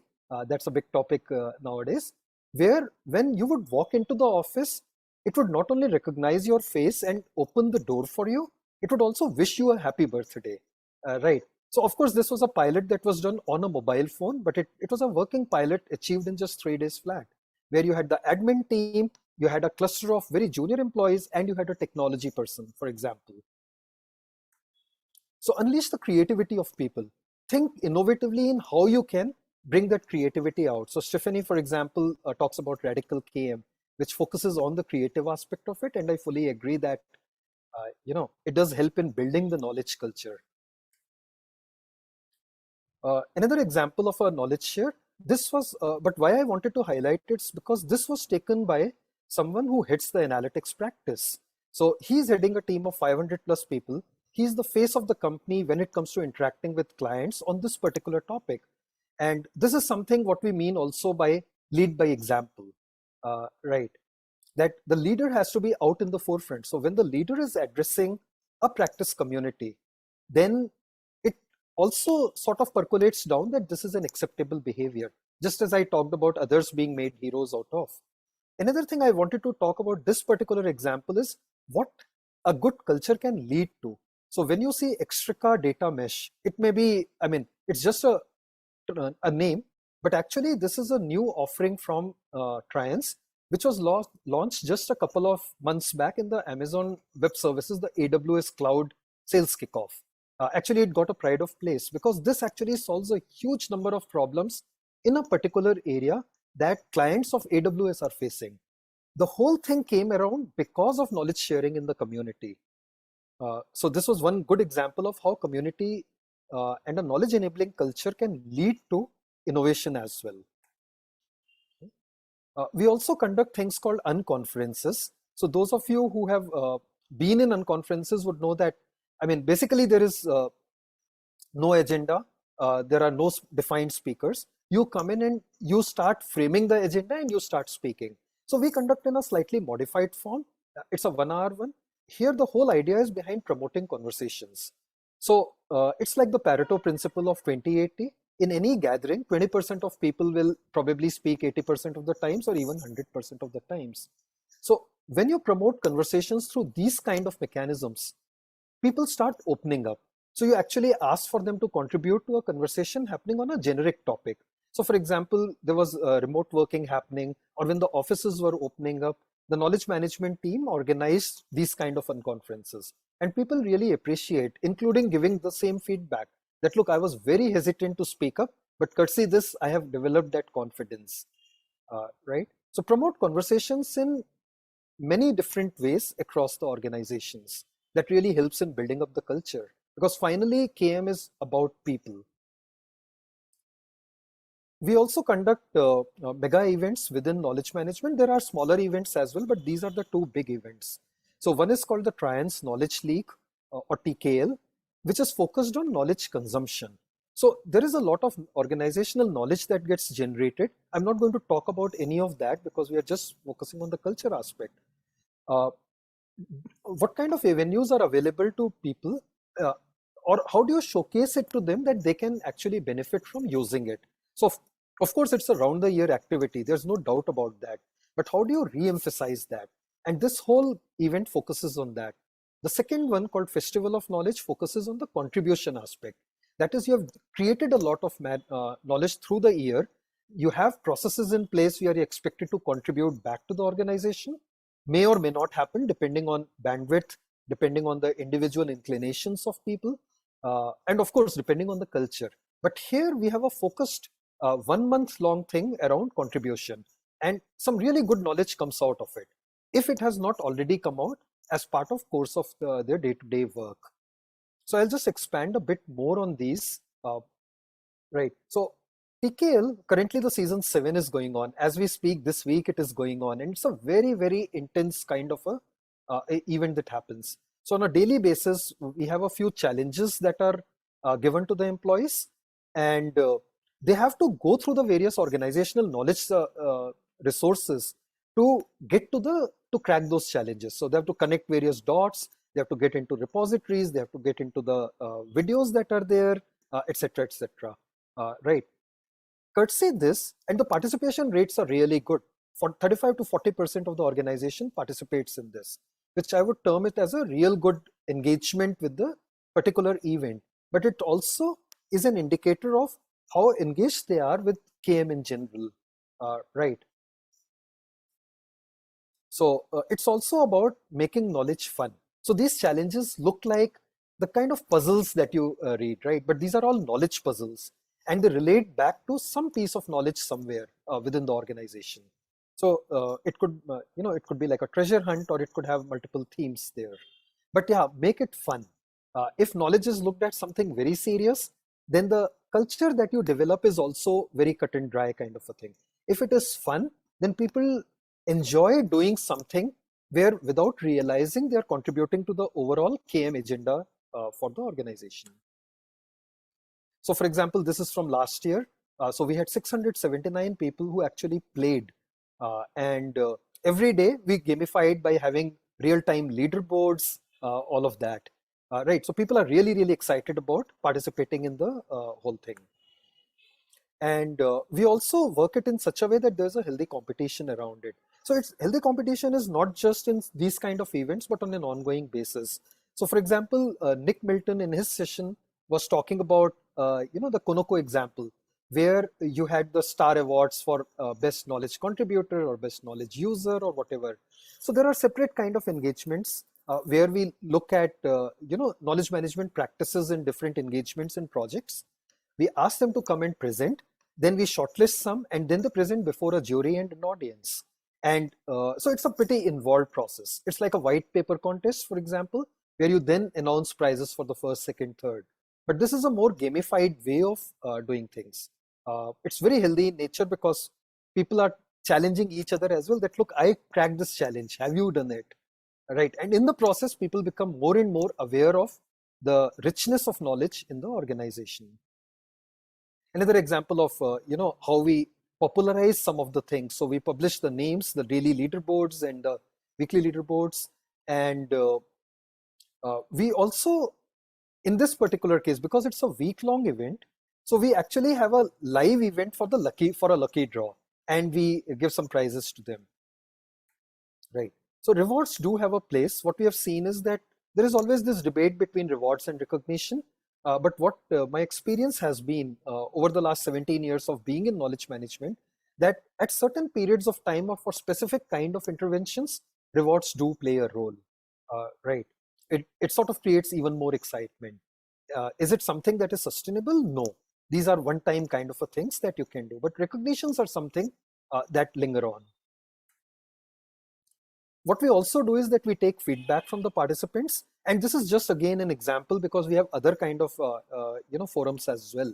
But we do it in a consistent basis. So you take you take feedback from the participants in various ways through surveys, but also sometimes if they have been on the leaderboard, for example, you directly ask them to comment on what was their experience. And we actually collect all that feedback together, the qualitative one, and we publish it as a booklet called Voice of Associates. And that goes out to the entire organization, right? So if you have 30, 40, complimentary things to say about a particular event, and they extend it to the entire knowledge management program itself while giving that feedback, then it's a huge positive reinforcement on the effectiveness of knowledge, of KM, right? You need to do that again and again, so that it creates positive vibes around it. And those who have not participated in a particular event do end up reading these, Voice of Associates, and they think maybe they're missing something. So let me go and try it out and let me explore a bit more. And that is exactly what you want to achieve out of it. So this is, for example, season 7 of TKL, right? And every time we have a different theme. For example, we have Beyond Boundaries as the theme this year. Continuity is a must. So you cannot have interventions that are one-off for certain kind of things. They need to see that there is a continuity of the way you are trying to build that culture. If you have a one-off, the organizational memory is short then. By the time the next year comes, for example, people would have already forgotten that something like this was there. Here we continue refreshing them. It's a lot of hard work behind the scenes. But certain aspects of KM must be seen as a continuous journey. It cannot be one time a feel-good factor and forgotten. Also, one needs to remember that in today's day of mobility of resources, half the company may have actually changed within a year. That especially happens in IT and consulting industry when we had the Great Resignation the last year, right? This is about Festival of Knowledge. So just showing what kind of contributions come in from a company of 2,000 people. This 34,596 is coming from just 2,000 people. Actually, there were 526 participants. So they contributed so many knowledge assets. Now, even if just 5% of it is actually of value, it's still a huge addition to the knowledge base overall, right? What we also do is, so you'll see that there are contributions happening in many different aspects. And we again gamify it. We have points awarded, and we have rewards of different kind and recognitions. We also do one more thing, linking certain KM aspects to, say, an HR process or a quality process is actually something also very desirable, because you're sort of institutionalizing certain things. So what we do is that all the contributions that happen in Festival of Knowledge, we actually send that data across to the HR team. It directly gets into the performance management system too, as part of corporate citizenship. Besides that, we have goals and objectives for specific roles in the organization, the critical roles. So a project manager or a domain expert, so we have contribution roles for certain contribution goals and objectives for certain profile of people. We have usage related goals and objectives for the junior profiles. For example, freshers from the universities who have joined the organization. So we do give them certain goals and objectives over there.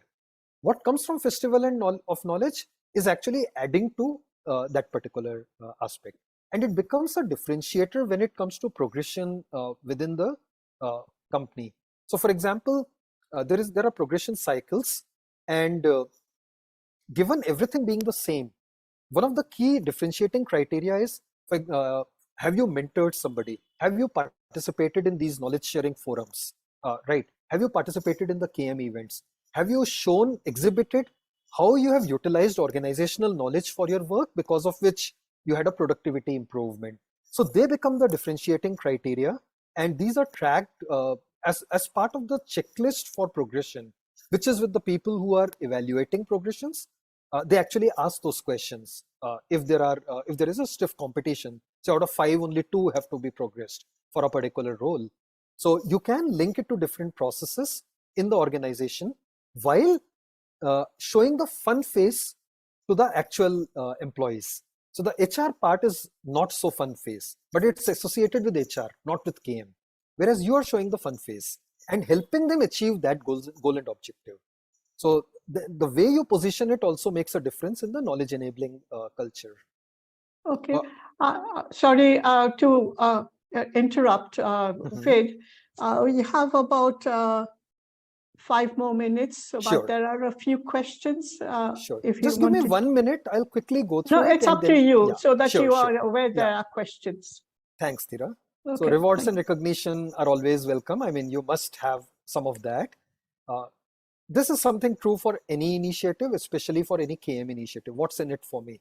Before you design any culture-related initiative or any other, make sure that you answer what's in it for me for the end recipient of that particular initiative. That goes for the cultural initiatives as well.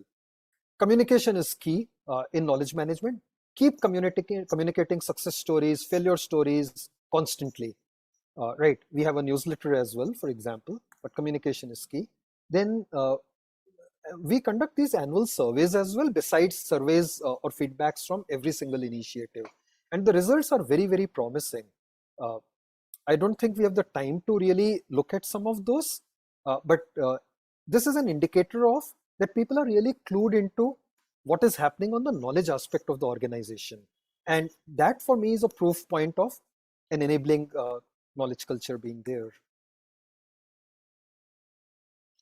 Right? I'll just leave it for a few seconds and then I'll move on to the questions. Okay. So thank you. Here are my details as well. I'll be happy to connect with you on LinkedIn as well. So let me just quickly look at the chat now. Maybe I'll stop sharing so that I have a bigger window. So Dhira, they're all there in the chat window. Okay. So I'm looking at the first one. What role do leaders play in building the knowledge culture? Well, as I talked about, leaders actually have to lead by example, right? They are the ones who really show the path, and the others are the ones who then start following that path, right? So leaders have to be visible in building the knowledge culture from the word go. Of course, they can take a back seat once the culture starts developing. And once you have champions embedded in different parts of the organization, then the leaders can take a back seat. But we do invite leaders, for example, to give out the awards. We do invite them to different forums to come and speak for 5 minutes and go away. So leaders do need that visibility. What are some common challenges that organizations face when trying to build a good KM culture? How can they be overcome? Well, the challenges can be quite a bit. It all depends on, first of all, what's the starting point of the organizational culture itself. There are enough barriers over there. And we do understand, based on our personal experiences, that KM is a nice to have when it begins in any organization. Right. So there are plenty of barriers, and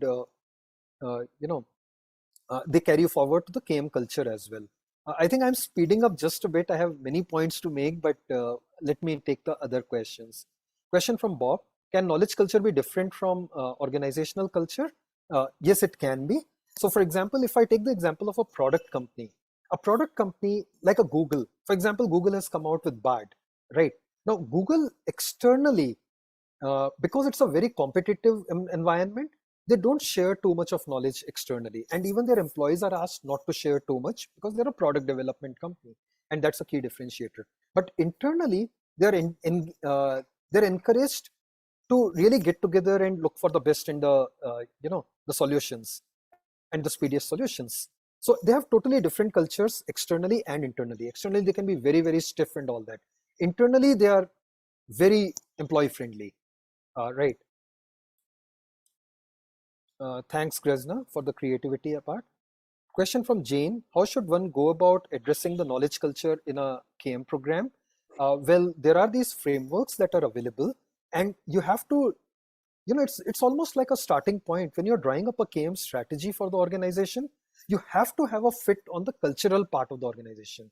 Is it a controlling and directing kind of an organization? Is it a participative organization? So you have to look at all those aspects, the traits, cultural traits of the organization, and then design your strategy as well as the initiatives and the focus areas that you will have based on that. So the context of the organization, the culture of the organization is paramount right in the beginning, right? How many people do you have in your organizational KM team? Well, a very good question. So KM per se has, this was again there in an earlier session as well. When you look at a KM budget, it's on the headcount, it's on the IT systems, the software, etc., and it's on the other initiatives if they for rewards and recognition, etc. Right? IT. So for the headcount part, what I do is I try to keep it at a minimal. So for example, I have 4 people in total. And then there is a vast network of people who double hat. So you have knowledge ambassadors and knowledge champions embedded everywhere, right? So you don't need a big KM team for running a KM program in an organization. You do need a central team for certain aspects, the people, process, technology, and the entire framework, right? I think this is a useful approach to test my understanding. This is bottom-up approach. We encourage people to contribute, then categorize their contributions rather than targeting specific. Thanks, Mark. So this is a very good suggestion. We need to look at this both top-down and bottom-up. Of course, it is a people-oriented initiative, the whole KM program. So it's people at the bottom. Bottom-up always needs to be there. I mean, it is the key thing. Top, you require only for getting the ball rolling. Was it the KM team making those amazing and catching email announcements? Absolutely, yes. So, Jean Rovi, I must say that everybody in the team also has gone very high on creativity. We initially tried taking support from the marketing team who have designers, but we found the turnaround times were too bad. Then we said, why can't we do it ourselves? So our own creativity went up manifold. We do 100% of it ourselves. Thanks for the comment. So any other questions? I know I have exceeded the time by maybe a minute. No, it maybe just got yes, we've gone past it. So if there are no more, then okay, they say thank you. Yeah, so thank we you, can Claire. can go to the next session, which is the presentation from Coveo. Yeah. Well, it certainly went down well with everybody liked it, so that's good. Thank you, everyone, and I'd love to connect with you on LinkedIn, and you can send more questions to me on my Gmail ID as well, which I'd shared. I'm Maybe sure I'll that'll type be it great. over here. Okay, thank you, Wade. Thank you. Yeah, thank you.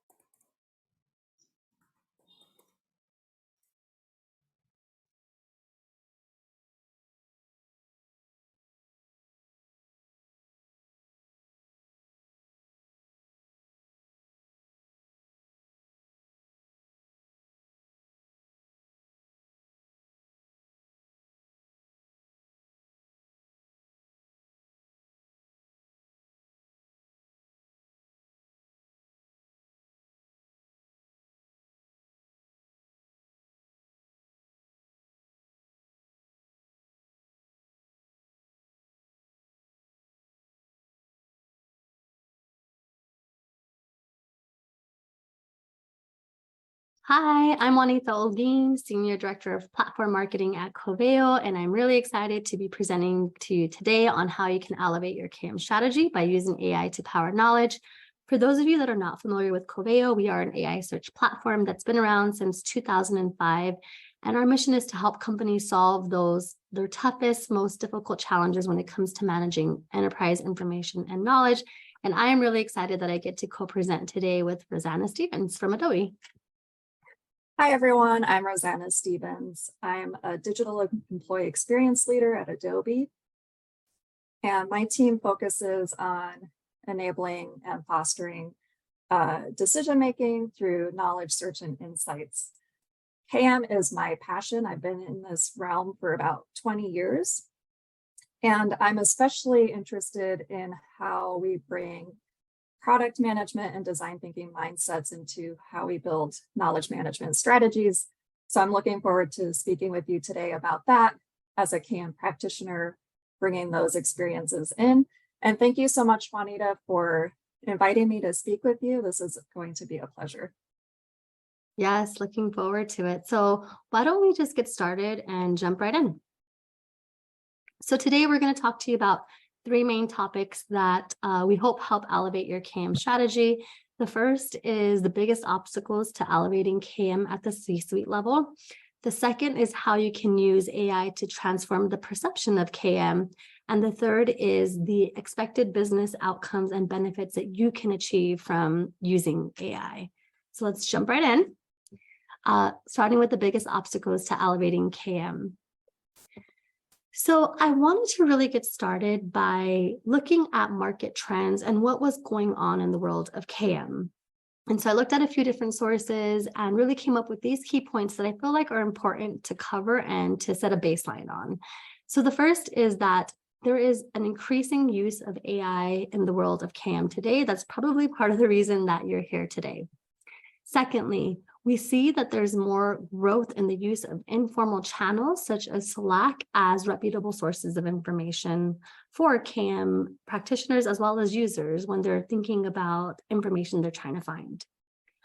Third, we see that there's more integration with business teams and systems. So KM practitioners and leaders are getting more integrated into the business, working hand in hand to solve those real business problems.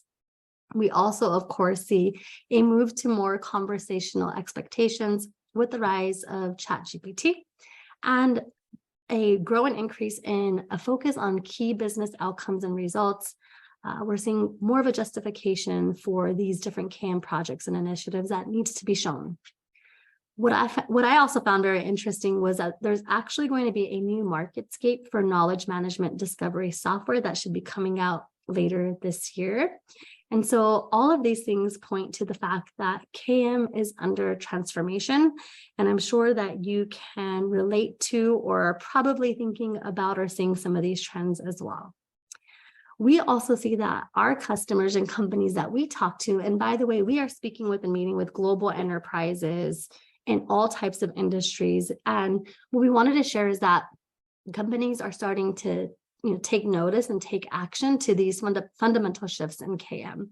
And so a few points I wanted to share with you are that we see that companies are starting to focus more on an expanded view of KM, where it's not just about internal employee experience, but also the customer experience as well.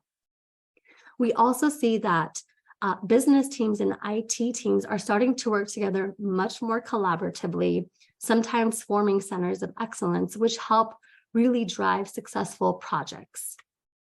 We also see, interestingly, a move to agnostic composable technology and capabilities, more UI variety or headless UI options, so that you're kind of meeting that user wherever they are in their journey.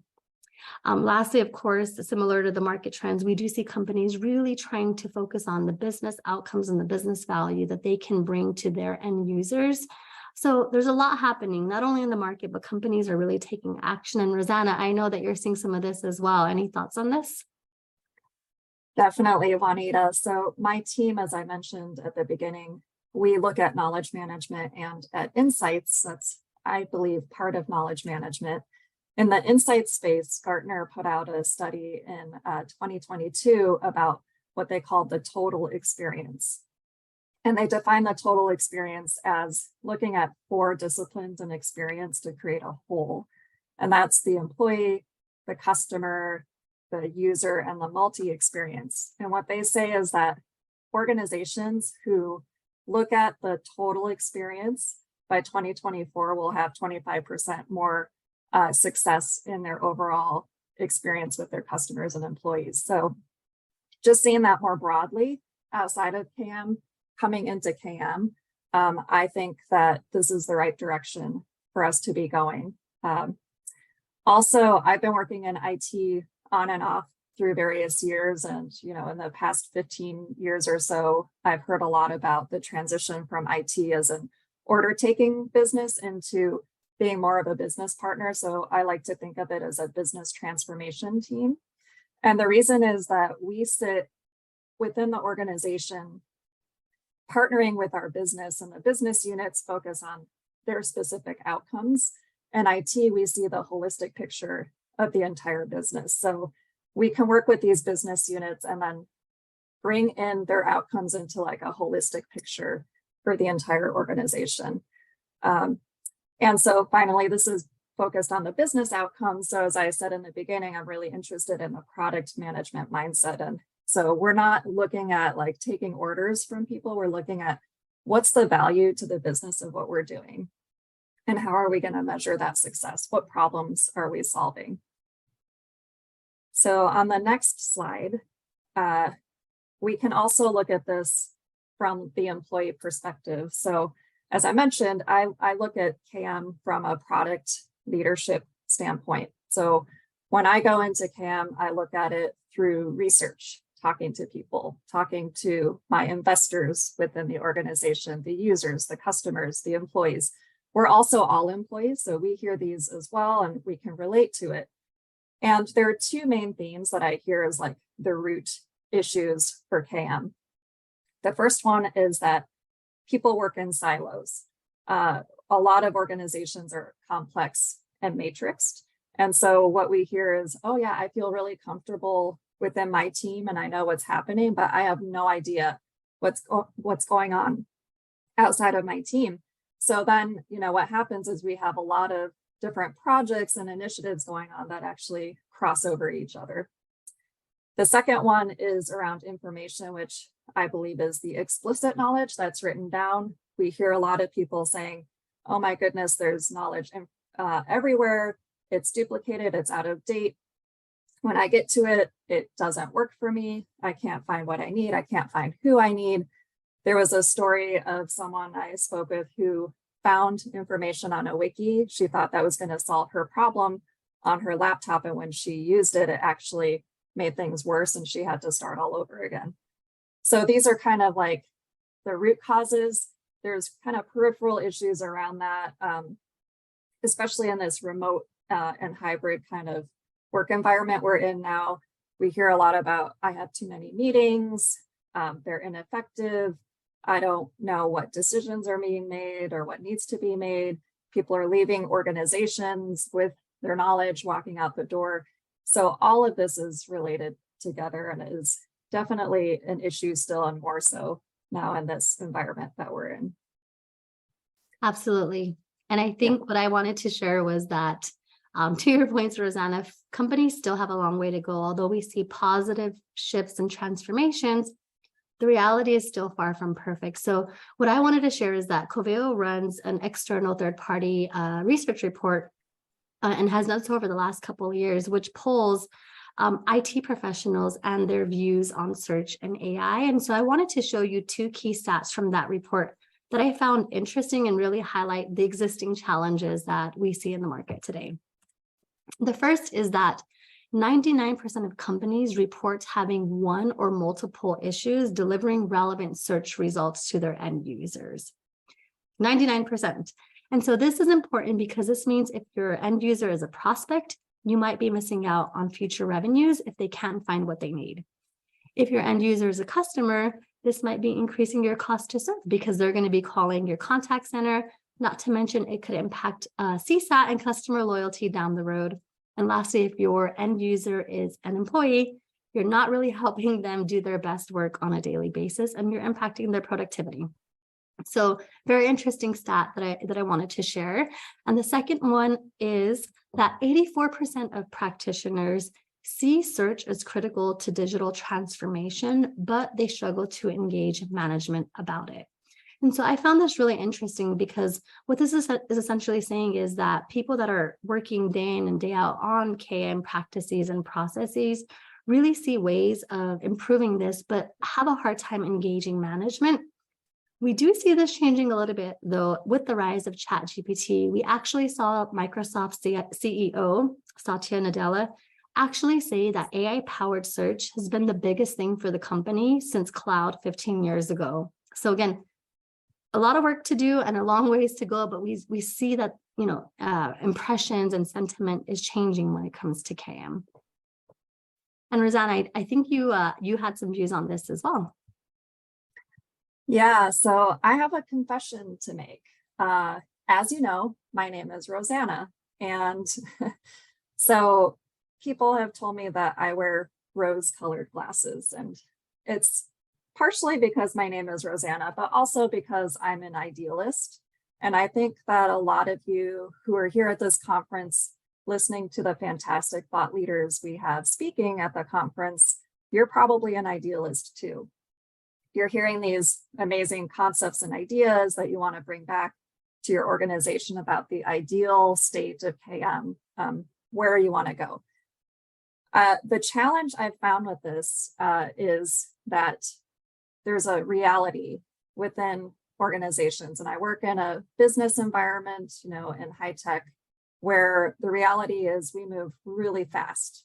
Leaders are making decisions all the time, changing priorities all the time, looking at the market and having to shift. And they really focus on the top priorities for them. KM is a priority, but usually not the top priority. So we run into some issues with investment to reach that ideal that we want to do.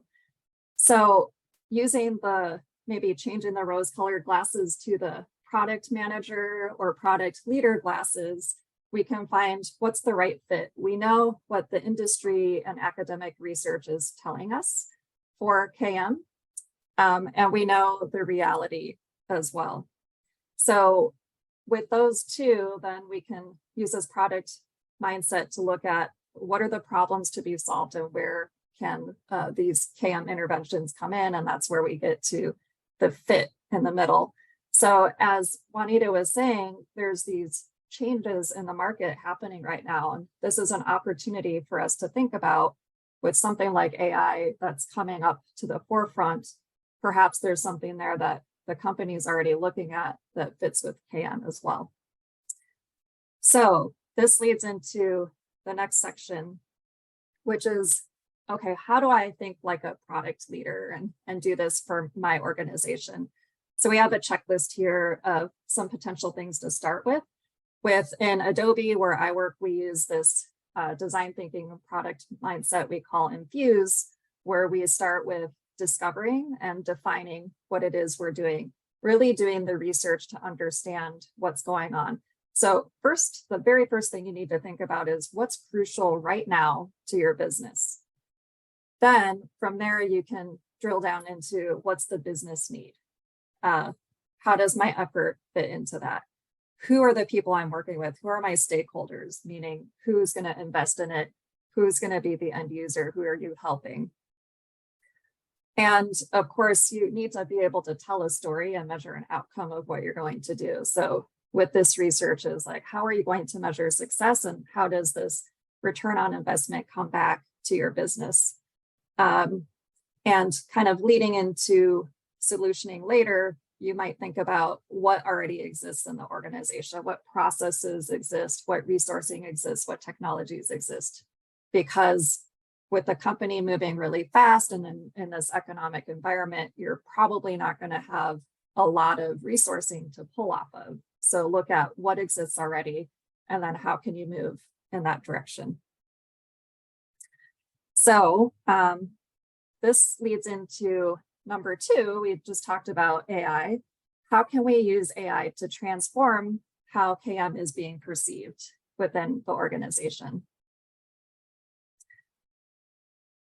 So when people ask me what I do, or they come to me and say, I need knowledge management, I hear really common themes, and the direction they usually go is, I need some documentation.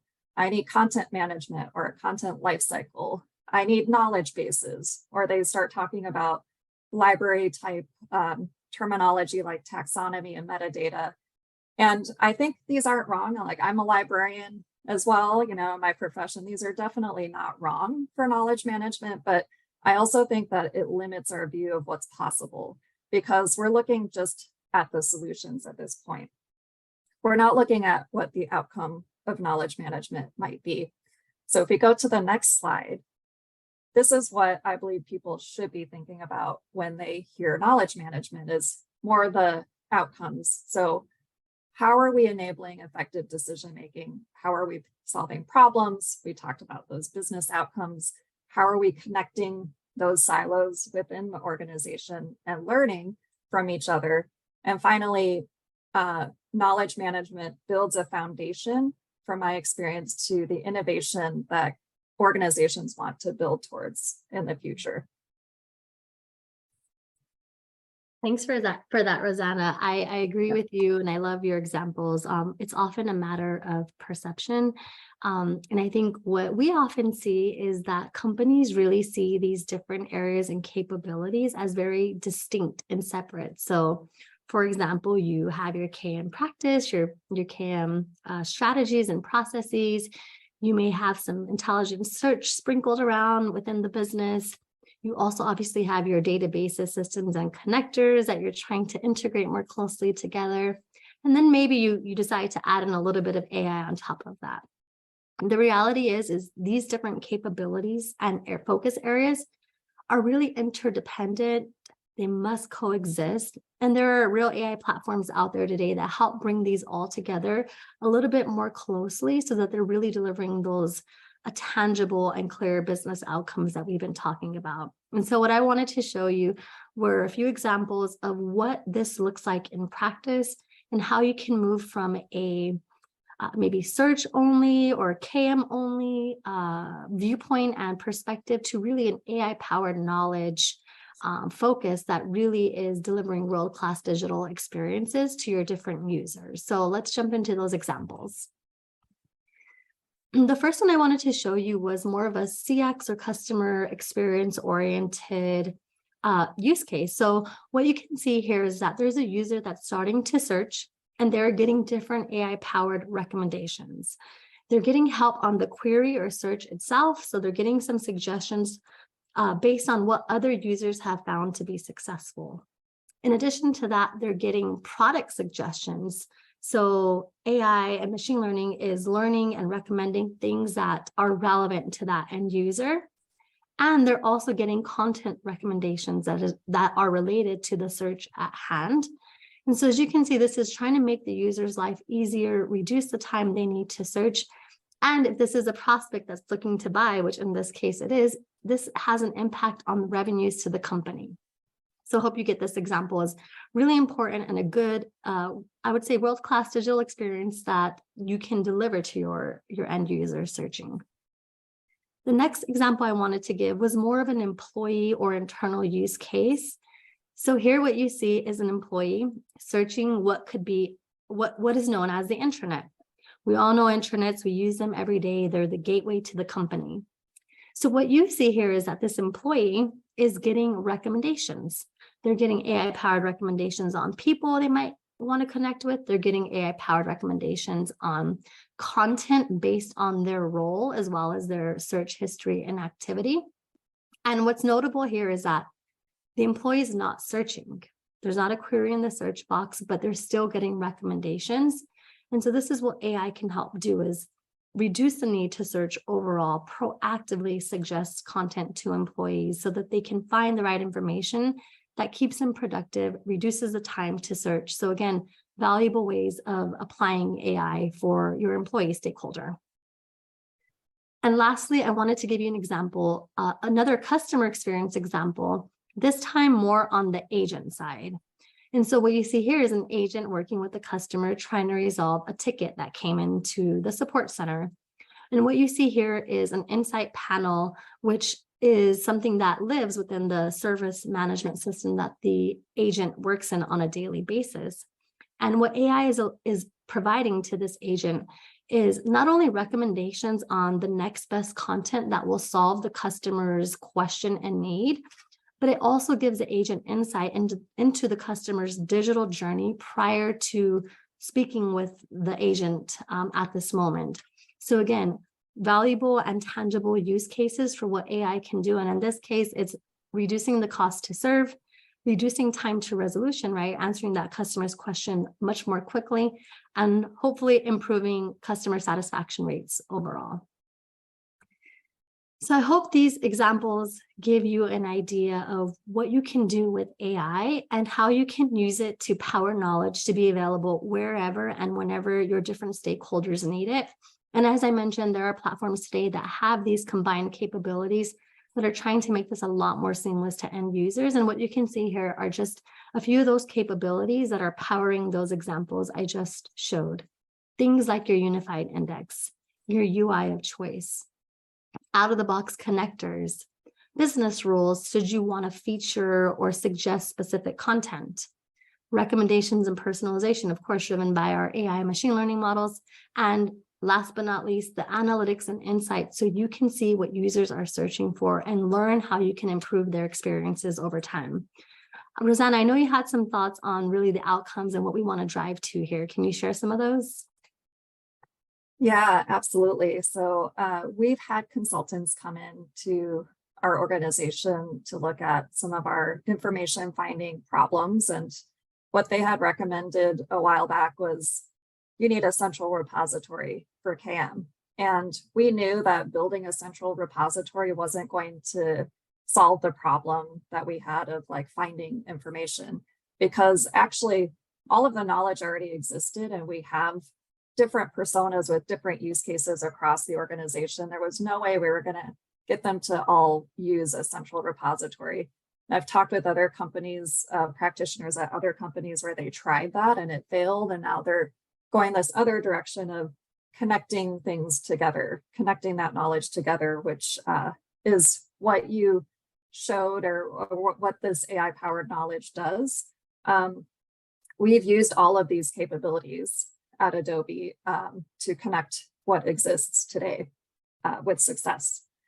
So building into the next thing here. So, you know, Juanita just showed you a lot of different use cases for AI-powered knowledge that you could apply to.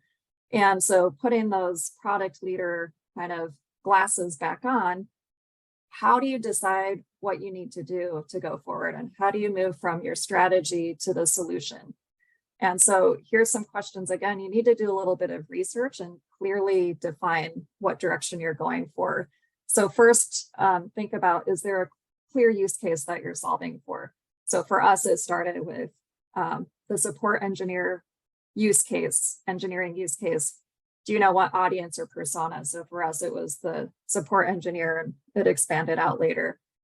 Then you need to think about, okay, so now that I know my persona and their use case, what are their pains?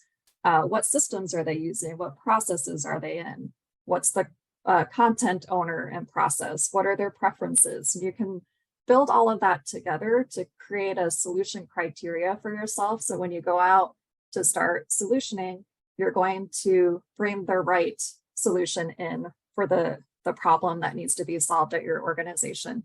And finally, in the middle here, think about, if you don't do anything for these personas, what's the cost to you? So that's how you can prioritize which, if you might have a lot of use cases, how you might prioritize which to go with first. So let's say we've built the AI-powered knowledge like we have at Adobe. Like, what's the key outcome, you know, that you're going to see when you do this? So at Adobe, we look at two buckets. We have our kind of legacy way that we looked at this through productivity, the productivity lens, where we put in AI-powered knowledge for the support customer and employee support use cases. So what we were looking at was reducing the time spent looking for people and information. We put this in place before the pandemic started. And so people had easy access to the information and knowledge they needed to answer questions to do their job. And what we saw last year, just in 1 year, that we saved 231,000 hours of productivity time for our employees. Looking forward, we're thinking aspirationally about what are the actionable insights? How do we enable that by tying knowledge and insights to decision-making? So we're looking at ways of measuring that. And then the final outcome being that we're building better products, putting out into the market, we're increasing our sales and retention and employee engagement as well. Really great results, Rosanna, and thank you for sharing. And I like the view on moving from legacy to more interesting and new ways of thinking about the benefits to the organization. And we wanted to cover that as well, which is the use of AI really has a holistic set of benefits that are beyond the typical financial metrics that we're all used to showing and displaying, such as revenue and cost. So what you see here are all the other categories and areas of that you can benefit from by using AI, things like operational areas, talent, experience, and longevity. On the operational side, it's reducing the manual efforts that not only your end users have to make, but also the people that are managing your systems. It's moving to more inferred and automated ways of making relationships with AI. On the talent side, it's really upskilling your team, your talent, and making AI a little bit less scary because you can now introduce specific use case and show employees what's possible with AI. And this could potentially lead to retention because some employees do want to be working with cutting edge technologies. On the experience side, of course, you want to make sure that you are making your customers, your employees happy, and AI can help with this as well. And lastly, longevity. When you think about technology, it really is a competitive advantage and can help future-proof your company as well as reduce the technical debt that every company is dealing with on a day-to-day basis. So just a few ways for you to think about benefits more holistically from AI. With that, we are going to move into our final slide and offer for you, for those of you that are ready to learn more, that you want to explore a specific use case, you can book a meeting with our specialists and they will help you understand what's possible to you. And for those of you that need a little bit more time, a little bit more inspiration, we wanted to offer our latest ebook on the Intelligent Roadmap to KM. So I've added that for you to learn more here. And with that, Rosanna and I would like to thank you for joining us today. We hope you've learned a few things and new ways of thinking about the world of KM. Rosanna, any parting words from you? Yeah, thank you so much for the invite. It's been a pleasure speaking with all of you and speaking with you as well, Juanita. If you have any questions, feel free to reach out to us. We're on LinkedIn and we'll put our information in the chat as well. Take care. Welcome to the two speakers, Juanita and Rosanna. It was a to me, it was a very involved presentation, but I'm sure there have been questions. So we are now ready to take your questions. So you can see them yourself and answer them. Yes, we can. Yes? I'll take them. Thanks, Dara.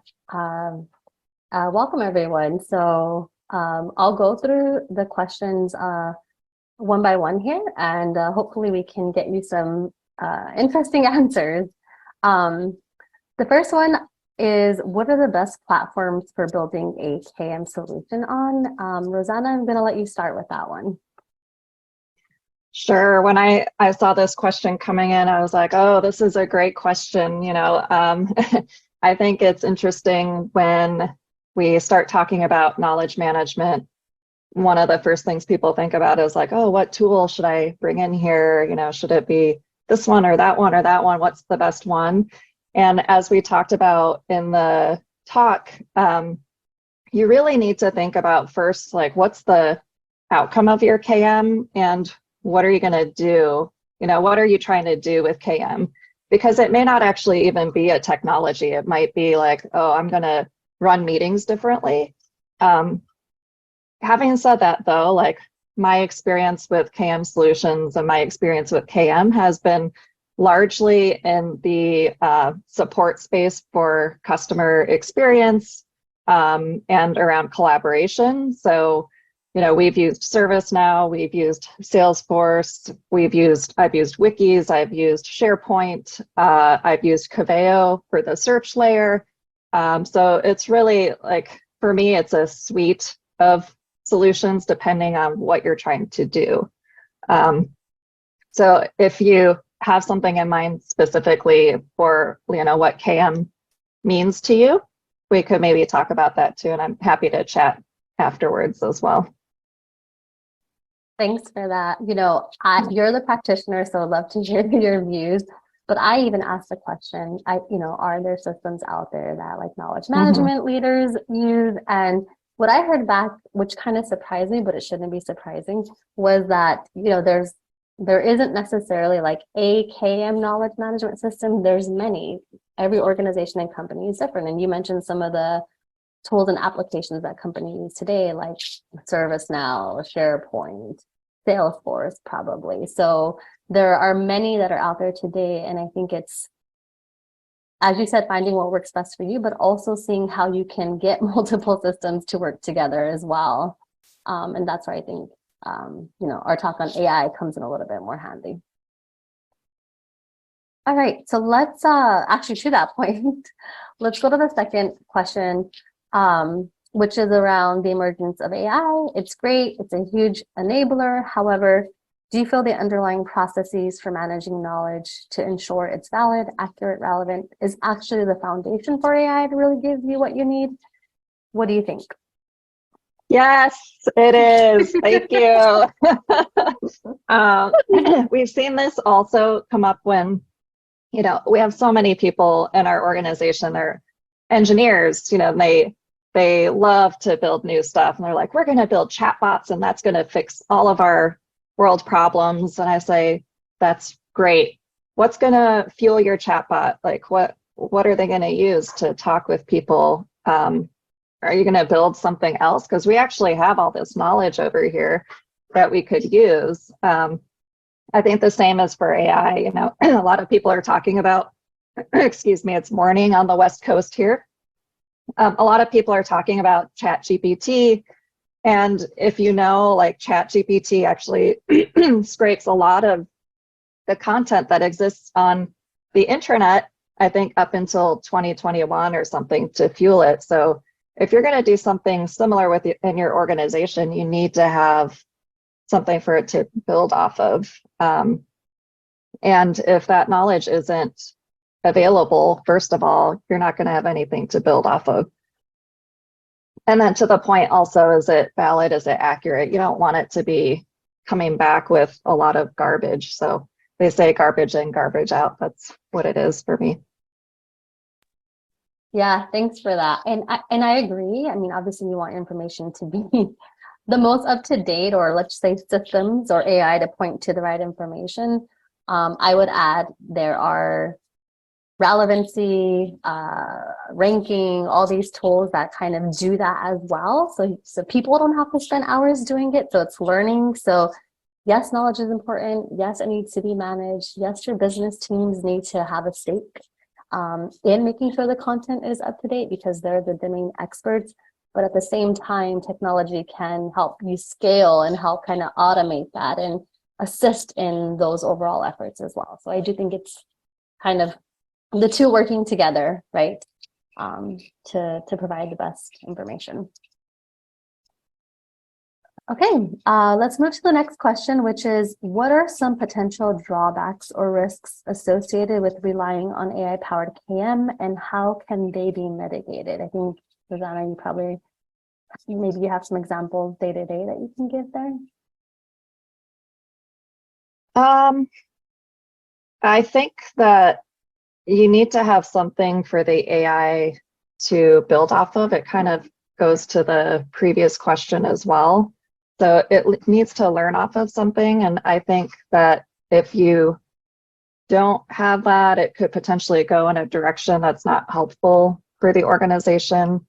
So I think it helps to do a little bit of like intentional learning for it in the beginning, and kind of direct it the right way. So that might be through a taxonomy or through like some testing. I know we've done this with like chatbots where we have people go in there and ask questions and kind of start it off. So that's my experience. Yeah, and I also feel this question is a little bit maybe rooted on the ChatGPT side and what we know and experience about how information is. It's leveraging open or public source information that's not been validated. But I think what we're talking about is AI for your internal knowledge and enterprise, or AI that's based off of your internal secure information versus it being external. That's a good point. It might be speaking to the ChatGPT like hallucination concept where it's just like bringing up random stuff. Yeah. Yeah. Right. Great. A similar question, or kind of related to what you just said, if I have a taxonomy, can I use it and will it improve AI? Maybe I can start with that one to say, I mean, with Coveo, we don't necessarily require a taxonomy because we are sort of indexing your existing systems. We're understanding the metadata that exists in those systems and kind of inferring relationships. So it's not necessarily needed. However, obviously with a lot of tools out there, there are things like thesaurus and business rules that teams can use to help support how knowledge and connections are made. For example, if you change the product name and you call it something else externally, but internally it's called a different name. This is where you can use those like business rules and thesaurus tools to guide users and kind of make those one-to-one connections. So it's not necessarily AI, it's business rules, still a tool though. So that's kind of my view on that. Do you have any thoughts on that one? Yeah, I do think that having a taxonomy, you can kind of, like I said earlier, set the direction where you want the connections to be made. The danger is that you're kind of biasing it a certain way. And we've actually seen with Coveo where we over-engineered the business rules and it actually broke like the natural kind of machine learning that Coveo had to begin with. So the performance of it wasn't as good. So we actually like backtracked and took some of that out and then it was able to work again. So I think you have to look at the balance of it, of what you're trying to do ultimately. I definitely agree with that. Okay, we have another question here that is, can you share key stakeholders you've worked with to get your projects off the ground? I think that one's more on your end, Rosanna. Yeah, I would say go as high as you can in your organization because you want to find the decision maker, the one who will make the investment in what you're wanting to do. And you need to understand what's important to them and what's important to that part of the organization or the organization as a whole. And then talk about your KM strategy within that context. So you have to do that to get started. Otherwise, you won't get the light of day. And if you go too low in the organization, then you might have like a grassroots effort, but it won't take off. Yes, agree with that. And as we discussed, the focus on business outcomes. What are you really doing? And being able to tell that more, I guess, executive level story to get people to really want to pay attention to the pains in the business. Mm-hmm. Okay. Do we have time for one more question, or are we out of time? I think we're out of time. So Rosanna will be in the panel next. So if it comes up, we can answer it there. And it was very involved presentation as well as all this conversation with the questions. So thank you very much. That was very well received, as we can see from the interest we've got. And let's go to our last panel for the day. Hunita, you won't be there, but Rosanna will be there, and so we can carry on the conversation there. Okay. Sounds great. So let's go and see you there. Bye. Thank you. Bye.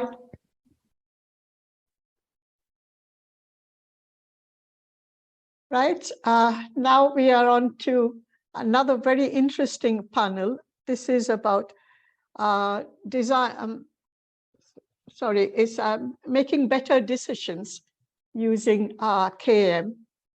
So we have a big full panel, and Hank, I'll leave it to you if you could moderate and get the discussion going. Yes, thanks very much, Dira. So we're the last session then of the day. Yes, it will be the last one too. It's been exciting. It's gone so quickly, this hybrid version. I thought before I kick off, why don't we just quickly go around and our panelists could introduce themselves, maybe 1 minute who you are, and for those of us who may be joining who haven't met you before already. So Stephanie, first yourself. Sure. My name is Stephanie Barnes. I'm Canadian, based in Berlin. I've been doing knowledge management for 24 years, 20 as an independent consultant and 4 at Hewlett Packard. And the stuff before that doesn't matter. I have an MBA in IT and an undergrad in accounting, if that matters. Okay, thank you. Rosanna? Hi, everyone. I'm so excited to be here with so many people that I admire. I see Stephanie on here. So hi, I'm Rosanna Stevens. I work at Adobe. I've been there for about 7 years working in the knowledge management space. My team is called the Insight and Discovery Experiences team, and we do knowledge management, enterprise search, and insights for Adobe. And I've been working in knowledge management maybe for about 15 years, also worked at Hewlett Packard, and I have a background in music and library science. Okay, thanks, Rosanna. And Nicholas. Nicholas Smith, and I'm the head of knowledge and information management at NHS Resolution. And I've been working in the field for about 10 years.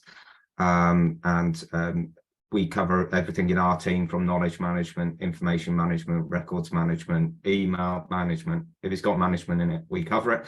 And I have worked across the centre of the UK government, so Treasury, Cabinet Office, Department for International Trade, so mainly in the public sector, which is, I think, slightly different to knowledge management in the private sector, because we have legislation that tells us some of the bits we have to do. So just a little bit on me. Right, thank you. And Sarah or Sarah? Sarah, thank you. Yeah, Sarah Le Breton. I work at the Met Office, which is the UK's National Meteorological Office. So a government funded body as well. So like you, Nicholas, my background actually was in professional services until I joined the Met Office in about 2018. I find it a very different environment to the private sector, and in particular professional services. My background actually is in organisational development and learning and development, and came into knowledge management fairly recently, back in 21. So I think I tend to approach knowledge management very much from that OD side of things, really looking at, okay, what are the levers that we can use to really develop the culture and of knowledge sharing, allowing that knowledge to flow around the organisation. So interested in this chat, slightly concerned about AI conversations, because that's really not my comfort zone. So I might be looking your way, Rosanna, for that. No, that's fine. Thanks very much. And yeah, my name is Hank Malik. I've been in knowledge management for around about 20 years. I was with big consultancy houses first, and then I've been leading KM teams and organizations, and I've written a couple of books on the subject. And I think we're actually now in a KM wave 2, wave 3, wave 4. We moved through these variations starting in the late 90s. We're now hitting the whole artificial intelligence automation, and I think it's got challenges. It's also got huge opportunities. So I think most of us have been on that journey. So it'd be really interesting to capture some of your reflections. So really, I think the first question was for this panel was, can you give examples? And I'll go around the room where you've seen knowledge and management helping decision making and innovation. So that's to do. I kind of tag that around R&D, research and development. because that was always one of the holy grails that knowledge management would help with decision making. And I should be fascinated to find your views and insights as to where you think you've seen examples of this, and some of your reflections. So could I maybe start with Stephanie, in your long career in KM? Sure. Yeah, I'm trying to think what might be a good example of KM specifically, because a lot of times KM doesn't get mentioned in the stuff. So I think one of the case studies that comes to mind is the Danish government, and it's a case study I like because it comes to my radical KM stuff, and you know, and taking a different approach. And it was the KM team was responsible for KM, obviously, in innovation, and there were two teams that they were tasked with working with that hadn't been able to solve this problem for 10 years, and brought them together in a studio to work differently, and with some tools and some paint and other things, and found out the problem wasn't knowledge per se, but communication, which is of course a key part of KM, and so solve the communication problems. There's some headbutting and, you know, that kind of personal politics stuff going on, and they solved the problem in this that had been they stuck with for 10 years in a week. You know, so I don't have an ROI number for that. Unfortunately, I don't know how you compare 10 years of fighting and bickering about writing a law, which is what they were doing, to solving it in a studio in five days. But that was the KM team, so solved that. Okay, so that was around decision making. What about innovation? Because I know you're coming from the creative side. Where are the examples of where you've actually seen KM help with the innovation process? And have you got some stories? Oh yeah, so with the stuff the creativity and stuff that I do, the KM team, I mean, I work with teams that are to do creative things, to do arts-based interventions, things to open up the space, to get people to reflect and make different connections. So yeah, I'm trying to think of stuff I can share with that's not confidential. But again, it's come out of those interactions of opening up the space, and looking at things differently, putting the pieces together differently. Yeah, and my head has gone blank. So let somebody else answer, and maybe all right, we'll come back to that, because I'm interested to explore, because there's a lot of I was in the States recently, there's a lot of controversy about AI and arts, the artists, you know, doing them out of work, jobs, and I'm particularly interested to find out your own views on that, coming from a creative perspective. Well, we'll come back to that. Yeah. All right, good. Okay, Rosanna, over to you then. Can you give examples of where you've seen knowledge management help with improved decision making and innovation? I think you touched on a little bit about your presentation, but it's that would be.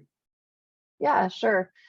So I do think of knowledge management kind of broadly. To me, it's not like a database or like a content repository necessarily. So if you look at the whole spectrum of what knowledge could be, one area, you know, within my team is like, it's also data potentially that's being gathered by the organization. So one thing we're working on is how do we capture what are the people who are talking to customers, what they know about what the customers are saying about our products, and are they happy or not happy about it?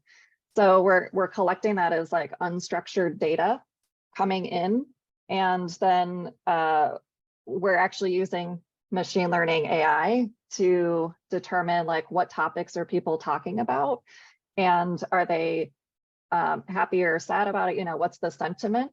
And that then leads into what our product backlogs are going to be. You know, like what's the ROI on doing this particular feature in a product? Is it going to serve the needs of the customer or not? And then it's also looking at what processes do we need to update within our organization around maybe the sales process or the customer success process. So that's one way that we're helping people to make decisions, and we're tying it directly with what's the revenue impact to the business if you were to make this decision one way or another. I think that's maybe the most tangible. For me, the innovation is a little bit harder. I feel like it's hard to like really measure that innovation has happened. But like I see, if you can make connections between people who have different backgrounds, or it's the silo thing. Like I think silos are actually good sometimes in an organization. And now when they make a connection, like a researcher is talking to a different kind of role within the organization, suddenly there's new ideas that come out of it. So that's where like social KM can actually be really useful. So, and then also like I was in a talk about search as well. The more that you can float up about what's happening in the organization when somebody searches for something or connect like people with the project, then I think there's more ideas and innovation that can happen too. I'll keep talking and I'll stop. I can tell. No, so you're certainly using, yeah. So you're actually using AI tools actively now in KM to assist with processes. Yeah. Right. So you, so you certainly must be one of the forerunners in this in the moment, because I think here in Europe, maybe we're still a little bit staid in that background there. But I also work at a tech company, so there's a lot of engineers wanting to do this stuff. Yep. Okay. All right. Really interesting. Just got one question coming in from I think it's from Mark. Can you provide examples of where you've seen KM contribute to taking an optimal decision rather than making a decision? Mark, Nicholas, maybe you want to answer that? Sorry, I missed that for a second. It just jumped. Right. So can you provide examples of where we've seen KM contribute to taking an optimal decision rather than making a decision?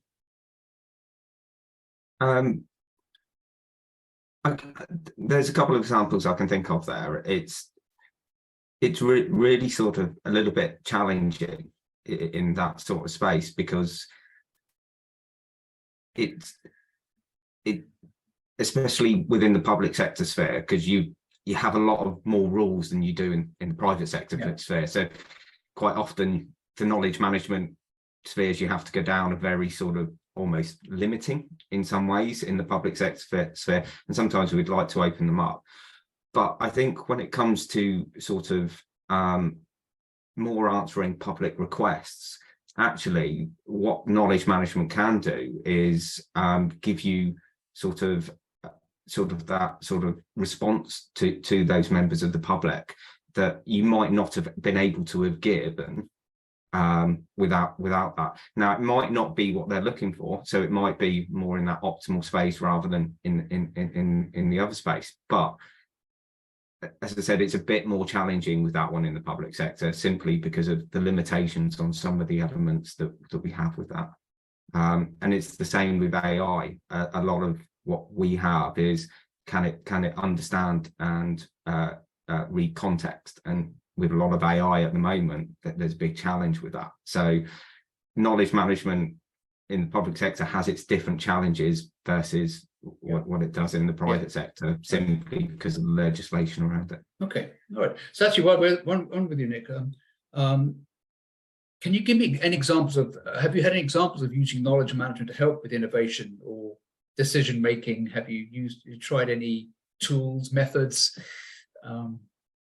Well, I've actually set up 2 knowledge management teams in 2 organisations that never had them previously. So I'm going to use an example from one of those, because actually I think that there's some really good examples there of where actually they've been able to make better decision making, and some of that could be around accepting of licenses, for instance, in one of the organisations. When certain organisations were applying for these licenses, the decision making was rather quite a difficult process. By introducing the knowledge management processes and procedures within that, it made that much more efficient to make those decisions without the risk being involved as there previously was.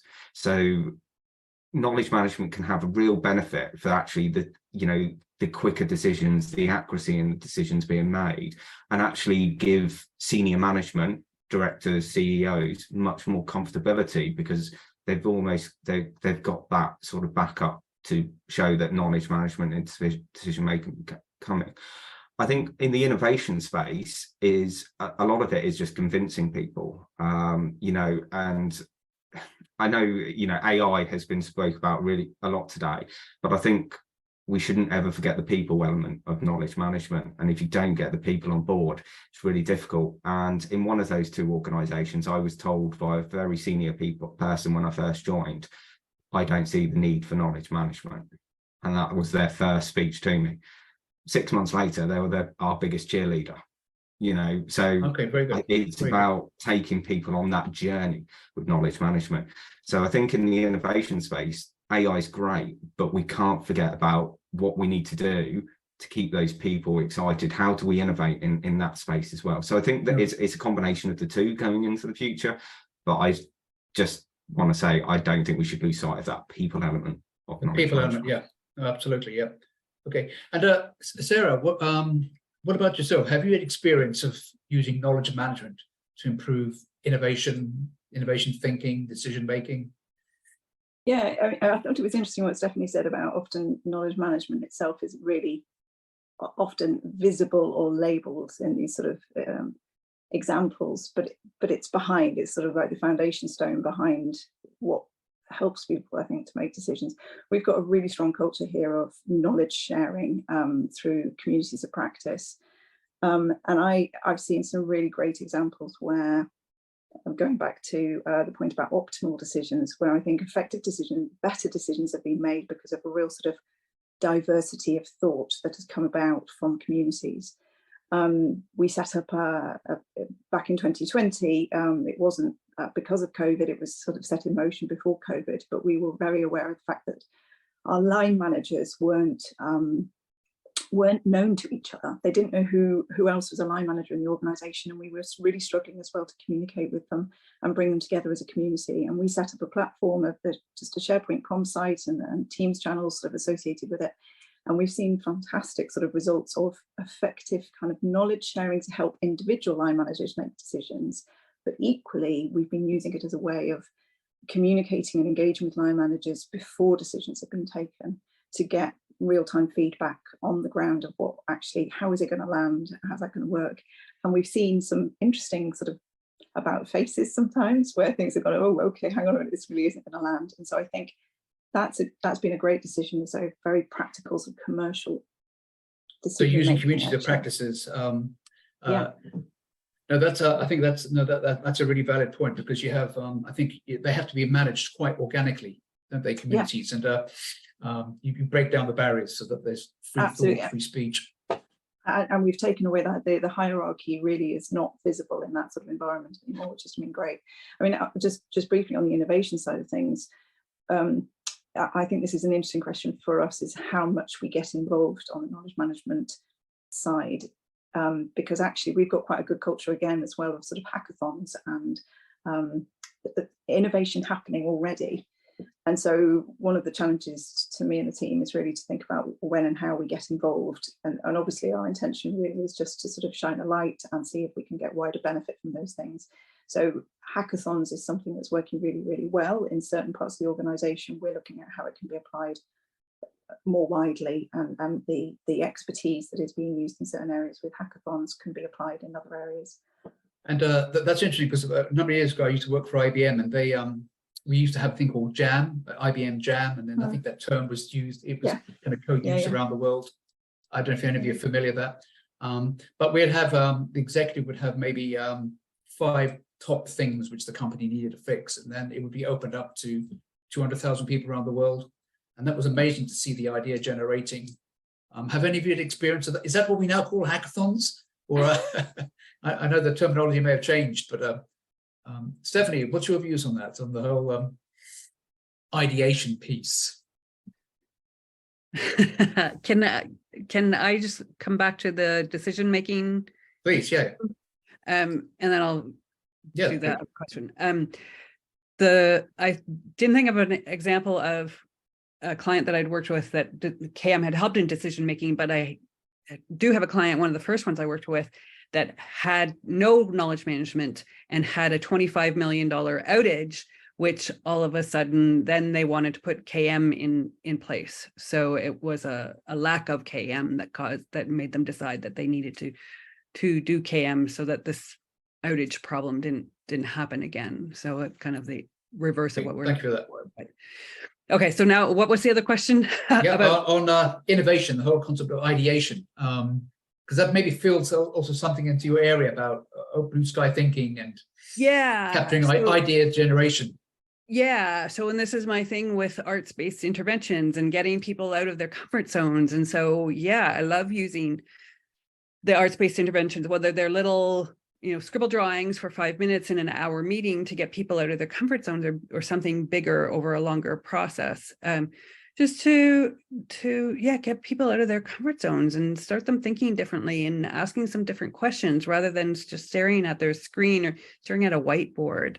And there's a team building aspect to it too, because in ideation, trust and respect is important, that you trust that psychological safety, that it's okay to say crazy things or have crazy ideas. And you're not going to be criticized. So doing the arts-based interventions has a lot of benefits in that ideation phase. Okay.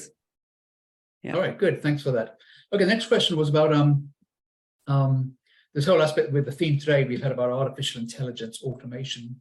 And the first question I wanted to bounce on, I'll go to Rosanna, was what do you think some of the opportunity, I know you covered quite a bit in your last presentation, but what do you think are the real benefits AI can bring to the KM world, to our KMers? And then I'll ask the opposite, but so opportunities. Yeah, and I hear innovation and AI kind of being spoken about together, and I wouldn't say that AI is necessarily innovation. I think it's like another tool that we could use for knowledge management. And I think I gave an example right at the beginning where we've got all this unstructured kind of content or data, and maybe it can help us to make sense of what's in there. Can we like automatically tag stuff so that the relationships are made for us in some ways if we're talking about KM from like a technology kind of lens. So I think that's potentially where the benefit is, because we've got every day more and more information and a wealth of like all this data and information coming in, so it can help us to make sense of that. Yeah. And I think you stated you're actually demonstrating benefits already now. You're picking up smart benefits from using artificial intelligence. So that's right. That's really but I wouldn't say that's the only thing. And I also wanted to pick up on what Nicholas was saying about people being really important. I firmly believe that the more we go towards technology, the more we also need to go the other way with people. Like there's always you need to have a balance. It's not only going to be about AI. So yeah. And Nicholas, what's your views about the benefits AI can bring knowledge management? Do you embrace it? Do you? I think it is a wonderful thing, and I've seen so many great things, but quite often I've said, sitting in the public sector, going, that's great, but we can't use it. And I think that is the space where sort of AI for KM is kind of falling down a little bit, just because of the restrictions that the public sector has. So I think it has, there's been great strides in that private sector sort of area, and some really great things I've seen and gone to sort of presentations and conferences over. But I think what it can really do is, one of the benefits I always say of knowledge management is it enhances decision making. And this is where sort of artificial intelligence can do that, because it's almost giving that extra reassurance of that decision making, which then, from public sector view, helps us stay compliant. It helps us keep a good reputation, and especially for an organization like my current one, if we get something wrong, it's we're generally going to be on the front of a newspaper somewhere, because it's the NHS. So it's really important that we get these things right. So having good knowledge management and the AI along with the person, as you know, as Rosanna has said, and I said earlier, that that's really important, that it's a journey of both halves. It can enhance that decision making that then feeds into all of those other elements. Right. Thank you for that. Thanks. And Sarah, what about yourself? What do you think some of the opportunities are that could make life easier in the Met Office? And well, I think I was listening with interest to Bart's presentation earlier about, you know, the challenge of finding knowledge and expertise in the organisation is one that's very live for us, and then it not becoming this sort of you know, this exercise that goes out of date as soon as you've done it. So I would like, maybe I'll answer it with what I would like it to be doing, yes, which would be to help us to navigate that space and help us to keep that live and help people to find expertise and knowledge more easily, because like we've been talking about, actually, you know, often the knowledge is sitting in people's heads and you wanting to connect people, and the challenge is actually helping people to find those connections. So if it could help us with that, that would be fantastic. Right. And I think also synthesis of you know, themes and pulling that out back to the decision making. Something that, you know, we've been looking at is how we approach the whole lessons learned and knowledge bases and knowledge banks. And again, the challenge is these things become, you know, real sort of heavy duty, kind of out of date as soon as you've created them, and impenetrable. And a lot of our knowledge bases at the moment, it's quite hard to extract actually the real lesson, the real make it like easier with automation and search. So the stories and the themes and pulling that out again, I think that could be hugely valuable. Okay, good. I was actually just conscious of the time. I'm going to just change the last question. Really, I'd just like to get all your views here. Is where do you see knowledge management in 5 years' time? You know, if you could look into a glass globe. You know, there've been many stories in the past that KM is dying. KM is an old discipline, but we're still here. Happy to get your views as where you see the future of knowledge management. And make it literally 2 minutes each. Stephanie? I hope that there's more emphasis on the people, that there's a recollection, if I can use that word, to that knowledge is human and that it's about learning, that technology is just a tool. So focusing on the people side of it, coming back to the, okay, Rosanna? I'm not sure it's going to change a lot in the next 5 years. I think there's a lot of goodness already there in KM, and I think that it'll continue to be incorporated more and more into like disciplines that exist. It won't be like necessarily a separate thing, but will be incorporated into how we run the business, because AI is bringing to the forefront that knowledge is needed as a foundation. So people are just thinking that way. All right, thank you for that, Nicholas.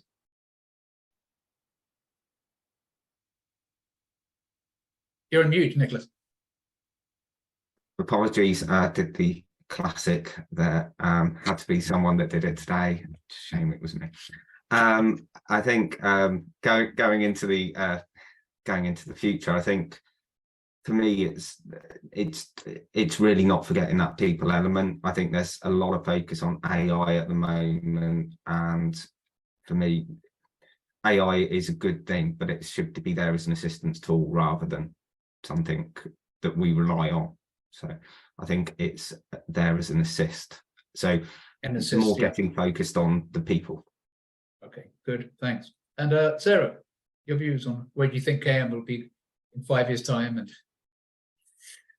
I suppose I was thinking about what's going to be required of us as KM professionals, and I think a key skill that we're going to need is actually enabling connections and bringing people together.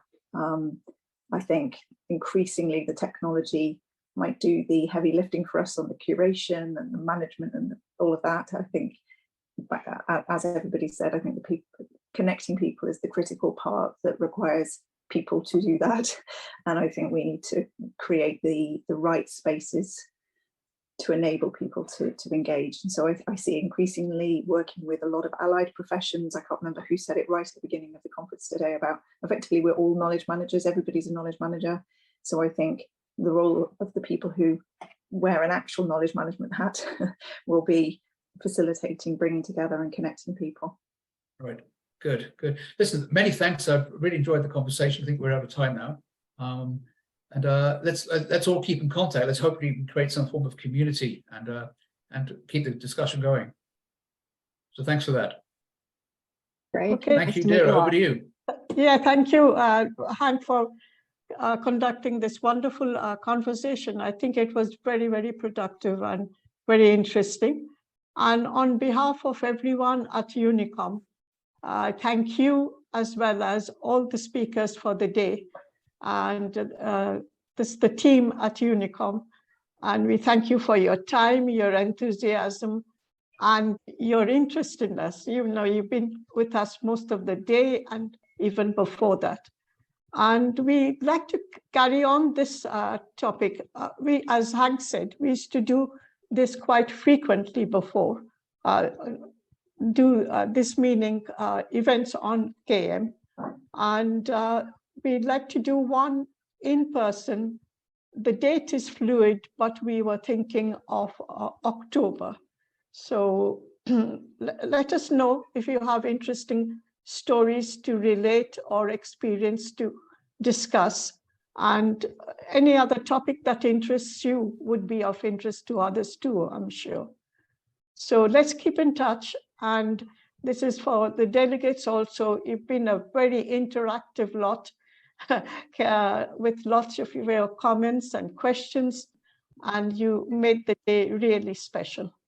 Thank you all, and we really hope to hear from you all again. Keep in contact. Thank you. Okay, Thanks, thank you. Thank you. Bye. Bye. Bye.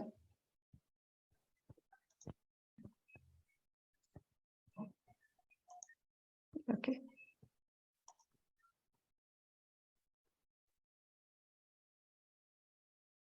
Right, now we are on to another very interesting panel. This is about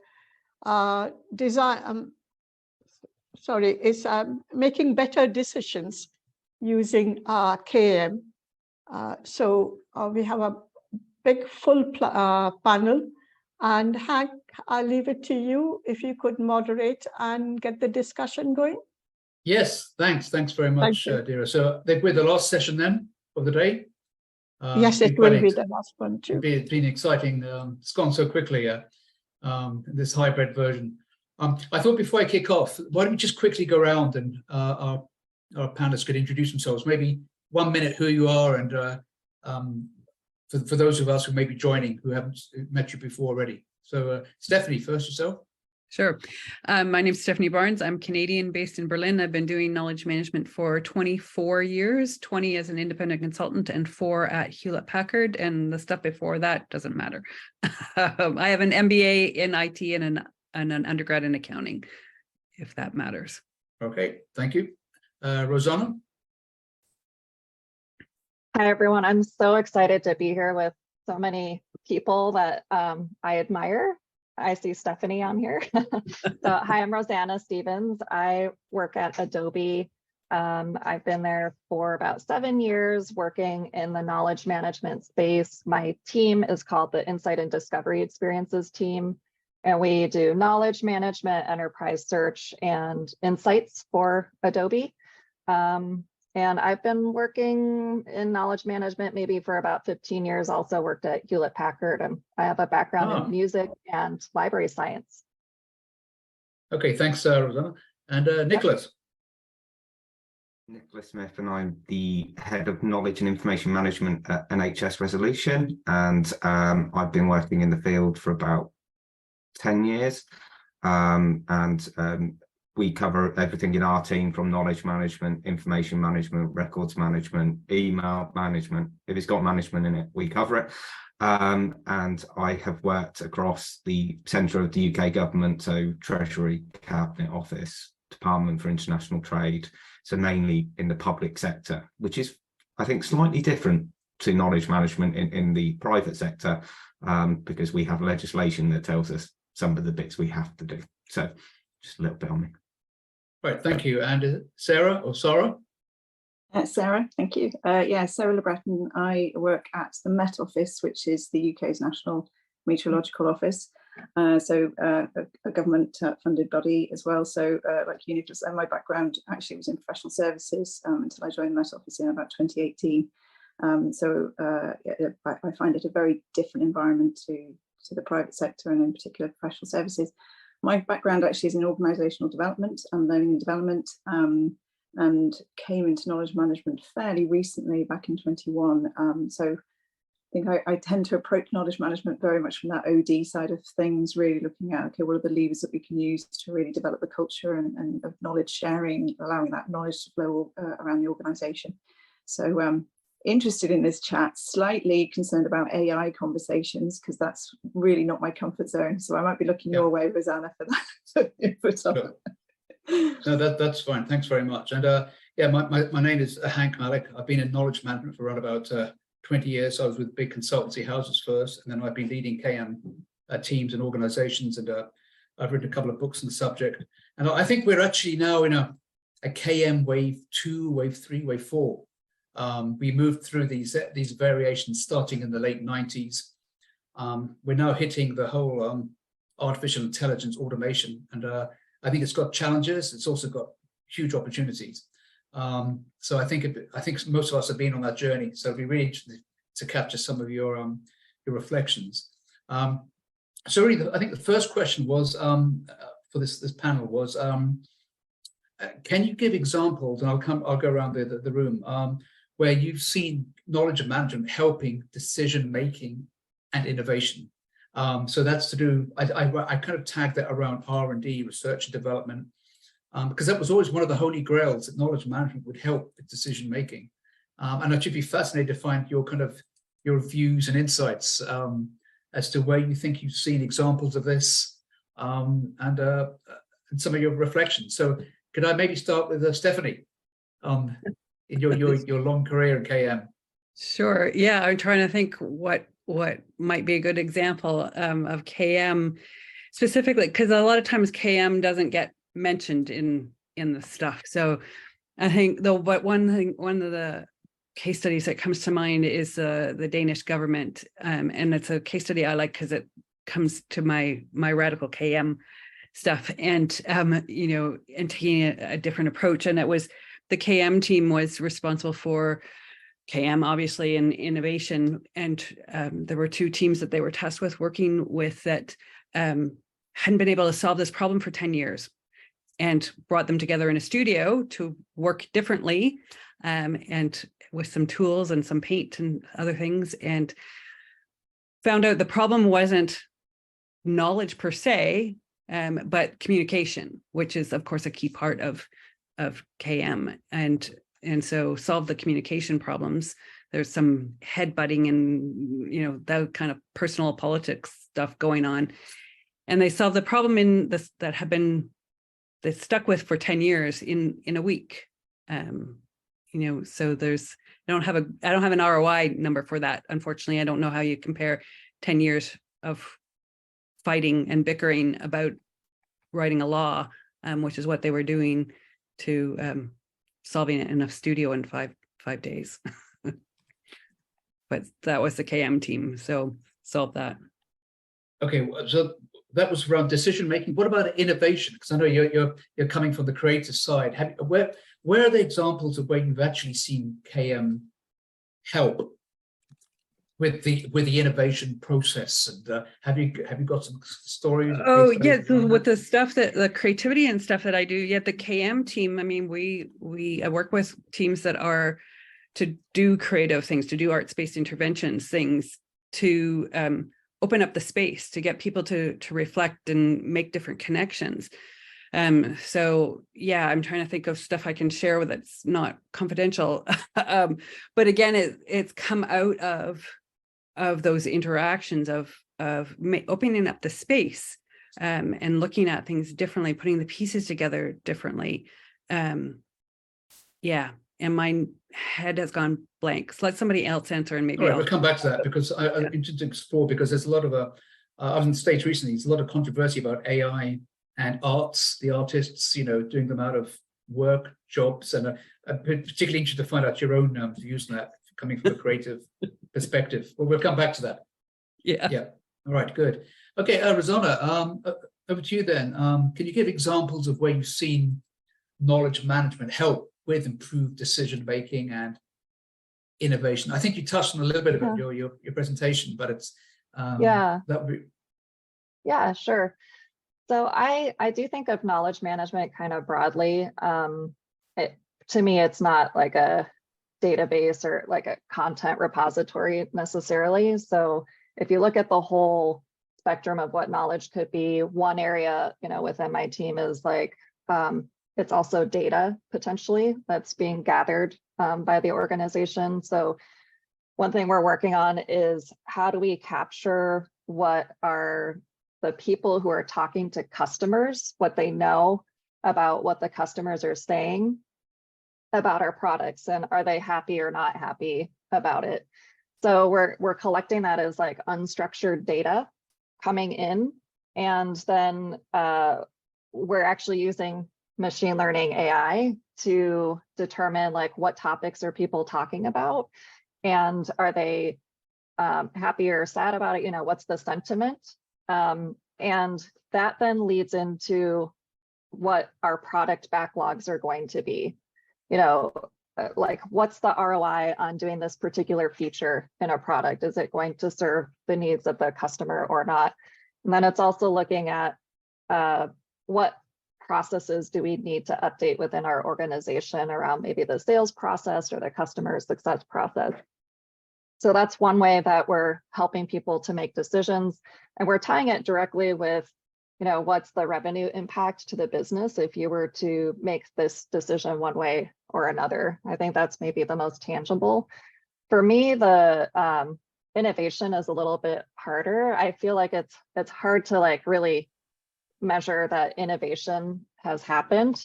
But like I see, if you can make connections between people who have different backgrounds, or it's the silo thing. Like I think silos are actually good sometimes in an organization, and now when they make a connection, like a researcher is talking to a different kind of role within the organization, suddenly there's new ideas that come out of it. So that's where like social KM can actually be really useful. So and then also, like I was in a talk about search as well. The more that you can float up about what's happening in the organization when somebody searches for something or connect like people with the project, then I think there's more ideas and innovation that can happen too. I'll keep talking and I'll stop. I can tell. No, so you're certainly using, so you're actually using AI tools actively now in KM to assist with processes. Right. So you're, so you certainly must be one of the forerunners in this in the moment, because I think here in Europe, maybe we're still a little bit stayed in that background there. But I also work at a tech company, so there's a lot of engineers wanting to do this stuff. Yep. Okay. All right. Really interesting. Just got one question coming in from I think it's from Mark. Can you provide examples of where you've seen KM contribute to taking an optimal decision rather than making a decision? Mark, Nicholas, maybe you want to answer that? Sorry, I missed that for a second. It just jumped. Right. So can you provide examples of where we've seen KM contribute to taking an optimal decision rather than making a decision?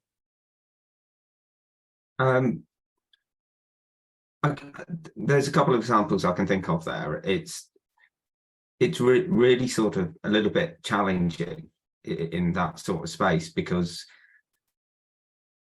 it especially within the public sector sphere, because you have a lot of more rules than you do in the private sector sphere. So quite often the knowledge management spheres, you have to go down a very sort of almost limiting in some ways in the public sector sphere, and sometimes we'd like to open them up. But I think when it comes to sort of more answering public requests, actually what knowledge management can do is give you sort of that sort of response to those members of the public that you might not have been able to have given without that. Now, it might not be what they're looking for, so it might be more in that optimal space rather than in the other space, but as I said, it's a bit more challenging with that one in the public sector, simply because of the limitations on some of the elements that we have with that. And it's the same with AI. A lot of what we have is can it understand and read context, and with a lot of AI at the moment, there's a big challenge with that. So knowledge management in the public sector has its different challenges versus what it does in the private sector, simply because of the legislation around it. Okay, all right. So actually, while we're on with you, Nick, can you give me any examples of, have you had any examples of using knowledge management to help with innovation or decision making? Have you tried any tools, methods? Well, I've actually set up 2 knowledge management teams in 2 organisations that had never had them previously. So I'm going to use an example from one of those, because actually I think that, you know, there's some really good examples there of where actually they've been able to make better decision making, and some of that could be around accepting of licenses, for instance, in one of the organisations. You know, when certain organisations were applying for these licenses, the decision making was rather quite a difficult process. By introducing the knowledge management processes and procedures within that, it made that much more efficient to make those decisions without the risk being involved as there previously was. So knowledge management can have a real benefit for actually the quicker decisions, the accuracy in the decisions being made, and actually give senior management, directors, CEOs, much more comfortability, because they've got that sort of backup to show that knowledge management and decision making coming. I think in the innovation space is a lot of it is just convincing people, you know, and I know, you know, AI has been spoke about really a lot today, but I think we shouldn't ever forget the people element of knowledge management. And if you don't get the people on board, it's really difficult. And in one of those 2 organisations, I was told by a very senior person when I first joined, I don't see the need for knowledge management. And that was their first speech to me. 6 months later, they were our biggest cheerleader. You know, so okay, very good. It's very about good. taking people on that journey with knowledge management. So I think in the innovation space, AI is great, but we can't forget about what we need to do to keep those people excited. How do we innovate in that space as well? So I think that it's a combination of the 2 going into the future, but I just want to say I don't think we should lose sight of that people element of knowledge People management. element, yeah, absolutely, yeah. Okay, and Sarah, what about yourself? Have you had experience of using knowledge management to improve innovation thinking, decision making? Yeah, I thought it was interesting what Stephanie said about often knowledge management itself is really often visible or labeled in these sort of examples, but it's behind, it's sort of like the foundation stone behind what helps people, I think, to make decisions. We've got a really strong culture here of knowledge sharing through communities of practice. And I've seen some really great examples where, going back to the point about optimal decisions, where I think effective decisions, better decisions have been made because of a real sort of diversity of thought that has come about from communities. We set up back in 2020, it wasn't because of COVID, it was sort of set in motion before COVID, but we were very aware of the fact that our line managers weren't known to each other. They didn't know who else was a line manager in the organisation, and we were really struggling as well to communicate with them and bring them together as a community. And we set up a platform of just a SharePoint com site and Teams channels sort of associated with it. And we've seen fantastic sort of results of effective kind of knowledge sharing to help individual line managers make decisions. But equally, we've been using it as a way of communicating and engaging with line managers before decisions have been taken to get real-time feedback on the ground of what actually, how is it going to land, how's that going to work. And we've seen some interesting sort of about faces sometimes where things have gone, oh, okay, hang on a minute, this really isn't going to land. And so I think that's been a great decision. It's a very practical sort of commercial decision. So using communities of practices. Yeah. No, that's I think that's that's a really valid point, because you have I think they have to be managed quite organically, don't they, communities? Yeah. And you can break down the barriers so that there's free thought, free speech. And we've taken away that the hierarchy really is not visible in that sort of environment anymore, which has been great.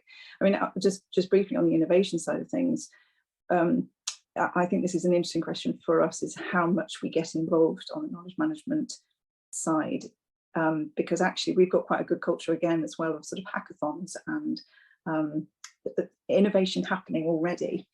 And so one of the challenges to me and the team is really to think about when and how we get involved. And obviously our intention really is just to sort of shine a light and see if we can get wider benefit from those things. So hackathons is something that's working really, really well in certain parts of the organization. We're looking at how it can be applied more widely, and the expertise that is being used in certain areas with hackathons can be applied in other areas. And that's interesting, because a number of years ago I used to work for IBM, and they we used to have a thing called Jam, IBM Jam, and then I think that term was used, it was kind of co-used around the world.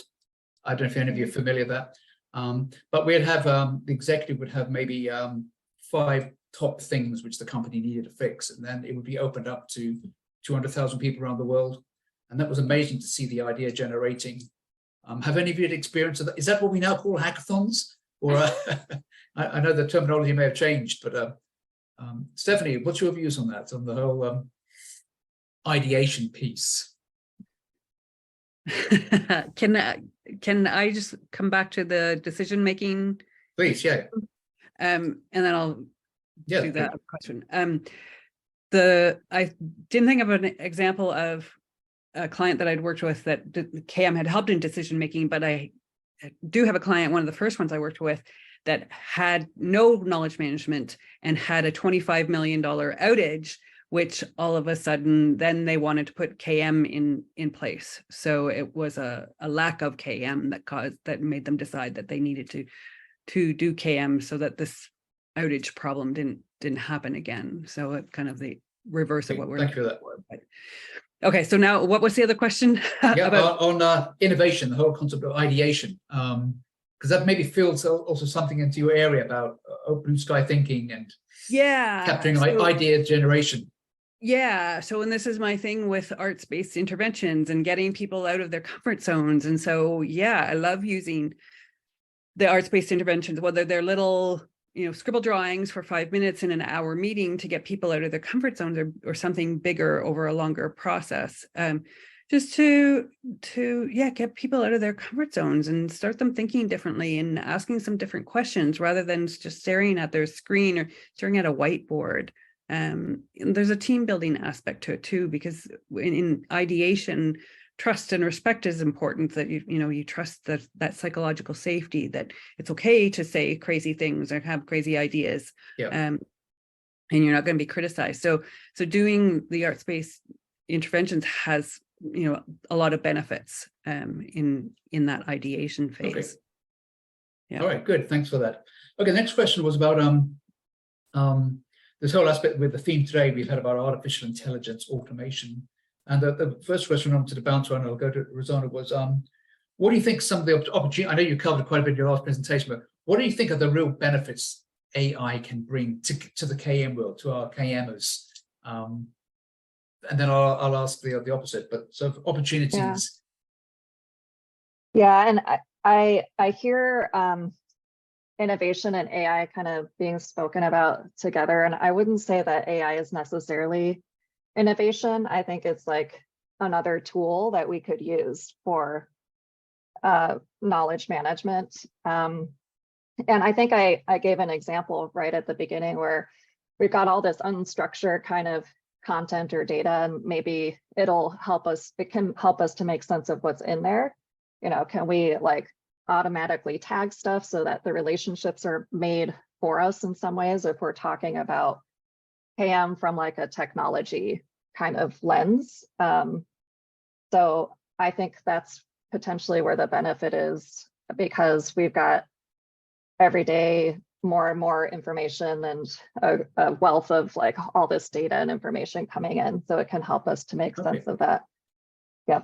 And I think you stated you're actually demonstrating benefits already now. You're picking up smart benefits from using artificial intelligence. So that's right. That's really but I wouldn't say that's the only thing. And I also wanted to pick up on what Nicholas was saying about people being really important. I like firmly believe that the more we go towards technology, the more we also need to go the other way with people. Like there's always you need to have a balance. It's not Absolutely. only going to Right. be about AI. So, Right. Yep. And Nicholas, what's your views about the benefits AI can bring knowledge management? Do you embrace it? Do you? I think it is a wonderful thing, and I've seen so many great things, but quite often I've said, sitting in the public sector, going, that's great, but we can't use it. And I think that is the space where sort of AI for KM is kind of falling down a little bit, just because of the restrictions that the public sector has. So I think it has, there's been great strides in that private sector sort of area, and some really great things I've seen and gone to sort of presentations and conferences over. But I think what it can really do is, one of the benefits I always say of knowledge management is it enhances decision making.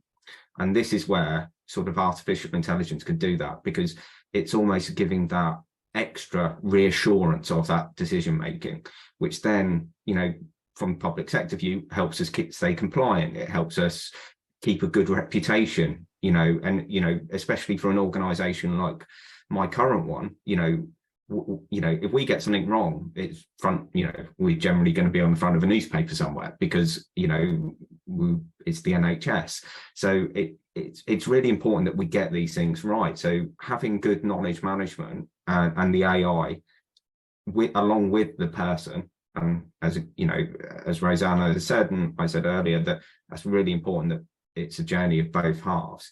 It can enhance that decision making that then feeds into all of those other elements. Right. Thank you for that. Thanks. And Sarah, what about yourself? What do you think some of the opportunities are that could make life easier in the Met Office? And well, I think I was listening with interest to Bart's presentation earlier about the challenge of finding knowledge and expertise in the organisation is one that's very live for us, and then it not becoming this sort of this exercise that goes out of date as soon as you've done it. So I would like, maybe I'll answer it with what I would like it to be doing, yes, which would be to help us to navigate that space and help us to keep that live and help people to find expertise and knowledge more easily, because like we've been talking about, actually, often the knowledge is sitting in people's heads, and you wanting to connect people, and the challenge is actually helping people to find those connections. So if it could help us with that, that would be fantastic. Right. And I think also synthesis of themes and pulling that out back to the decision making. Something that we've been looking at is how we approach the whole lessons learned and knowledge bases and knowledge banks. And again, the challenges, these things become real sort of heavy duty, kind of out of date as soon as you've created them, and impenetrable. And a lot of our knowledge bases at the moment, it's quite hard to extract actually the real lesson, the real make it life easier with automation and search. And so the stories and the themes and pulling that out again, I think that could be hugely valuable. Okay. Good. I was actually just conscious of the time. I'm going to just change the last question, really. I'd just like to get all your views here is, where do you see knowledge management in 5 years' time? If you could look into a glass blow. There've been many stories in the past of KM is dying. KM is an old discipline, but we're still here. Happy to get your views as where you see the future of knowledge management. And make it literally 2 minutes each. Stephanie? I hope that there's more emphasis on the people, that there's a recollection, if I can use that word, to that knowledge is human and that it's about learning, that technology is just a tool. So focusing on the people side of it, coming back to the, okay, Rosanna? I'm not sure it's going to change a lot in the next 5 years. I think there's a lot of goodness already there in KM, and I think that it'll continue to be incorporated more and more into like disciplines that exist. It won't be like necessarily a separate thing, but will be incorporated into how we run the business, because AI is bringing to the forefront that knowledge is needed as a foundation. So people are just thinking that way. All right, thank you for that, Nicholas.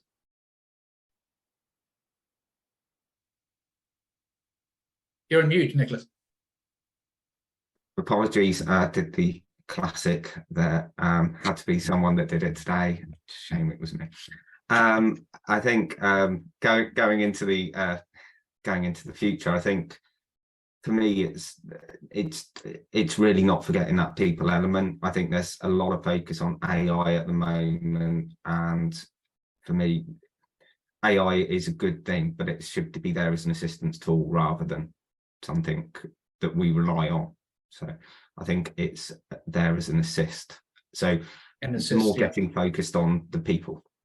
Okay, good, thanks. And Sarah, your views on where do you think KM will be in 5 years' time? And I suppose I was thinking about what's going to be required of us as KM professionals, and I think a key skill that we're going to need is actually enabling connections and bringing people together.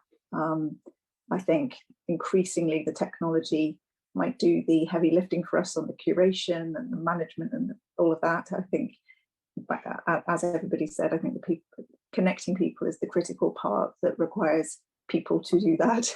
And I think we need to create the right spaces to enable people to engage. And so I see increasingly working with a lot of allied professions. I can't remember who said it right at the beginning of the conference today about effectively we're all knowledge managers, everybody's a knowledge manager.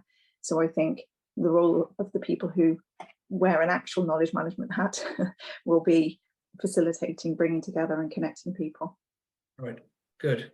Listen, many thanks. I've really enjoyed the conversation. I think we're out of time now.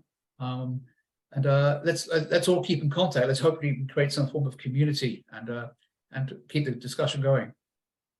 So thanks for that. Great. Okay. Thank you, Deirdre. Over to you.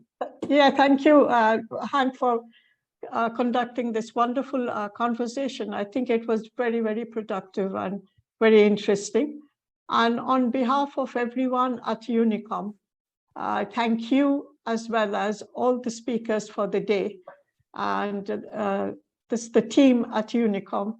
And we thank you for your time, your enthusiasm, and your interest in us. You know, you've been with us most of the day and even before that. And we'd like to carry on this topic. We, as Hank said, we used to do this quite frequently before, this meaning events on KM. And we'd like to do one in person.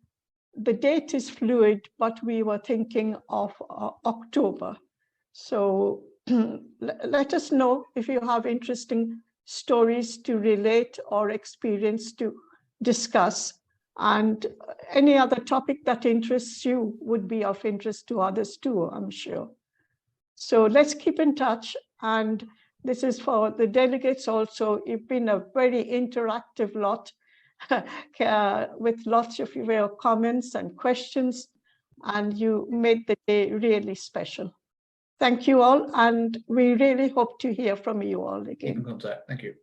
Okay, Thanks, bye-bye. thank you. Thank you. Bye. Bye-bye. Bye. Bye. Bye.